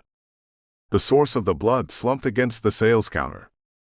The sales clerk had been a young woman, but one of the macrobes had removed everything inside her ribcage, and the creature hadn't done a neat job of it either. On the far wall was an open door leading into a stockroom, and March saw the others vanishing into an open access door, a utility corridor stretching further into the ship. "Jack," said Torrance. He stood by the door, waving the others through. "Move it." March ran across the shop, lifting the grenade and setting the fuse to 5 seconds. "You'd better go first." Torrance frowned, started to respond, and then saw the grenade. Then his eyes went wide. "Move it!" Torrance shouted down the utility corridor. "Grenade! Move it!" He ran into the utility corridor, and March followed him. A half-dozen macrobes hammered their way into the shop, kicking aside the racks of damaged t-shirts. March flung the grenade into the shop, hit the door control, and stepped back. The access door slid shut with a clang, and he ran down the corridor towards the others. He thought the access door would be thick enough to contain the explosion, but if he was wrong. There was a loud bang, and the deck shivered beneath March's boots. There was a horrible shriek of stressed metal, and he saw that the door had been warped by the explosion. They weren't using that door again, but neither were the macrobes. "What was that?" said Reader. He looked a little shocked. "Grenade," said March. "What kind?" said Reader. "Fragmentation with a plasma core," said March. He shrugged. "I figured it would help slow down pursuit. The fewer macrobes who decided to chase us through the ship, the better." He did not say that he had decided to use the grenade the instant he had seen the dead young woman. That kind of thinking would not help accomplish the mission. Fortunately, the demands of pragmatism had intersected with the demands of his own outrage. "It worked," said Cassandra, tapping at her phone. "I think the explosion killed 3 of them. The others look like they're moving off." "Probably because the shop is on fire," said Tessa, pointing at a few wisps of smoke leaking through the warped access door. "That macrobe on the railing," said Reader, wiping some sweat from his forehead. "The one that looked like a spider, the one that Miss Morgan killed." Tessa smiled at that. "Why didn't your detector pick it up, Miss Smith?" "It was asleep," said Cassie. "My detector doesn't pick up unconscious macrobes, only conscious ones. I don't really know why." "There's a lot we don't understand about macrobe possession, Mr. Reader," said Torrance. "The fact that we have a device that can detect them at all is the only advantage we have. Normal sensors have a hard time picking them up." "Hell of an invention," said Tessa. "If we live long enough to get back to Kalaskar, maybe you and Captain March should go into business mass-producing the detectors, Miss Smith. You'd make a fortune." Cassandra blinked. Evidently, the possibility had not occurred to her, though March suspected she would be far happier working in a lab than heading up a manufacturing business. "We are getting back to Kalaskar, Miss Morgan," said Torrance, his voice hard with iron resolution. No doubt he had learned the proper tone of command in the Royal Navy. "We are rescuing the survivors and getting them back to Kalaskar." "Yes, sir," said Tessa. "Let's keep moving," said Torrance. "Jack." March nodded and resumed his previous place at Torrance's side, and they headed through the utility tunnels. Twice they descended ladders and passed through junction boxes, rooms where 4 utility corridors met. March was familiar with the design of this class of starliner, but not familiar enough to navigate his way through the bewildering maze of the utility corridors. Fortunately, Torrance did indeed know his starship like the back of his hand. He led the way with confidence, and at last they stopped at another access door, a ladder climbing the wall next to it. "There are at least 3 macrobes behind that door," said Cassandra. "Ah," said Torrance. "That could be a problem." "What's behind that door?" said March. "One of the private dining rooms for the first-class passengers," said Torrance. "Big place, with a balcony running around the room. Any macrobes would have lots of room to maneuver and avoid our shots." "Can we take another route?" said March. "This is the fastest route to the engineering section," said Torrance. "Maybe we should take another way, sir," said Reader. "The extra time is annoying, but better to arrive later than not at all." "We'll probably have to fight at least some macrobes no matter what route we take," said March. "And any extra time could be fatal," said Torrance. "Captain March shot down some pirates on the way here, and they're likely still looking for his ship. If those pirates show up, I have no doubt they'll try to blow up the Alpine once they learn the ship is infested with macrobes." That was only half true. Regular pirates, if they saw the Alpine was infested with macrobes, would probably get the hell out of System JX2278C as fast as they could manage, though bolder pirates might try to steal the Tiger first. The Orodrian secret police would not hesitate to blast the Alpine out of the sky to kill Cassandra and destroy her Eclipse prototype.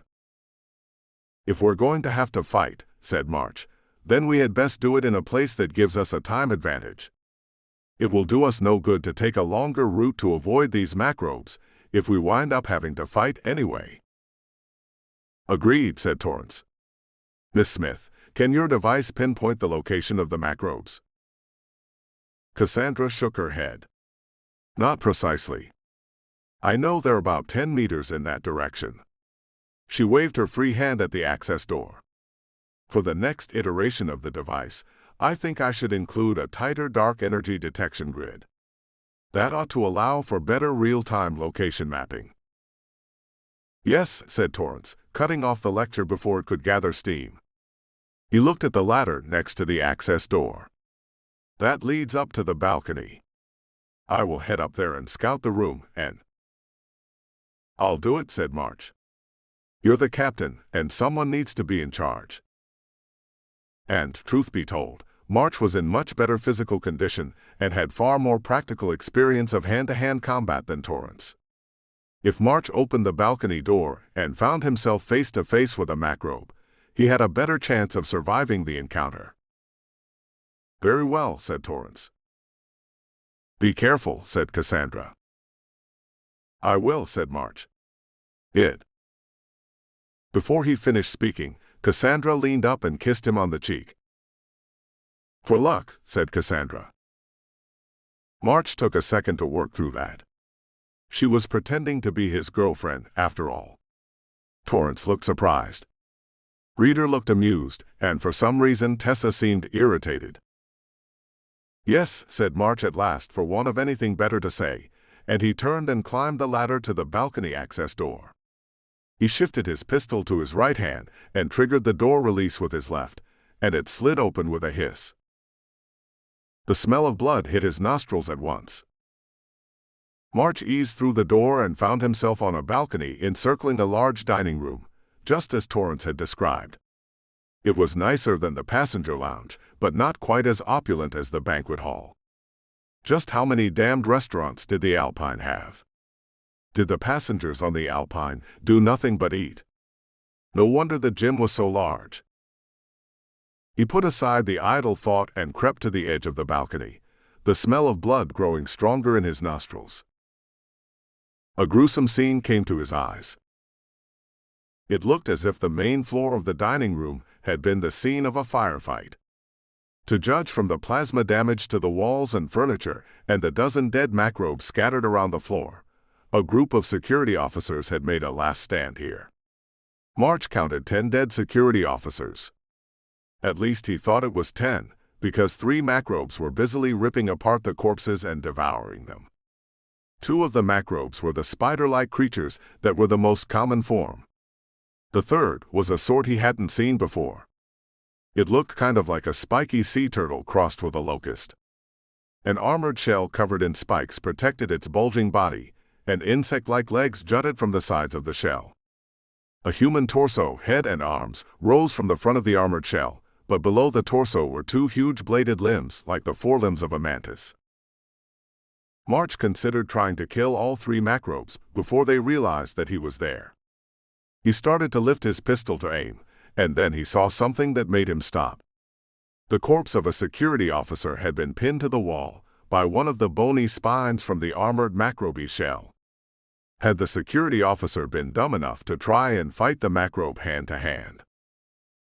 No, the spike had been driven too far into the wall for that. Almost as if it had been fired with great force. March glanced around the dining room and saw more of those bony spikes embedded in the walls.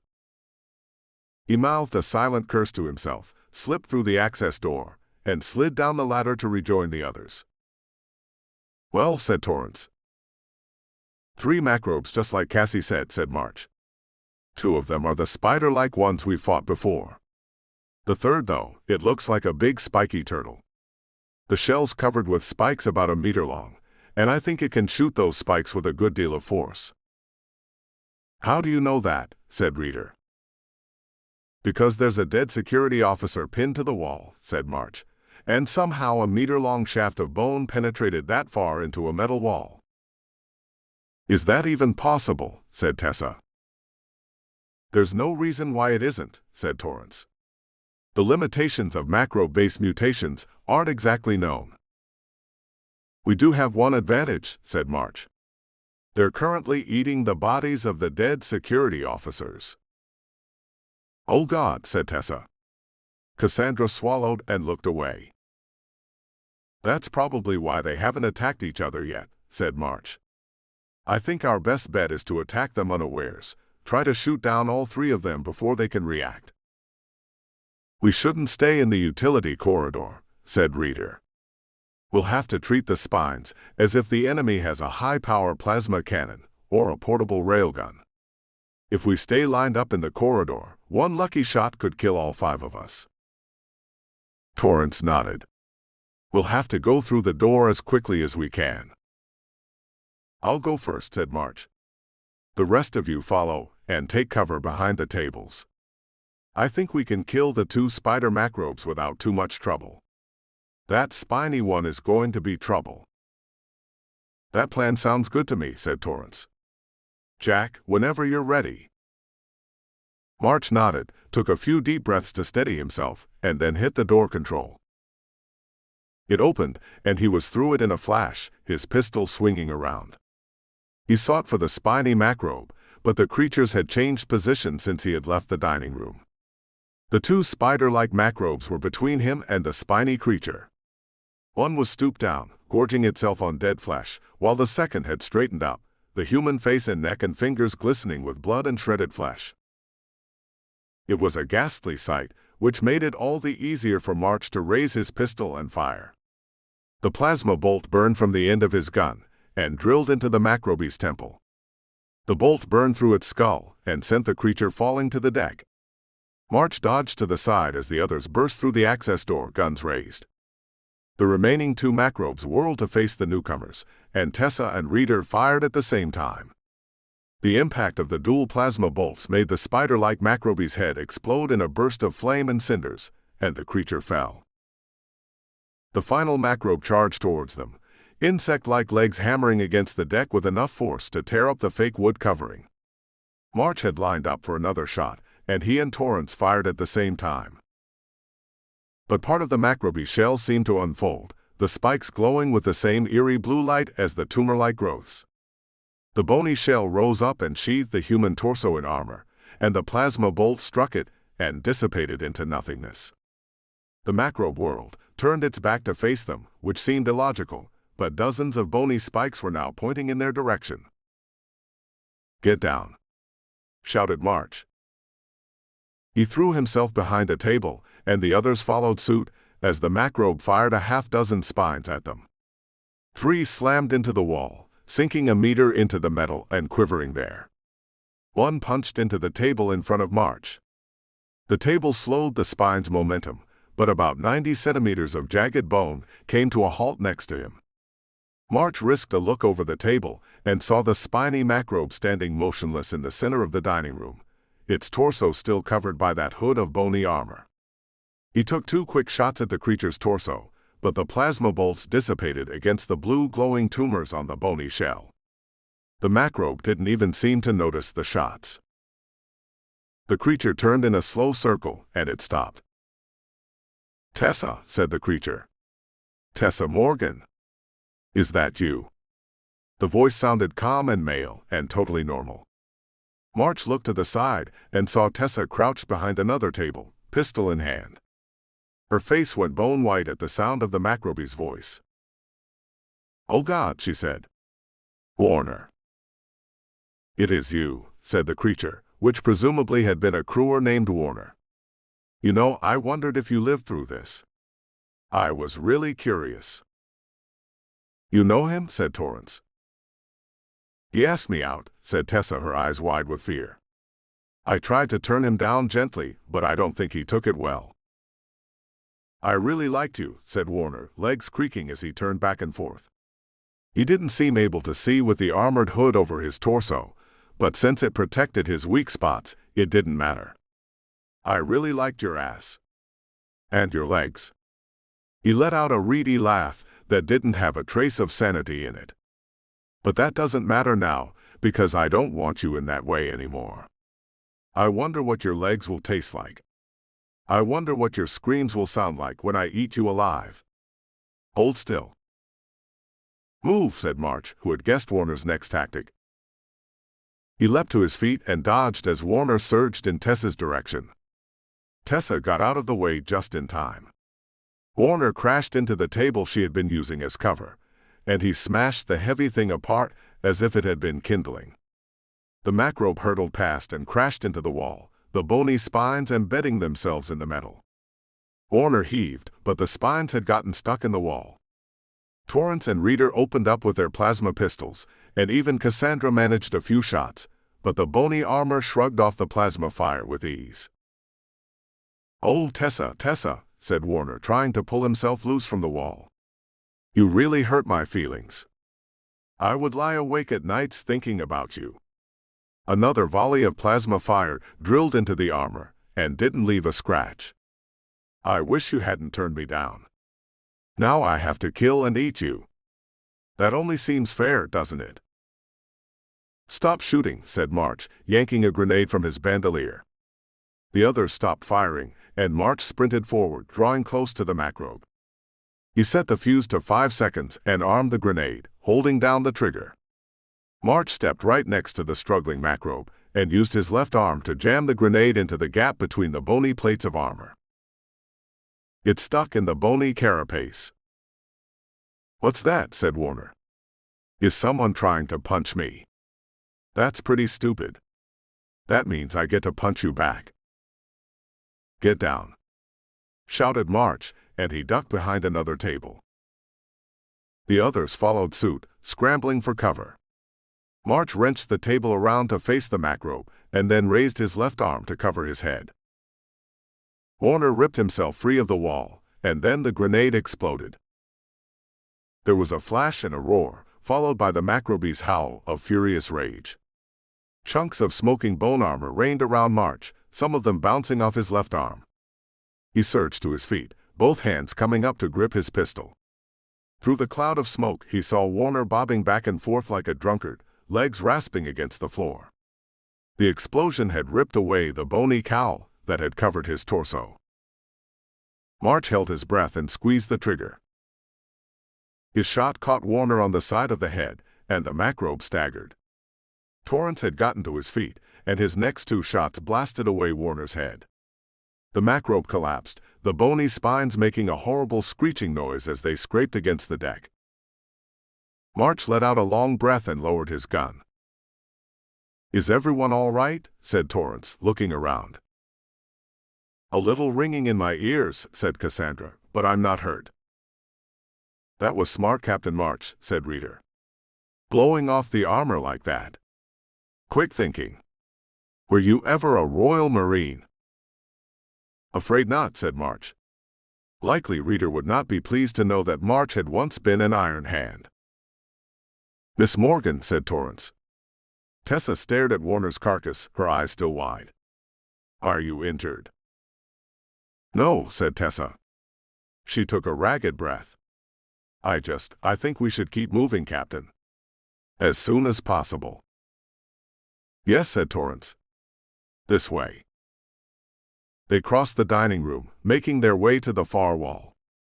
Now that the fight was over, the stench of the place filled March's nostrils, an odor of blood and torn flesh, and the strange ozone-like odor of the macrobes.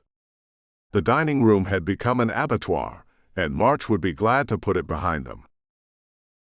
Torrance opened an access door on the far wall, ushered everyone through, and closed it behind them. All right, said Torrance. We're about halfway there. The next potential obstacle is a junction around a corner about 100 meters that way. 4 utility corridors meet there, and it's large enough for a macrobe or two. Cassie, can you detect anything from that direction? No, said Cassandra, checking her phone. But that could mean. There might be sleeping macrobes there, said Torrance, his voice grim. I will scout it out. Reader, if you could accompany me, that would be welcome. Cassie, if you can accompany us to watch for macrobe attacks, that would be welcome. Of course, said Cassandra. Jack, Miss Morgan, please guard the door, said Torrance. We'll be back in a few moments. All right, said March. He ejected the spent power pack from his pistol and slapped a fresh one into place as the others left. Hauling around the weight of all those extra power packs had been annoying, but he didn't regret it now. Tessa leaned against the wall, arms wrapped tight around herself, her white uniform smeared with dust and soot from the explosion. Her eyes were haunted and grim, and she looked shaken. Were you close with Warner? Said March. She shook her head. No. Not at all. I mean, I liked him. He seemed like a nice guy. He worked in the kitchens. But I didn't want to date him. I don't want to date anyone right now. And I almost got killed for it. He almost killed me for it. He didn't, said March. Warner was dead long before we came here.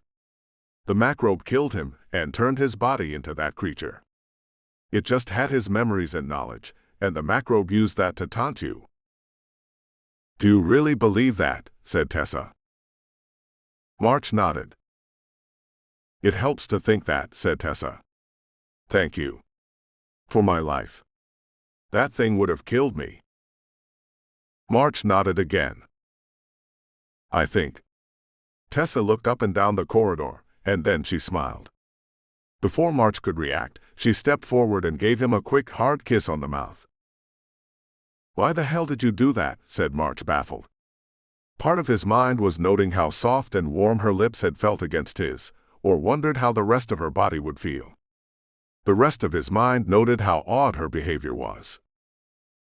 Well, you did save my life, said Tessa with a smile. March took a deep breath. You do realize that I have a girlfriend. Oh, come on, said Tessa. You don't expect me to believe that she's really your girlfriend. March's eyes narrowed. What do you mean? Did she know who Cassandra really was? Her body language is all wrong, said Tessa. She's too stiff and wooden around you. I bet she's a criminal or something. You must have hired her on some lawless asteroid station, and now she pretends to be your girlfriend, so the bounty hunters don't find her. March let out a long breath. You've watched too many video dramas. I don't know, said Tessa. Sometimes a girl's just got to trust her intuition. Her smile widened. If we live through this, we've got a long flight back to Kalaskran space. We can talk about it some more. March said nothing. He had to admit that he was attracted to her. Yet this kind of thing was a distraction from his mission. And her behavior was odd. He had just met Tessa, and March knew that he looked intimidating. Tessa Morgan was an attractive woman, and attractive women generally did not throw themselves at intimidating-looking men they had just met. Cassandra Yerzov had taken a few days to warm up to March, and she had never flirted with him so openly. Maybe Tessa was just more assertive. Or maybe there was something more going on. If there was, this was a hell of a bad time for it. March started to ask another question when he heard the clang of boots against the metal grill floor of the utility corridor. "Don't worry," said Tessa, leaning back against the wall. "Your secret is safe with me, Captain March." March frowned, and Torrance, Reader, and Cassandra returned. "Well," said March. "Junction safe," said Torrance. But Miss Smith detected a large group of macrobes heading this way. "The sooner we're gone from here, the better." March nodded. "Then lead the way." They set out, heading for the junction box. 8. Revolution. Bit by bit, March and the others traversed the length of the Alpine. He soon realized that without Cassandra's Eclipse detector and Torrance's detailed knowledge of the ship, they would have come to disaster. The utility corridors were a maze, but Torrance had them memorized. Without him, March would have gotten lost if he had attempted to use the utility corridors to reach the engineering section. He instead would have taken the main corridors, and he would have likely been killed. Based on what Cassandra's Eclipse device detected, it seemed that the surviving macrobes had banded together in groups of 20 to 30 and roamed the ship fighting each other. Had March encountered one of those groups, or if he had walked into the middle of a fight, there was no way he could have gotten himself and Cassandra clear. They would have died then and there. They had to double back frequently, and sometimes take a convoluted route to avoid macrobes. Yet after about 3 hours, they reached the ventral deck and the cargo bays.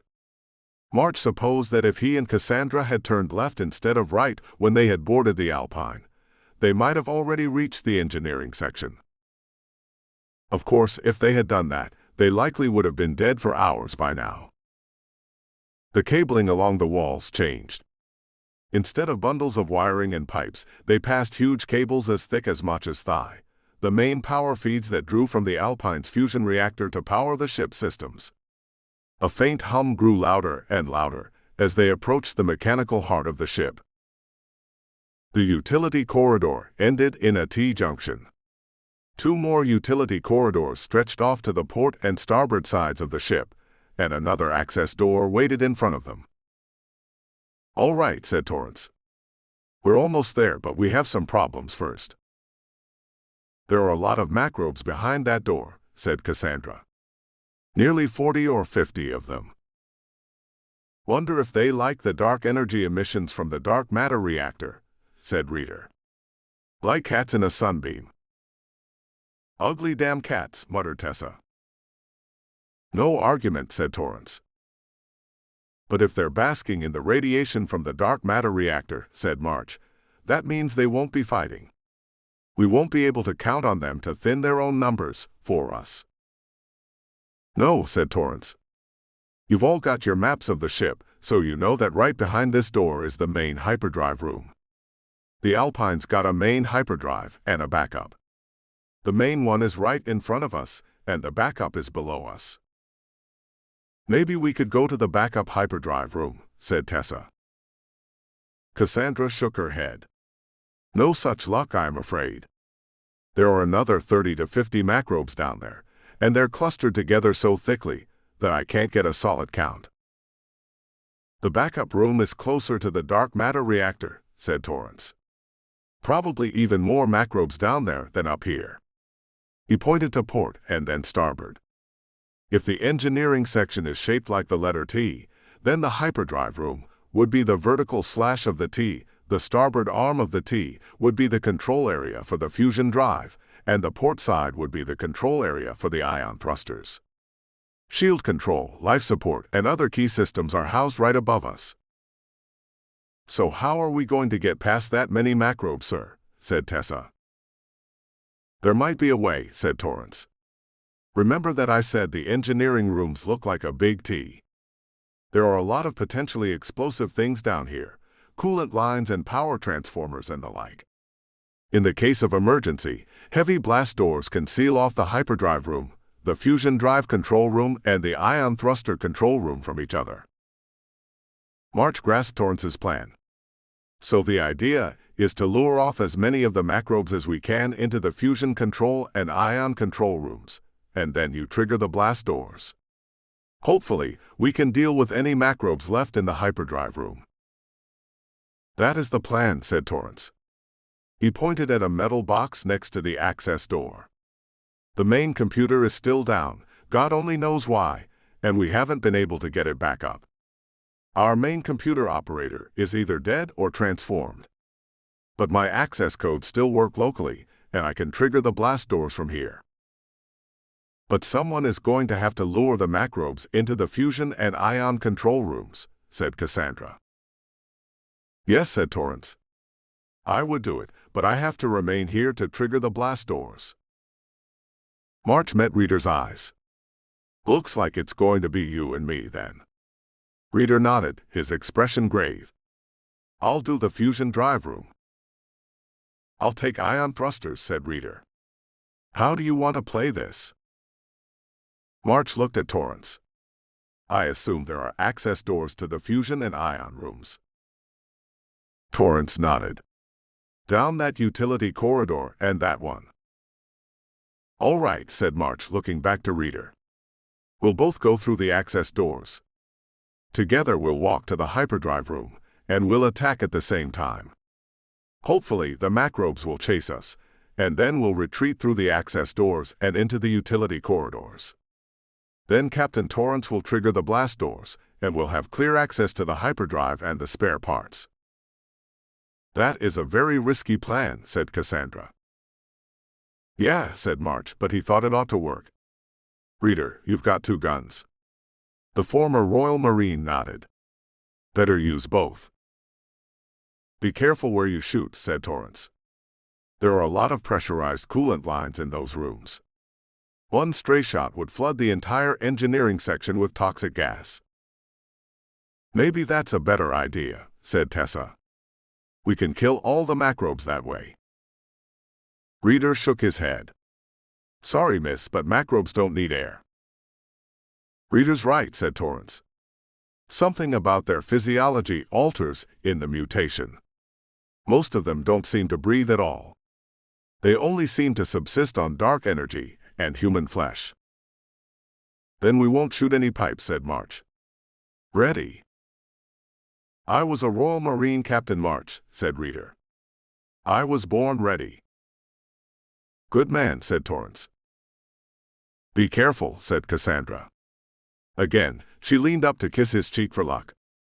March caught Tessa's brief scowl before she concealed it. It's way too late for careful, said March, but we'll be back soon. Reader? Reader nodded and jogged down the portside utility corridor, and March took the one to starboard. Soon he came to an access door labeled Fusion Drive Control. March glanced to his right and saw Reader 200 meters away, standing before the door leading to the thruster control room. The 2 men exchanged nods, and March opened the access door. He had feared that he would walk into dozens of sleeping macrobes invisible to Cassandra's Eclipse, but the control room was deserted.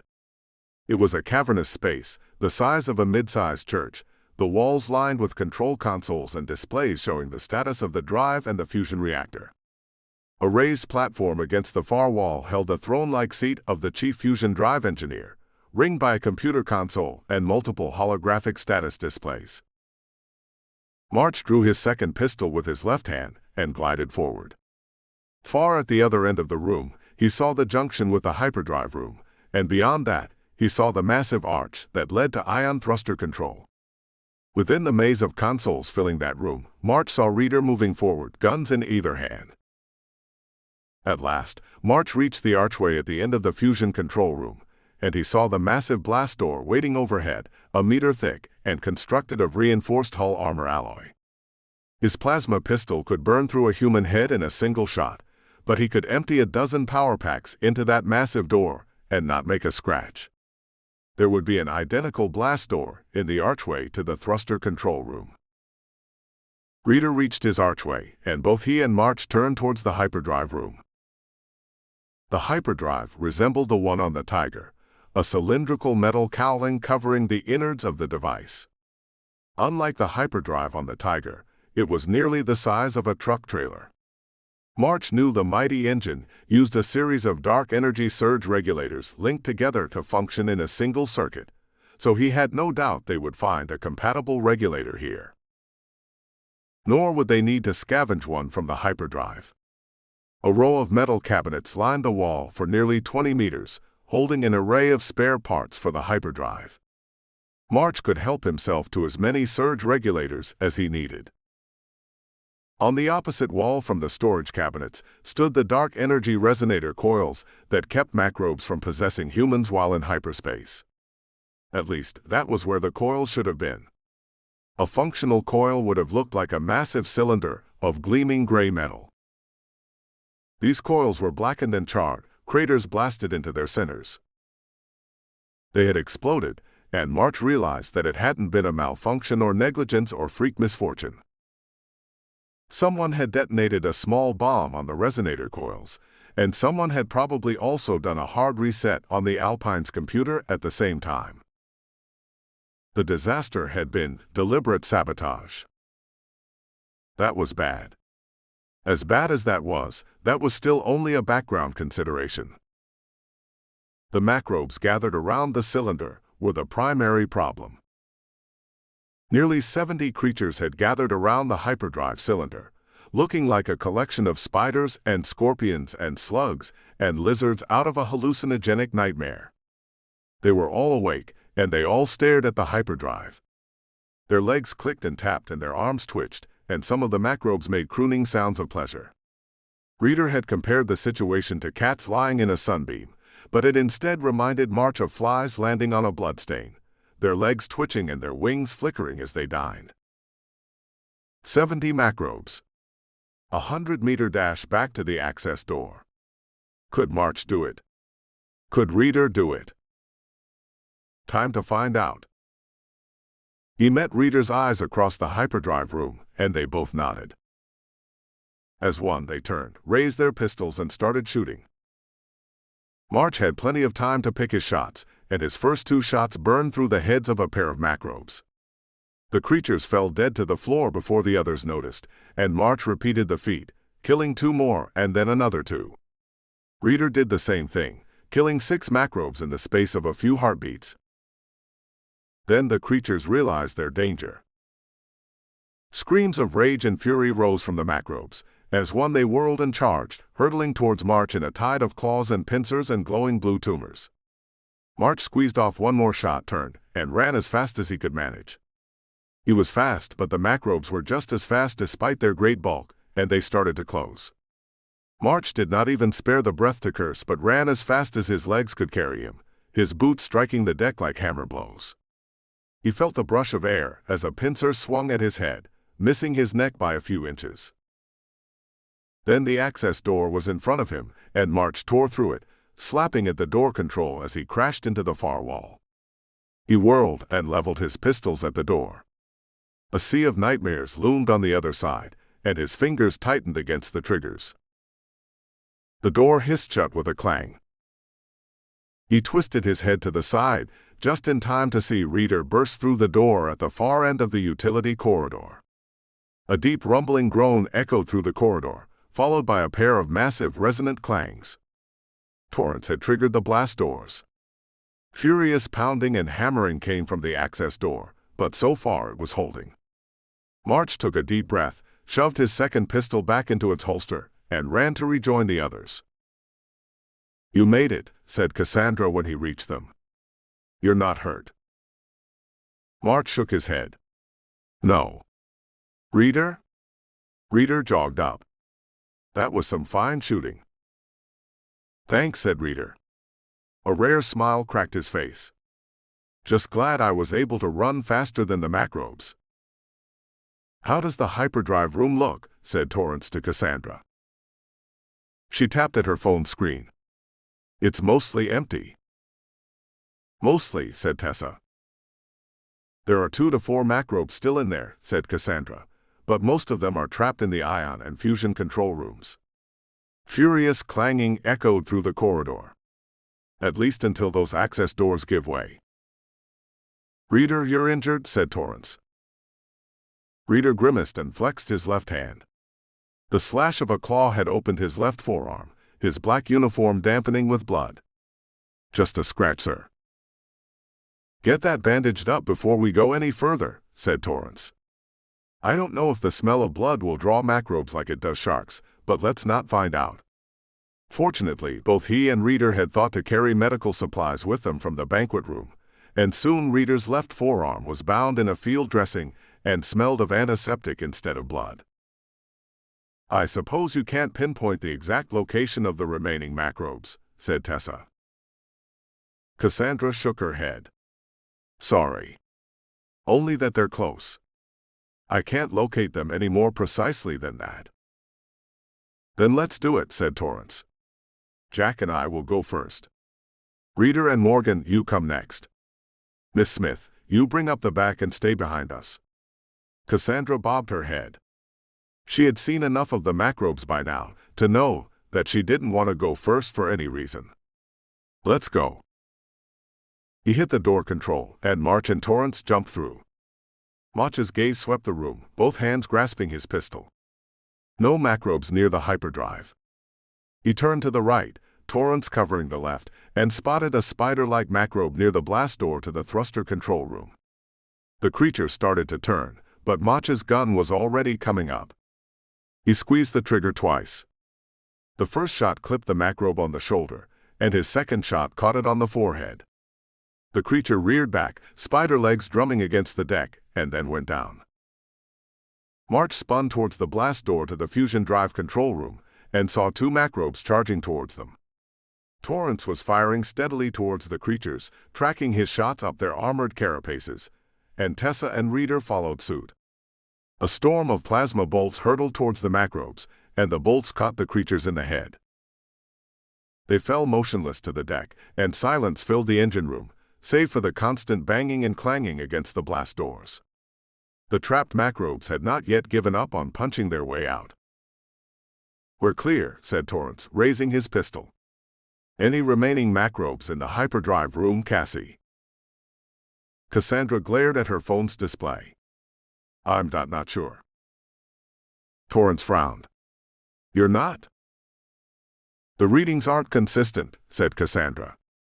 They keep changing like there's a macrobe moving around the hyperdrive. She gestured at the massive metal cylinder. But I can't see anything moving. The ceiling, said March. It must be clinging to the ceiling. He headed forward, pistol raised, and scanned the ceiling over the hyperdrive, ready to fire if anything shoved itself. The ceiling of the hyperdrive room was a massive metal vault, covered in pipes and bundles of cabling, a grid of catwalks suspended on metal struts to allow techs access to the wiring up there. But March saw no sign of any remaining macrobes. Maybe it's a glitch in the detector, said Tessa. Maybe, said Cassandra. She tapped another command into the phone. Or maybe the dark energy from the hyperdrive is throwing off the detector. I don't know. I've never used it to detect macrobes this close to a hyperdrive. Let's not wait, said Torrance. He pointed at the row of metal cabinets. The surge regulators will be in cabinet 17. Each of us will take 2. That way, if we suffer casualties on the way to the Tiger, we won't lose our chance to escape. Morgan, Smith, stay with me. We'll keep an eye out for any macrobes. Jack, Reader, grab as many surge regulators as you can carry. Agreed, said March. He beckoned, and Reader followed him into the hyperdrive room. March kept looking around, trying to find the macrobe that the Eclipse had detected. It was entirely possible that Cassandra's machine had simply suffered a glitch. It was a prototype. This was the first time it had been used for something practical, and it hadn't been designed as a macrobe detection device.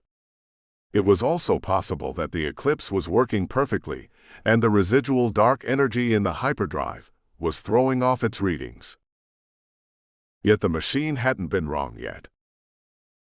March kept scanning the ceiling, wondering if a macrobe had hidden somewhere among the catwalks and the massive pipes. Some of the spider-like macrobes had been able to climb walls, and perhaps a clever macrobe had hidden up there. He was staring at the ceiling, so he saw the ripple. March blinked, wondering if his eyes were playing tricks on him in the dim light. His next thought was that one of the pipes was leaking, but the ripple didn't look right for that. It looked like the ripples that rose from hot asphalt on a sunny day. Had some of the equipment overheated? But the ripples weren't coming from any of the pipes. If anything, it looked as if they were coming from the bottom of the catwalks. Then March's brain made sense of the sight. "Reader," he shouted. "Get down." Reader froze, looked back at him, and then at the ceiling. "I don't see anything." The camouflaged macrobe clinging to the catwalks shimmered into sight. It looked like a giant centipede, its legs grasping the metal grills of the catwalks, and its carapace had a strange rippling appearance, almost like an oil slick or perhaps a pool of mercury. A human torso jutted from where the centipede's head would have been, the face twisted with a gleeful mad smile. Dozens of spikes jutted from the centipede's carapace, starting to glow with blue light. Even as March shouted his warning, and Reader looked around in confusion, 6 of those spikes shot from the carapace, moving with the speed of missiles. March hit the deck and rolled. 3 spikes slammed into the deck next to him, quivering with the force of their impact. Reader wasn't so lucky. 2 spikes punched through his chest and burst out his back with a crimson spray. He fell to his knees, his expression confused, and died before he struck the deck. March leapt back to his feet, pistol raised, but realized that he didn't dare take a shot. The macrobe was skittering along the catwalks with terrific speed, and if March missed, there was an excellent chance his plasma bolt would go into one of the coolant pipes running along the ceiling. If that happened, at best he would fill the engineering section with toxic gas. At worst, he would touch off an explosion, and they would all die in the resultant inferno. "Take cover," roared Torrance. There were a group of consoles before the metal cowling of the hyperdrive, and the captain, Tessa, and Cassandra ran for them. The macro paused above them and loosed a volley of bone spikes in their direction, but the captain and the women were already moving, and the spikes missed. March squeezed off 2 shots that hit the macrobe's centipede-like body. As he expected, the bolts dissipated against the blue glow of the bony spikes, but his shots did catch the creature's attention. Which maybe hadn't been a good idea. The macrobe fired a bony spike in his direction, and March didn't have time to dodge. Instead, he swept his left arm before him, the cybernetic limb a blur. The limb caught the spike, and the impact rocked March, but the spike clattered away before it could pierce his flesh. Another volley of spikes came towards the console where Torrance and the women sheltered. March feared the spikes would stab right through the console to kill them, but instead the spikes quivered in the console like arrows in an archery butt. The screens flashed and sparks burst from the keyboards, error messages scrolling across the displays, but the spikes didn't reach Torrance, Cassandra, and Tessa. March fired 3 more times, trying to line up a shot on the macrobe's head, but his bolts shattered against the glowing spines. The macrobe was too far away and moving too quickly for March to get a clear shot at its head. If it had been motionless, and he had a few seconds to steady himself, he would have been able to hit a target the size of a human head at that distance. With the macrobe moving, it was all but impossible, and if March hit one of the pipes, that might kill them all. The macrobe hurled another volley of spines at him. March dodged 2, and knocked another one out of the air with his left arm. The limb of machinist alloy resisted the spike with ease, but the sheer kinetic power of the impact knocked March back. He needed to get under cover. No, that would be a mistake. Once he was under cover, he would never come out again. Instead, he started running towards the hyperdrive, and the macrobe skittered after him, clinging upside down to the catwalks. The catwalks, those wouldn't explode if he shot them.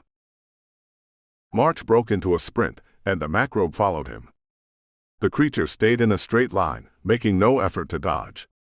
March whirled, brought up his pistol, and started firing at the catwalk, aiming for the metal struts in the macrobe's path. The plasma bolts burned through the struts, and the catwalk began to shake. March dodged another spine and sent 4 more plasma bolts at the struts, and the catwalk's shaking grew more violent.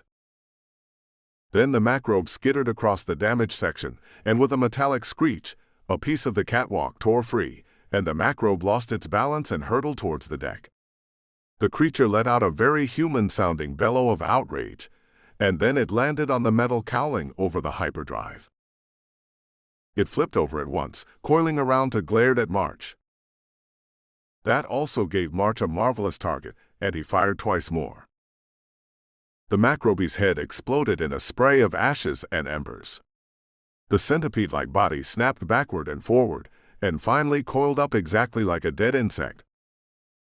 March lowered his gun and let out a long breath. "It's clear," he called. Torrance, Tessa, and Cassandra scrambled out from under the desk. "That was a hell of a shot, Jack," said Torrance. "I was sure we were finished." "It wasn't," said March. "I shot down the catwalk. Easy target."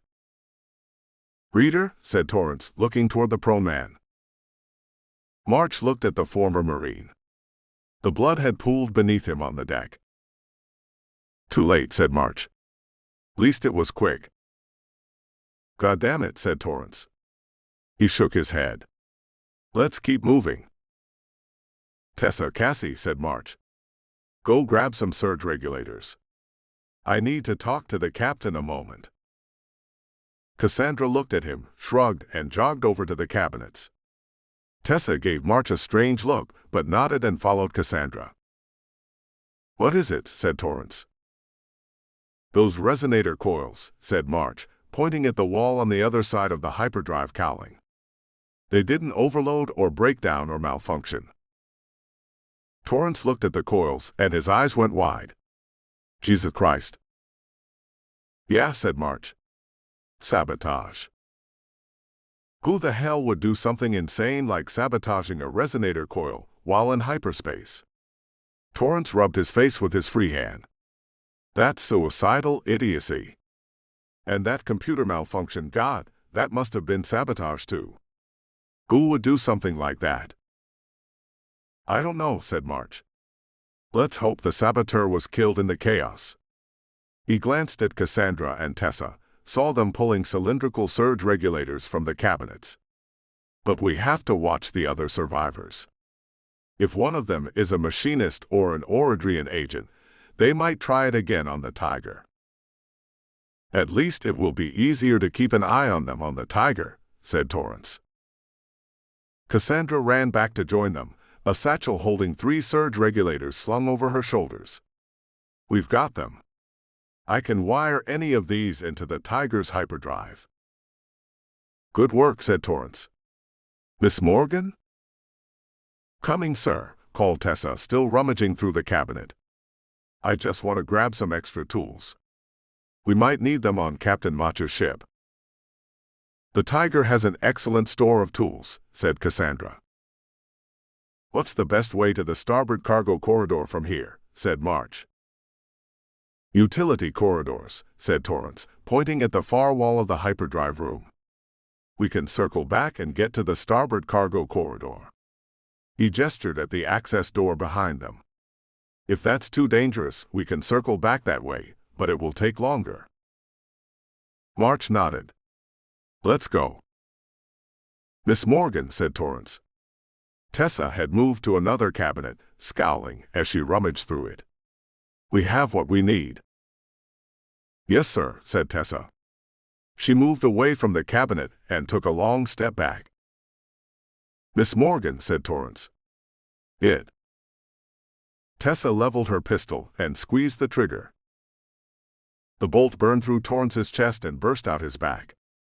Manuel Torrance just had time to let out a startled grunt and collapse to the deck, smoke rising from the crater in his chest.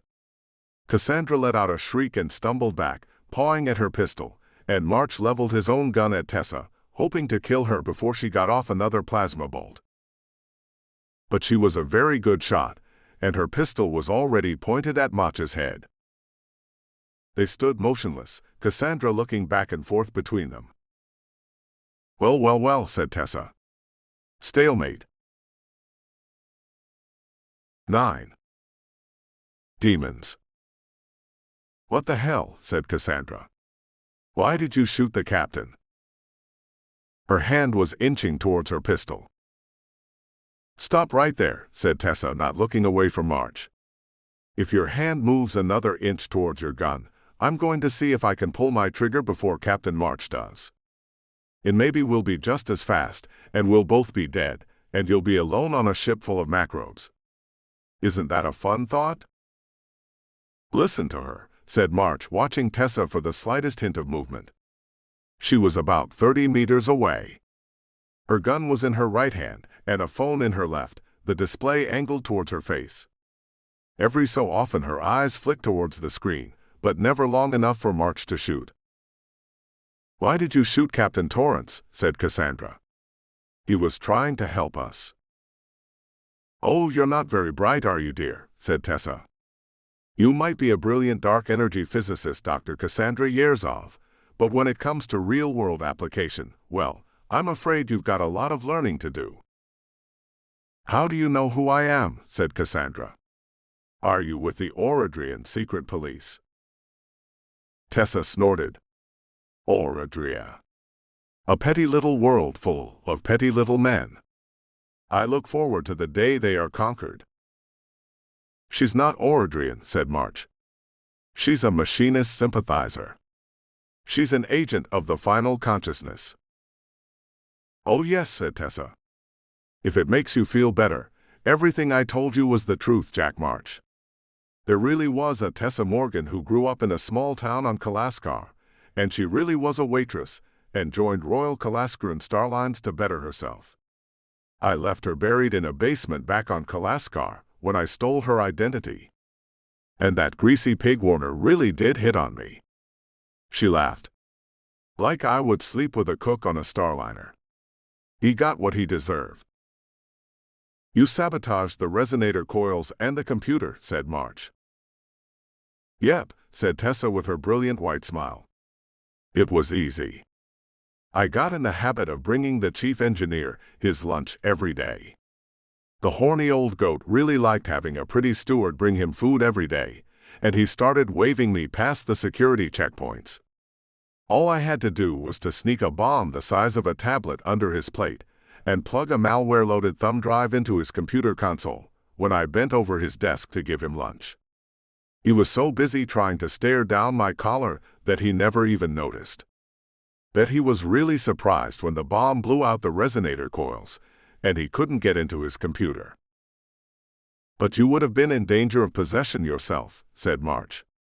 You took precautions against that, didn't you?" Tessa's smile didn't waver. "Of course I took precautions.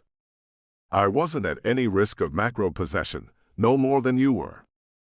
I had a little vial of nanobots keyed to my DNA that I swallowed before I set off the bomb. Not dangerous, and they don't actually do very much. But you know as well as I do that the macrobes prefer unaltered human minds. The nanobots altered my brainwaves just enough to make me look less appetizing. Gives you a nasty headache that will probably last for a few weeks, but it's better than getting transformed into a giant insane spider." "For God's sake, why?" said Cassandra. Her voice was tight with horror. "Why? You killed thousands of people." Tessa frowned, though she didn't look away from March. "You really don't know. You haven't figured it out yet. It was you, Dr. Cassandra Yerzov, of the University of Oradria. This entire thing has been about you." "Me?" said Cassandra. "Why?" "Well, not you personally," said Tessa. "But that paper you wrote and that machine you built. They came to the attention of the final consciousness. You have the potential to cause us a lot of trouble." "Why?" said Cassandra. "It's just a machine for detecting quantum entanglement effects." "Did Captain March tell you about the relic he has in his cargo hold?" said Tessa. Did he tell you what it can do? He said you machinists were building mind control machines, said Cassandra, but you only had a few dozen of them, and... Tessa laughed long and loud, but her eyes never left March. Scientists. You're as unworldly as priests, but without their common sense. Do you have any inkling of what we can do with a few dozen completely undetectable mind control machines? For 200 years the final consciousness has fought against the kingdom of Kalaskar, but thanks to those machines, we're going to bring Kalaskar to its knees in a day. And then you had to publish your damned paper and build your little machine. My orders came the next day. We were to stop you regardless of the cost or collateral damage. Her smile widened. Not that a bunch of dead Kalaskaran civilians is much of a cost, yeah. We knew all about your conversation with poor Captain Torrance in Sonari City. President Merton's a good little dog for the final consciousness, and he passed all the information right to us. He promised to liquidate you for us and confiscate your research. Well, Merton's a good dog, but he's clumsy and stupid. So I was sent on the Alpine to make sure you never reached Kalaskaran space. And to do that, you trapped yourself on a ship filled with 1,000 macrobes, said March. Good plan. Tessa sighed. If Dr. Yerzov escaped from Merton's thugs, I figured she would make it to system JX2278C. If the ship was filled with macrobes, it would be easy enough to dispose of her. Just lock her behind a door and let the macrobes have her. Her prototype happens to fall out an airlock, and I take her research with me and hand it over to the final consciousness. Her smile faded into anger. Then you had to show up, Jack March. The final consciousness wants you dead, almost as badly as it wants Dr. Yerzov's research. I see you've heard of me, said March. Do you have any idea who he is, Dr. Yerzov? Said Tessa. Or did your amazing powers of observation miss that as well? I know he's with the Silent Order, said Cassandra, but... He used to be an Iron Hand, you dumb bitch, said Tessa. He was one of the elite commandos and agents of the final consciousness. He was part of the hive mind. The final ultimate state of human evolution, man and machine fused together to form a single glorious mind, and our dear Captain March was part of it. And he walked away. He betrayed us. Her pretty face twisted with contempt. You walked away from the final consciousness to join the kingdom of Kalaskar. The backward, regressive, reactionary kingdom of Kalaskar. You were part of a god, Jack March. The final consciousness is the ultimate purpose of mankind, our final destiny, and you walked away from it. Maybe I had a better view of the final consciousness than you did, said March, making no effort to hide his own contempt.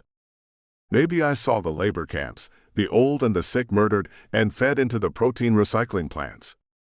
Maybe I saw the murders and the lies, the endless lies. Maybe I saw the billions butchered for no reason other than petty spite on Martel's world. His voice hardened. And maybe I just saw a stupid petty girl murder thousands of people for her own advancement. That's what the final consciousness is. That's what you are. And you're weak, said Tessa. The next state of humanity's evolution is the final consciousness. The unfit and the regressive must be purged, and the final consciousness will conquer the universe. Humanity will live forever as one immortal mind. You could have been part of that. You could have lived forever. Instead, you're going to die here, and I will live forever in your place. I will be raised to the final consciousness for your deaths. Perhaps I will even be made an overseer at once. If you do, you'll regret it, said March. You'll hear the final consciousness inside your head like thunder. It will eat your own thoughts, and you'll lose yourself. The final consciousness will fill your mind and heart, and you won't know anything else. It sounds glorious, said Tessa. And I'm going to experience that firsthand. The next and final stage of human evolution. You're a fool, and I can prove it. How's that, said March. Tessa smirked. You shouldn't have let me talk. She took a long step back, her pistol still pointed at March, and as she did, the screen of the phone in her left hand lit up. It had been running a program. She had been talking to buy time for the program on her phone to finish. March squeezed the trigger, but it was too late. A blast door fell from the ceiling, slamming closed a half-meter behind the hyperdrive cowling. Tessa disappeared behind the blast door, and March's plasma bolt deflected off the blast door and dissipated into nothingness. "Shit," said March. "What are we going to do?" said Cassandra. The blast doors leading to the fusion control and thruster control rooms started to slide open. They rose far slower than the blast door in the hyperdrive room had fallen, but they were opening quickly. Already March saw the twitching legs and pincers of the macrobes. "Shit," said March. "Run." He sprinted for the access door, his boots ringing against the deck. Cassandra raced after him. She was falling behind, her breath coming hard and fast. March saw that he was going to reach the door before the macrobes did. Cassandra was not. She just wasn't fast enough. She tried, but she hadn't been a fast runner to begin with, and their exertions on the Alpine had exhausted her. March cursed, twisted to the side, and seized her with his left arm. Cassandra just had time to yelp in surprise, and then March flung her over his left shoulder. He sprinted as fast as he could. Cassandra wasn't that heavy, but she was heavy enough to slow him down. Was he going to make it? March crashed into the door, slapping the control with the side of his gun. It hissed open, and he fell through and into the utility corridor, his right shoulder bouncing off the floor with a surge of pain, Cassandra landing atop him. March twisted to the side and saw a horde of macrobes flooding after them, blue glowing eyes glaring at him, faces twisted with glee and rage. The door clanged shut. At once the macrobes started pounding on the door, but it ought to hold for at least a few moments. "Oh God," said Cassandra. "Oh God. I thought I was dead. If you hadn't carried me out." March grunted and shoved to his feet. "See why I lift weights?" Cassandra blinked, burst out laughing, and then lifted her hand to her mouth. "Oh God. It's not funny. It's just—" "I know, the adrenaline," said March. A dent appeared in the door. "We have to move." Cassandra got to her feet, clutching her phone. "She killed them all." "Yeah," said March, remembering the route that Torrance had pointed out. "You've still got the surge regulators." Cassandra patted the satchel hanging at her hip. "Good. This way." He jogged down the access corridor, Cassandra following.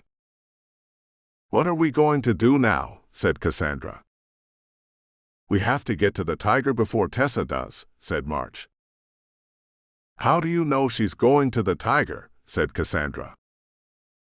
March turned a corner and kept jogging. "Because it will solve all her problems.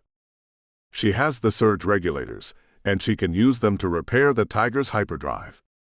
She'll take the ship, the relic, your Eclipse prototype, and your research." "But you locked the door," said Cassandra. March shook his head. "If she gets physical access to the ship, she'll be able to steal it. If she could bring down the Alpine's computer, she'll have something that will let her override Vigil and steal the Tiger." "But we'll be able to hold out here until help comes," said Cassandra.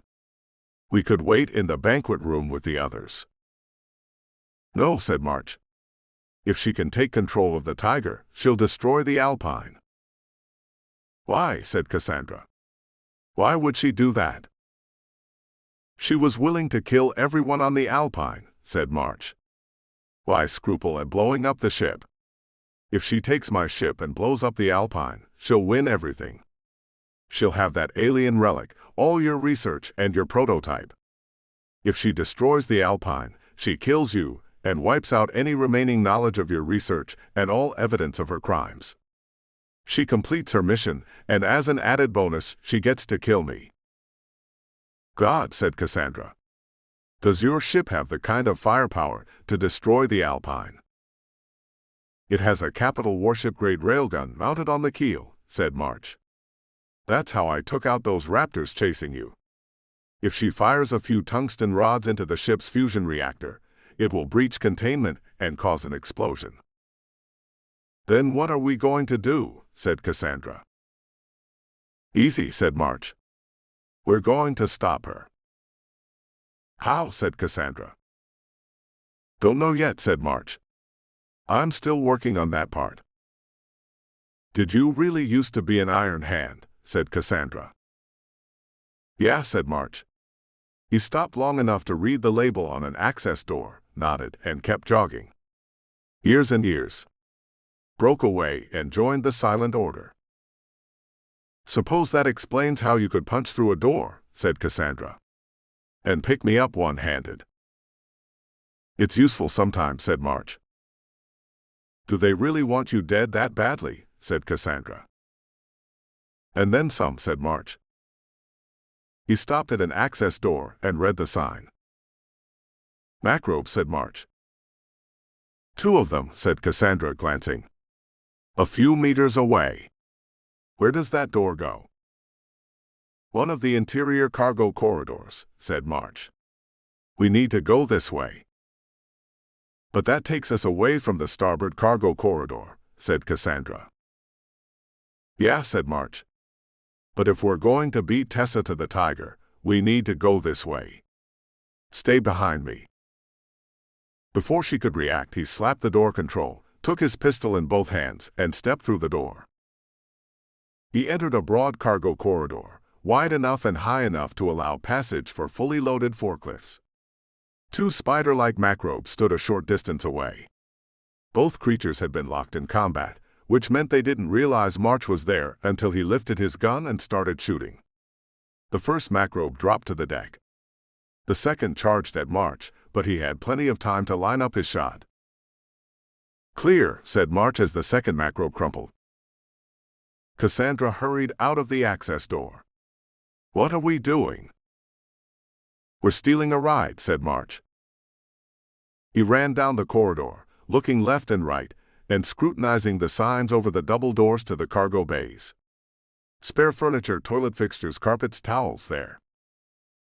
You saw all those restaurants and bars on the commercial promenade, said March. He hit the door control. The cargo doors began to slide open. A ship this size will go through a lot of cheap liquor, and pallets of liquor are extremely heavy.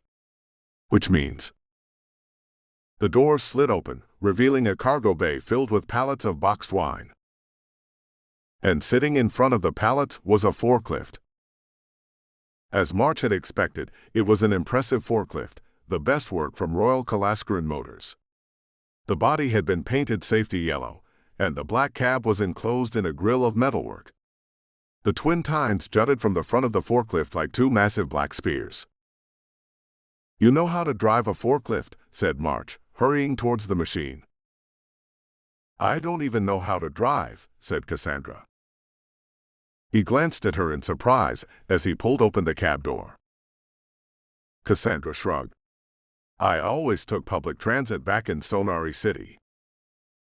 Get in, said March, as he dropped into the driver's seat. Fortunately, the previous operator had left the keys in the ignition. Forklift theft probably had not been a major concern aboard the Alpine. Cassandra closed the cab door and squeezed in between the driver's seat and the mesh of the cab wall. The electric motor started with a whir, the dashboard lighting up. The capacitors were at 2/3 charge yet.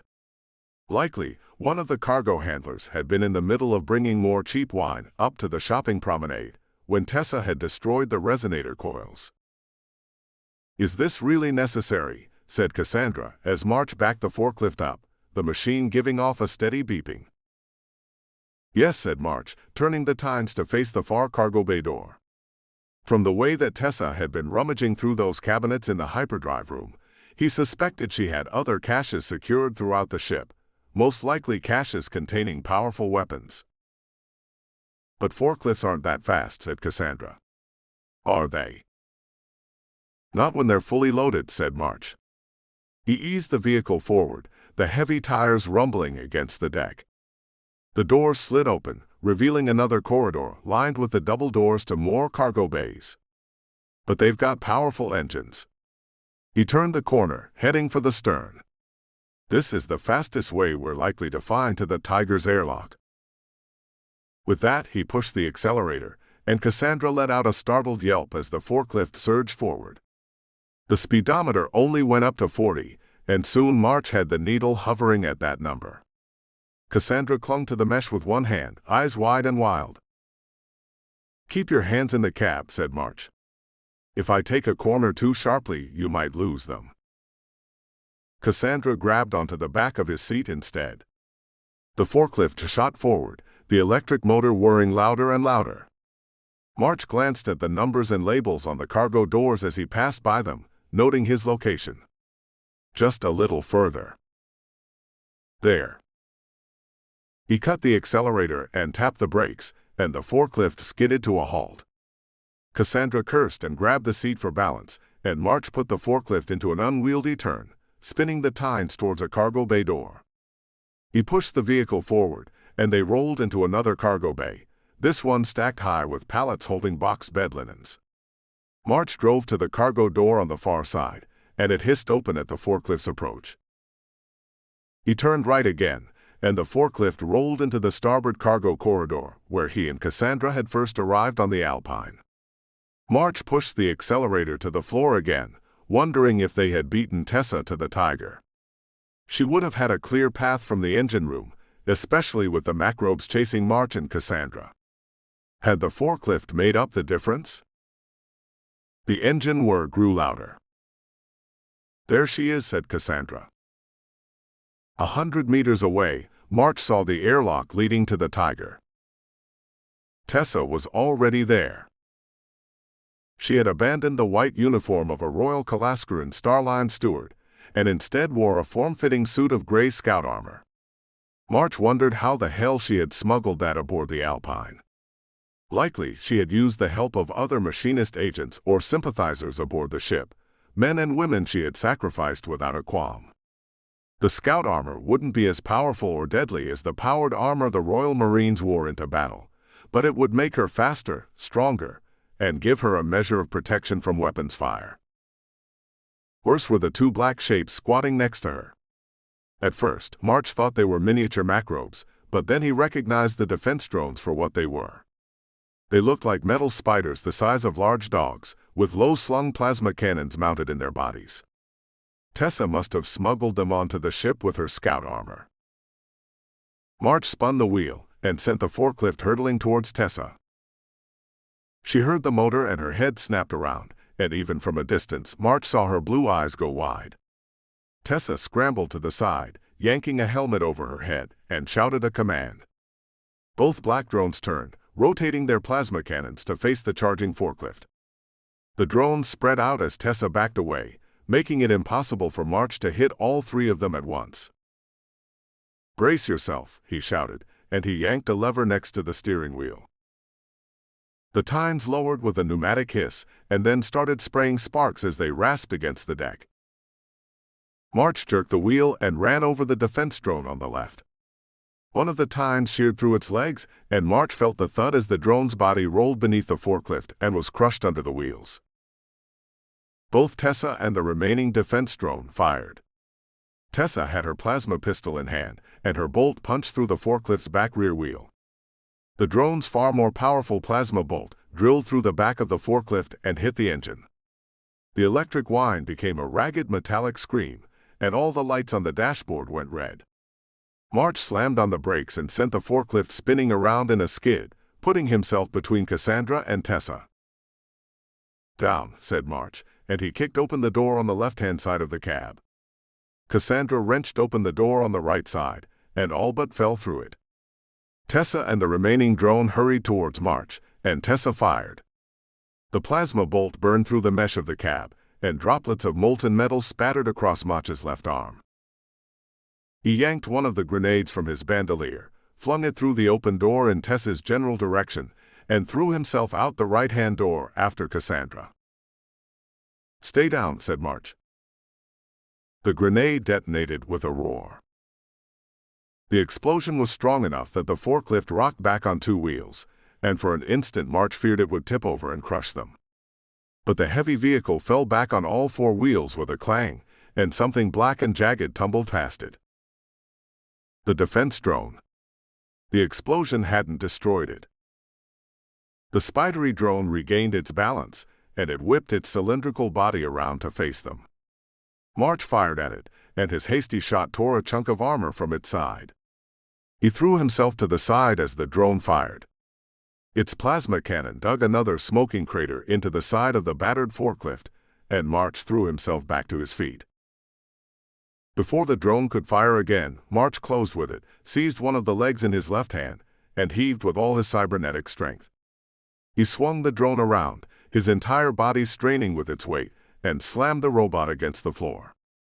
The drone landed on its back, its legs scrabbling as it tried to flip itself over, and March pumped 3 shots into its belly. His third shot struck something important, and the drone jerked and went limp, the metal legs clanging against the floor. March whirled just as Tessa leapt into sight, her pistol leveled at him. The power of her armor let her jump higher and faster than otherwise possible, and her leap carried her past the wrecked forklift.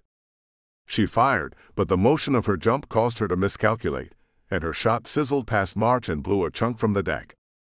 March fired, and his bolt caught her in the chest, but the shot dissipated against the harsh flash of a low-level radiation shield. 2 more plasma bolts struck Tessa, knocking her back. March saw that Cassandra had drawn her pistol, the weapon clutched in her left hand. Tessa whirled and jumped back, soaring over the wrecked forklift, and March ducked behind it. He peered around the back of the forklift and saw that Tessa had moved 5 or 6 meters back, gun held ready.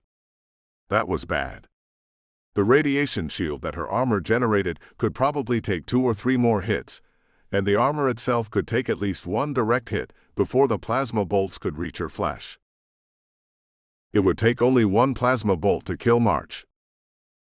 He needed to think of something clever right now. "March," said Tessa. "Maybe it's time for you to surrender." The speakers in her helmet filtered her voice, adding a metallic edge to it. "Why?" said March. "Your position is worse than mine." "Is it?" said Tessa with a derisive laugh. "Neither of you have armor. I do. 1 shot to the chest or the head, and you and your girlfriend are dead." "How much do you trust your armor?" said March. He decided to play a hunch. "How many more direct hits can the radiation shield take?" "Do you really want to find out? Even if you kill us, do you want to try flying the Tiger with a plasma burn through your leg? It's not fun, trust me." There was silence. "Perhaps we can make a deal," said Tessa. March laughed.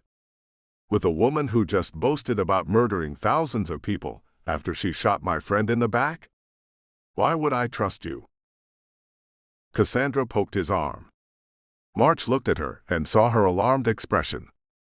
She pointed at the numbers on her phone, and then jabbed her finger repeatedly in the direction of the cargo bay doors on the opposite walls. "They're coming," mouthed Cassandra. The macrobes they had left behind in the engineering section were on their way. Tessa's phone had opened the blast doors before she had escaped, which meant the mob of enraged macrobes in the engineering section was headed this way. The quickest way from the engineering section would be through the interior cargo corridors. "Which doors?" mouthed March. Cassandra shrugged, and then pointed at 3 bay doors, and then shrugged again. So, most probably, the macrobes were going to emerge from one of those cargo bay doors. March knew that. Cassandra knew that. Tessa Morgan did not. She had to know that the macrobes would show up sooner rather than later, but she didn't know how much sooner. That could be a tactical advantage. March looked around and spotted the drone he had shot. The forklift would block Tessa's sight of the damaged robot. He leaned closer and whispered into Cassandra's ear. "When I give the word," breathed March, "run for the airlock door.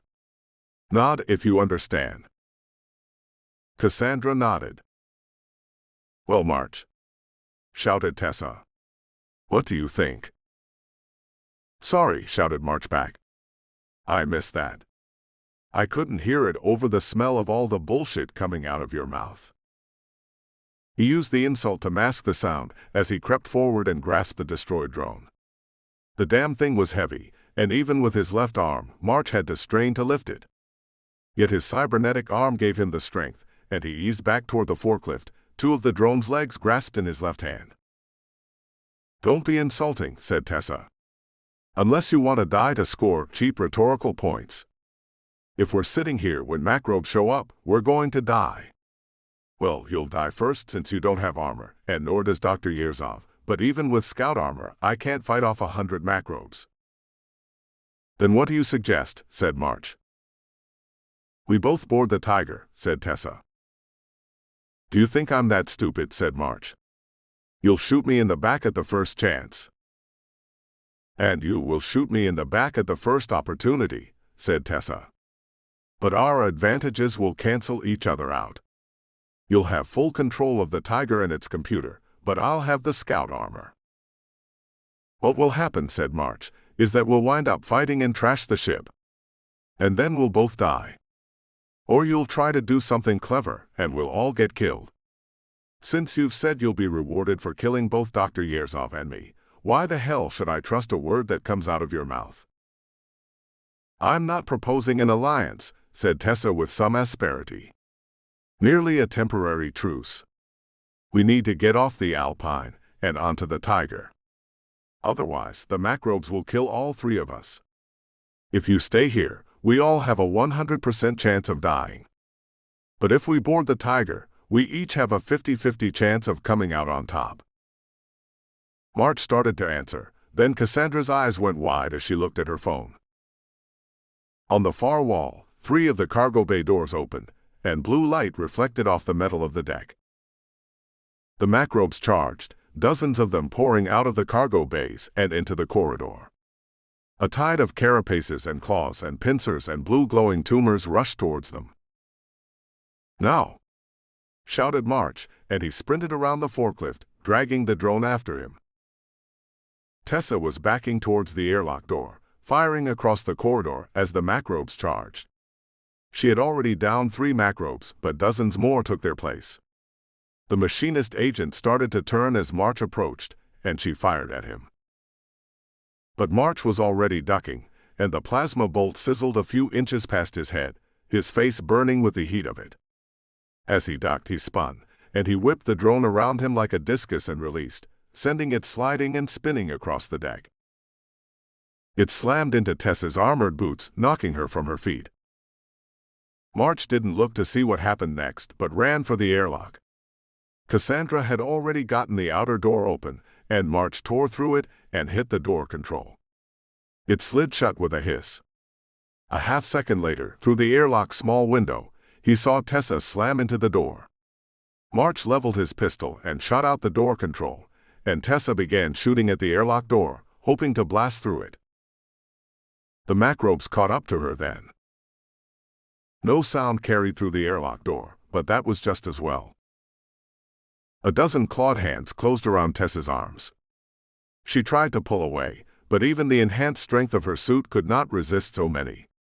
One of the macrobes ripped away her helmet, and March saw the horror that twisted her beautiful face as she screamed, her blue eyes wide with the knowledge that she was about to share the fate she had meted out to so many. Then one of the macrobes bit her face off. "Oh God," said Cassandra, turning away as blood splashed across the window. "God." "Let's get the hell out of here," said March, turning towards the inner airlock door. 10. Asylum. As soon as they got on board, March and Cassandra headed for the flight cabin. "Vigil," said March as he scrambled up the ladder to the dorsal corridor. "Has anyone been aboard since I left?" "No, Captain March," said Vigil. "No one has boarded the ship, and there have been no incoming transmissions, and the sensors have not detected any other vessels. All systems are functional, save for the hyperdrive, which remains non-operable." "Good," said March. He entered the flight cabin and dropped into the pilot seat, powering up the displays. Dr. Yerzov, can you get started on replacing the surge regulator? The sooner we can get out of JX2278C, the better. I'll get working on it right away, said Cassandra, pausing in the door to the flight cabin. It will be nice to actually do something useful. Seriously, said March, glancing back at her. You didn't think you were useful. Well, I barely managed to hit anything when I shot the gun, said Cassandra, reddening a little. If you hadn't kept your head and monitored the eclipse readings, we have been dead before we even found the survivors, said March. He flipped switches and tapped commands into the controls, disconnecting the tunnel from the Alpine and firing up the ion thrusters. Don't denigrate yourself. Now go fix the damned hyperdrive. She smiled and saluted. Yes, Captain. A few seconds later, March eased the Tiger away from the Alpine on ion thrusters. He circled the big Starliner, maneuvered to the emergency access airlock near the banquet hall, and docked once more. Once the Tiger was in position, he instructed Vigil to notify him at once if any incoming ships were detected, and headed for the cargo hold. Cassandra had said that it would take an hour to wire the new surge regulator into the hyperdrive, but that was just as well, because it took nearly an hour to get the survivors into the Tiger's cargo hold. In the end, with Torrance, Tessa, and Reader all dead, there were 44 survivors. With the hold mostly full of algae drums, conditions became crowded, and March had the surviving security officers load as many blankets and prepackaged meals into the hold as they could manage. He left the highest-ranking security officer in charge in the hold, and then headed for the flight cabin. He ran into Cassandra as she emerged from the engine room. It's done, she said. The surge regulator is integrated into the hyperdrive circuit, and it's showing green. Good work, said March.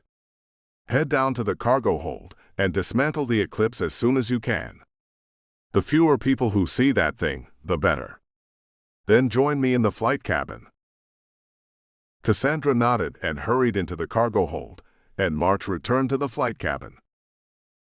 Vigil, he said, glancing at the displays. Hyperdrive status. The hyperdrive is reading fully operational, said Vigil. The resonator coils are ready, and the dark matter reactor is functioning normally. Start a hyperspace calculation, said March. He disengaged the ship from the Alpine and fired the ion thrusters, turning them towards deep space.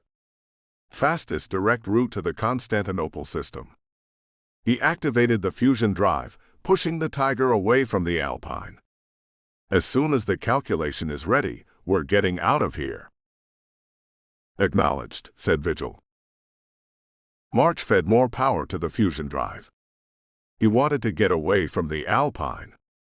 Most navigational paths through JX2278C included hyperspace exits near this part of the system, and if the Orodrian secret police were still chasing Cassandra, they would exit hyperspace nearby. He glanced at the life support displays as he did. The life support systems were operating under heavy load with all the extra passengers, but they were still within the system's operational range. Barring catastrophic malfunction, they ought to be able to reach the Constantinople system without asphyxiating or dying of thirst. The door opened, and Cassandra dropped into the co-pilot's chair. It's done, said Cassandra. I've got the Eclipse dismantled and locked back in my trunk. No one really paid any attention to me. I think they're all too tired and miserable. March nodded. They've had a bad day. And it was all because of me, wasn't it? Said Cassandra in a quiet voice. No, said March. You just wrote a paper and built a prototype. The Orodrian government decided to murder you for it. Tessa and the machinists decided to kill everyone on the Alpine to get it. But if it wasn't you, it would have been someone else. That's what the machinists are like. He looked at her. It's like Martel's world. The machinists lost control, so rather than hand the world over to the kingdom of Kalaskar, they bombed it from orbit. Billions of people died. There was no tactical or strategic advantage for doing that. Martel's world was too impoverished to threaten or help anyone. But the machinists did it anyway, out of spite. That's the kind of people they are, underneath all their bullshit about the final stage of human evolution. He lifted a finger from the controls long enough to point at her. So don't blame yourself for their crimes. They did it, not you. Cassandra blinked a few times and then smiled. You know, you said you don't like to talk, but you can be very persuasive. March grunted and turned his attention to the displays. Is that why you left the final consciousness? Said Cassandra. Martel's world? Yes, said March. He didn't want to talk about it. He was spared the need when the proximity alert beeped. Dark energy surges detected, said Vigil. 3.27 million kilometers off the port bow. Multiple inbound hyperspace tunnels. Here they come, said March. And as it turned out, it was a lot more than he expected. The hyperspace tunnels vanished, and 5 machinist capital starships entered normal space. There were 3 destroyers, 1 cruiser, and a carrier, all of them with the ugly, blocky look of machinist starships. Multiple alarms flashed as their heavy weapons locked onto the Tiger, followed by more alarms as the carrier started launching starfighters. Oh my God, said Cassandra. There's so many of them. Why are you smiling? Because, said March, grasping the power levers for the hyperdrive, they lose. He sent power flooding to the hyperdrive, and the hyperspace vortex opened in front of the ship. The Tiger hurtled away from system JX-2278C, leaving the Alpine and the machinist starships behind. It was a 4.5-day flight to Constantinople station, and it was a tense, wearying flight. Accommodations were cramped, and March set up a rotation for people to use the bathrooms in the cabins. Not all the survivors were happy about that, and one father demanded that his children be given priority to use the toilets. March calmly explained that the Tiger had only so many facilities, and the angry father calmed down. The fact that March used his left hand to bend a steel bar while talking helped. In the end, March gave up his cabin and slept in the pilot's chair, and Cassandra slept in the co-pilot's chair. March also made sure the doors to the engine room and the armory were locked, and told Vigil to alert him if anyone attempted entry. No one did. The survivors kept to the cargo hold and the galley, and their mood improved once the fact of their survival settled in. Cassandra even asked March for another lesson in lifting weights, and for lack of anything else to do, he agreed. 4.5 days after leaving JX-2278C, they arrived at the massive cylindrical bulk of Constantinople Station, one of the largest and busiest space-based installations in the Kingdom of Kalaskar. The next 9 days were busy. The survivors and the cargo were unloaded, and the station's governor formed a formal board of inquiry to investigate the disaster of the Alpine. March had to testify before the board and hand over his sensor logs. The board commended him for his actions and paid him a bounty for returning the survivors to Kalaskaran space. Of course, before that, he talked to Sensor, the head of the Silent Order. Sensor was furious over the loss of the Alpine, but was pleased that March had saved the survivors, rescued Dr. Yerzov, and returned from Rusturul with another relic of the Great Elder Ones. Sensor also provided March with altered sensor logs for the Board of Inquiry, and some modifications to his testimony. In the end, blame for the disaster on the Alpine was placed with the machinist agent Tessa Morgan. Cassandra Yerzov was granted asylum with the Kingdom of Kalaskar and offered a job at the University of Kalaskar under a provisional visa. March's next mission would be to track down Tessa Morgan's cell of machinist sympathizers. Some of the Order's other operatives had traced them to the Antioch system, and March would head there and repay the machinist cell for the innocent life lost aboard the Alpine. But before March left, he talked to Cassandra one more time. She met him at his favorite restaurant on Constantinople Station, the one on the upper level of the commercial concourse that faced the famous mural of the history of Kalaskar. They had breakfast together, vat-grown eggs and bacon and coffee, and Cassandra told him everything that had happened since she had come to Constantinople station. "It's all very secret," she said. "My new job at the University of Kalaskar. More dark energy and quantum entanglement research. I bet you can guess what they'll have me working on." March snorted. "It won't be a hard guess." "No," said Cassandra. "And I guess we are now brother and sister in arms. Censor inducted me into the Silent Order. After what I saw Tessa do, no, I have no doubts about joining the Order. I have no doubts at all." "Good," said March. I thought I would be frightened to move to a new world," said Cassandra. "But I am not. It is a new adventure. And it is worthy work, I think. Both my new jobs." "I'm glad," said March. "And thank you for my life," said Cassandra. "If you had not come along when you did, I would have died in System NB11HV2. No one would have stopped Tessa." "I only did my duty," said March. "I am glad we saved you and the remaining survivors from the Alpine. I just wish we could have saved more." "So do I," said Cassandra. They ate in silence for a few minutes. Cassandra seemed to be thinking about something furiously. At last she gathered her courage and spoke. "I am sorry," she said, "that I lied about being your girlfriend." March shrugged. "It was a good ruse. It confused Tessa and kept us from having to explain to the survivors who you really were." "Yeah," said Cassandra. She took a deep breath. "We were only pretending." March nodded. "But if you wanted to not pretend, I would be willing to give it a try and see what happens." He looked at her. Her eyes seemed enormous in her face. March hesitated.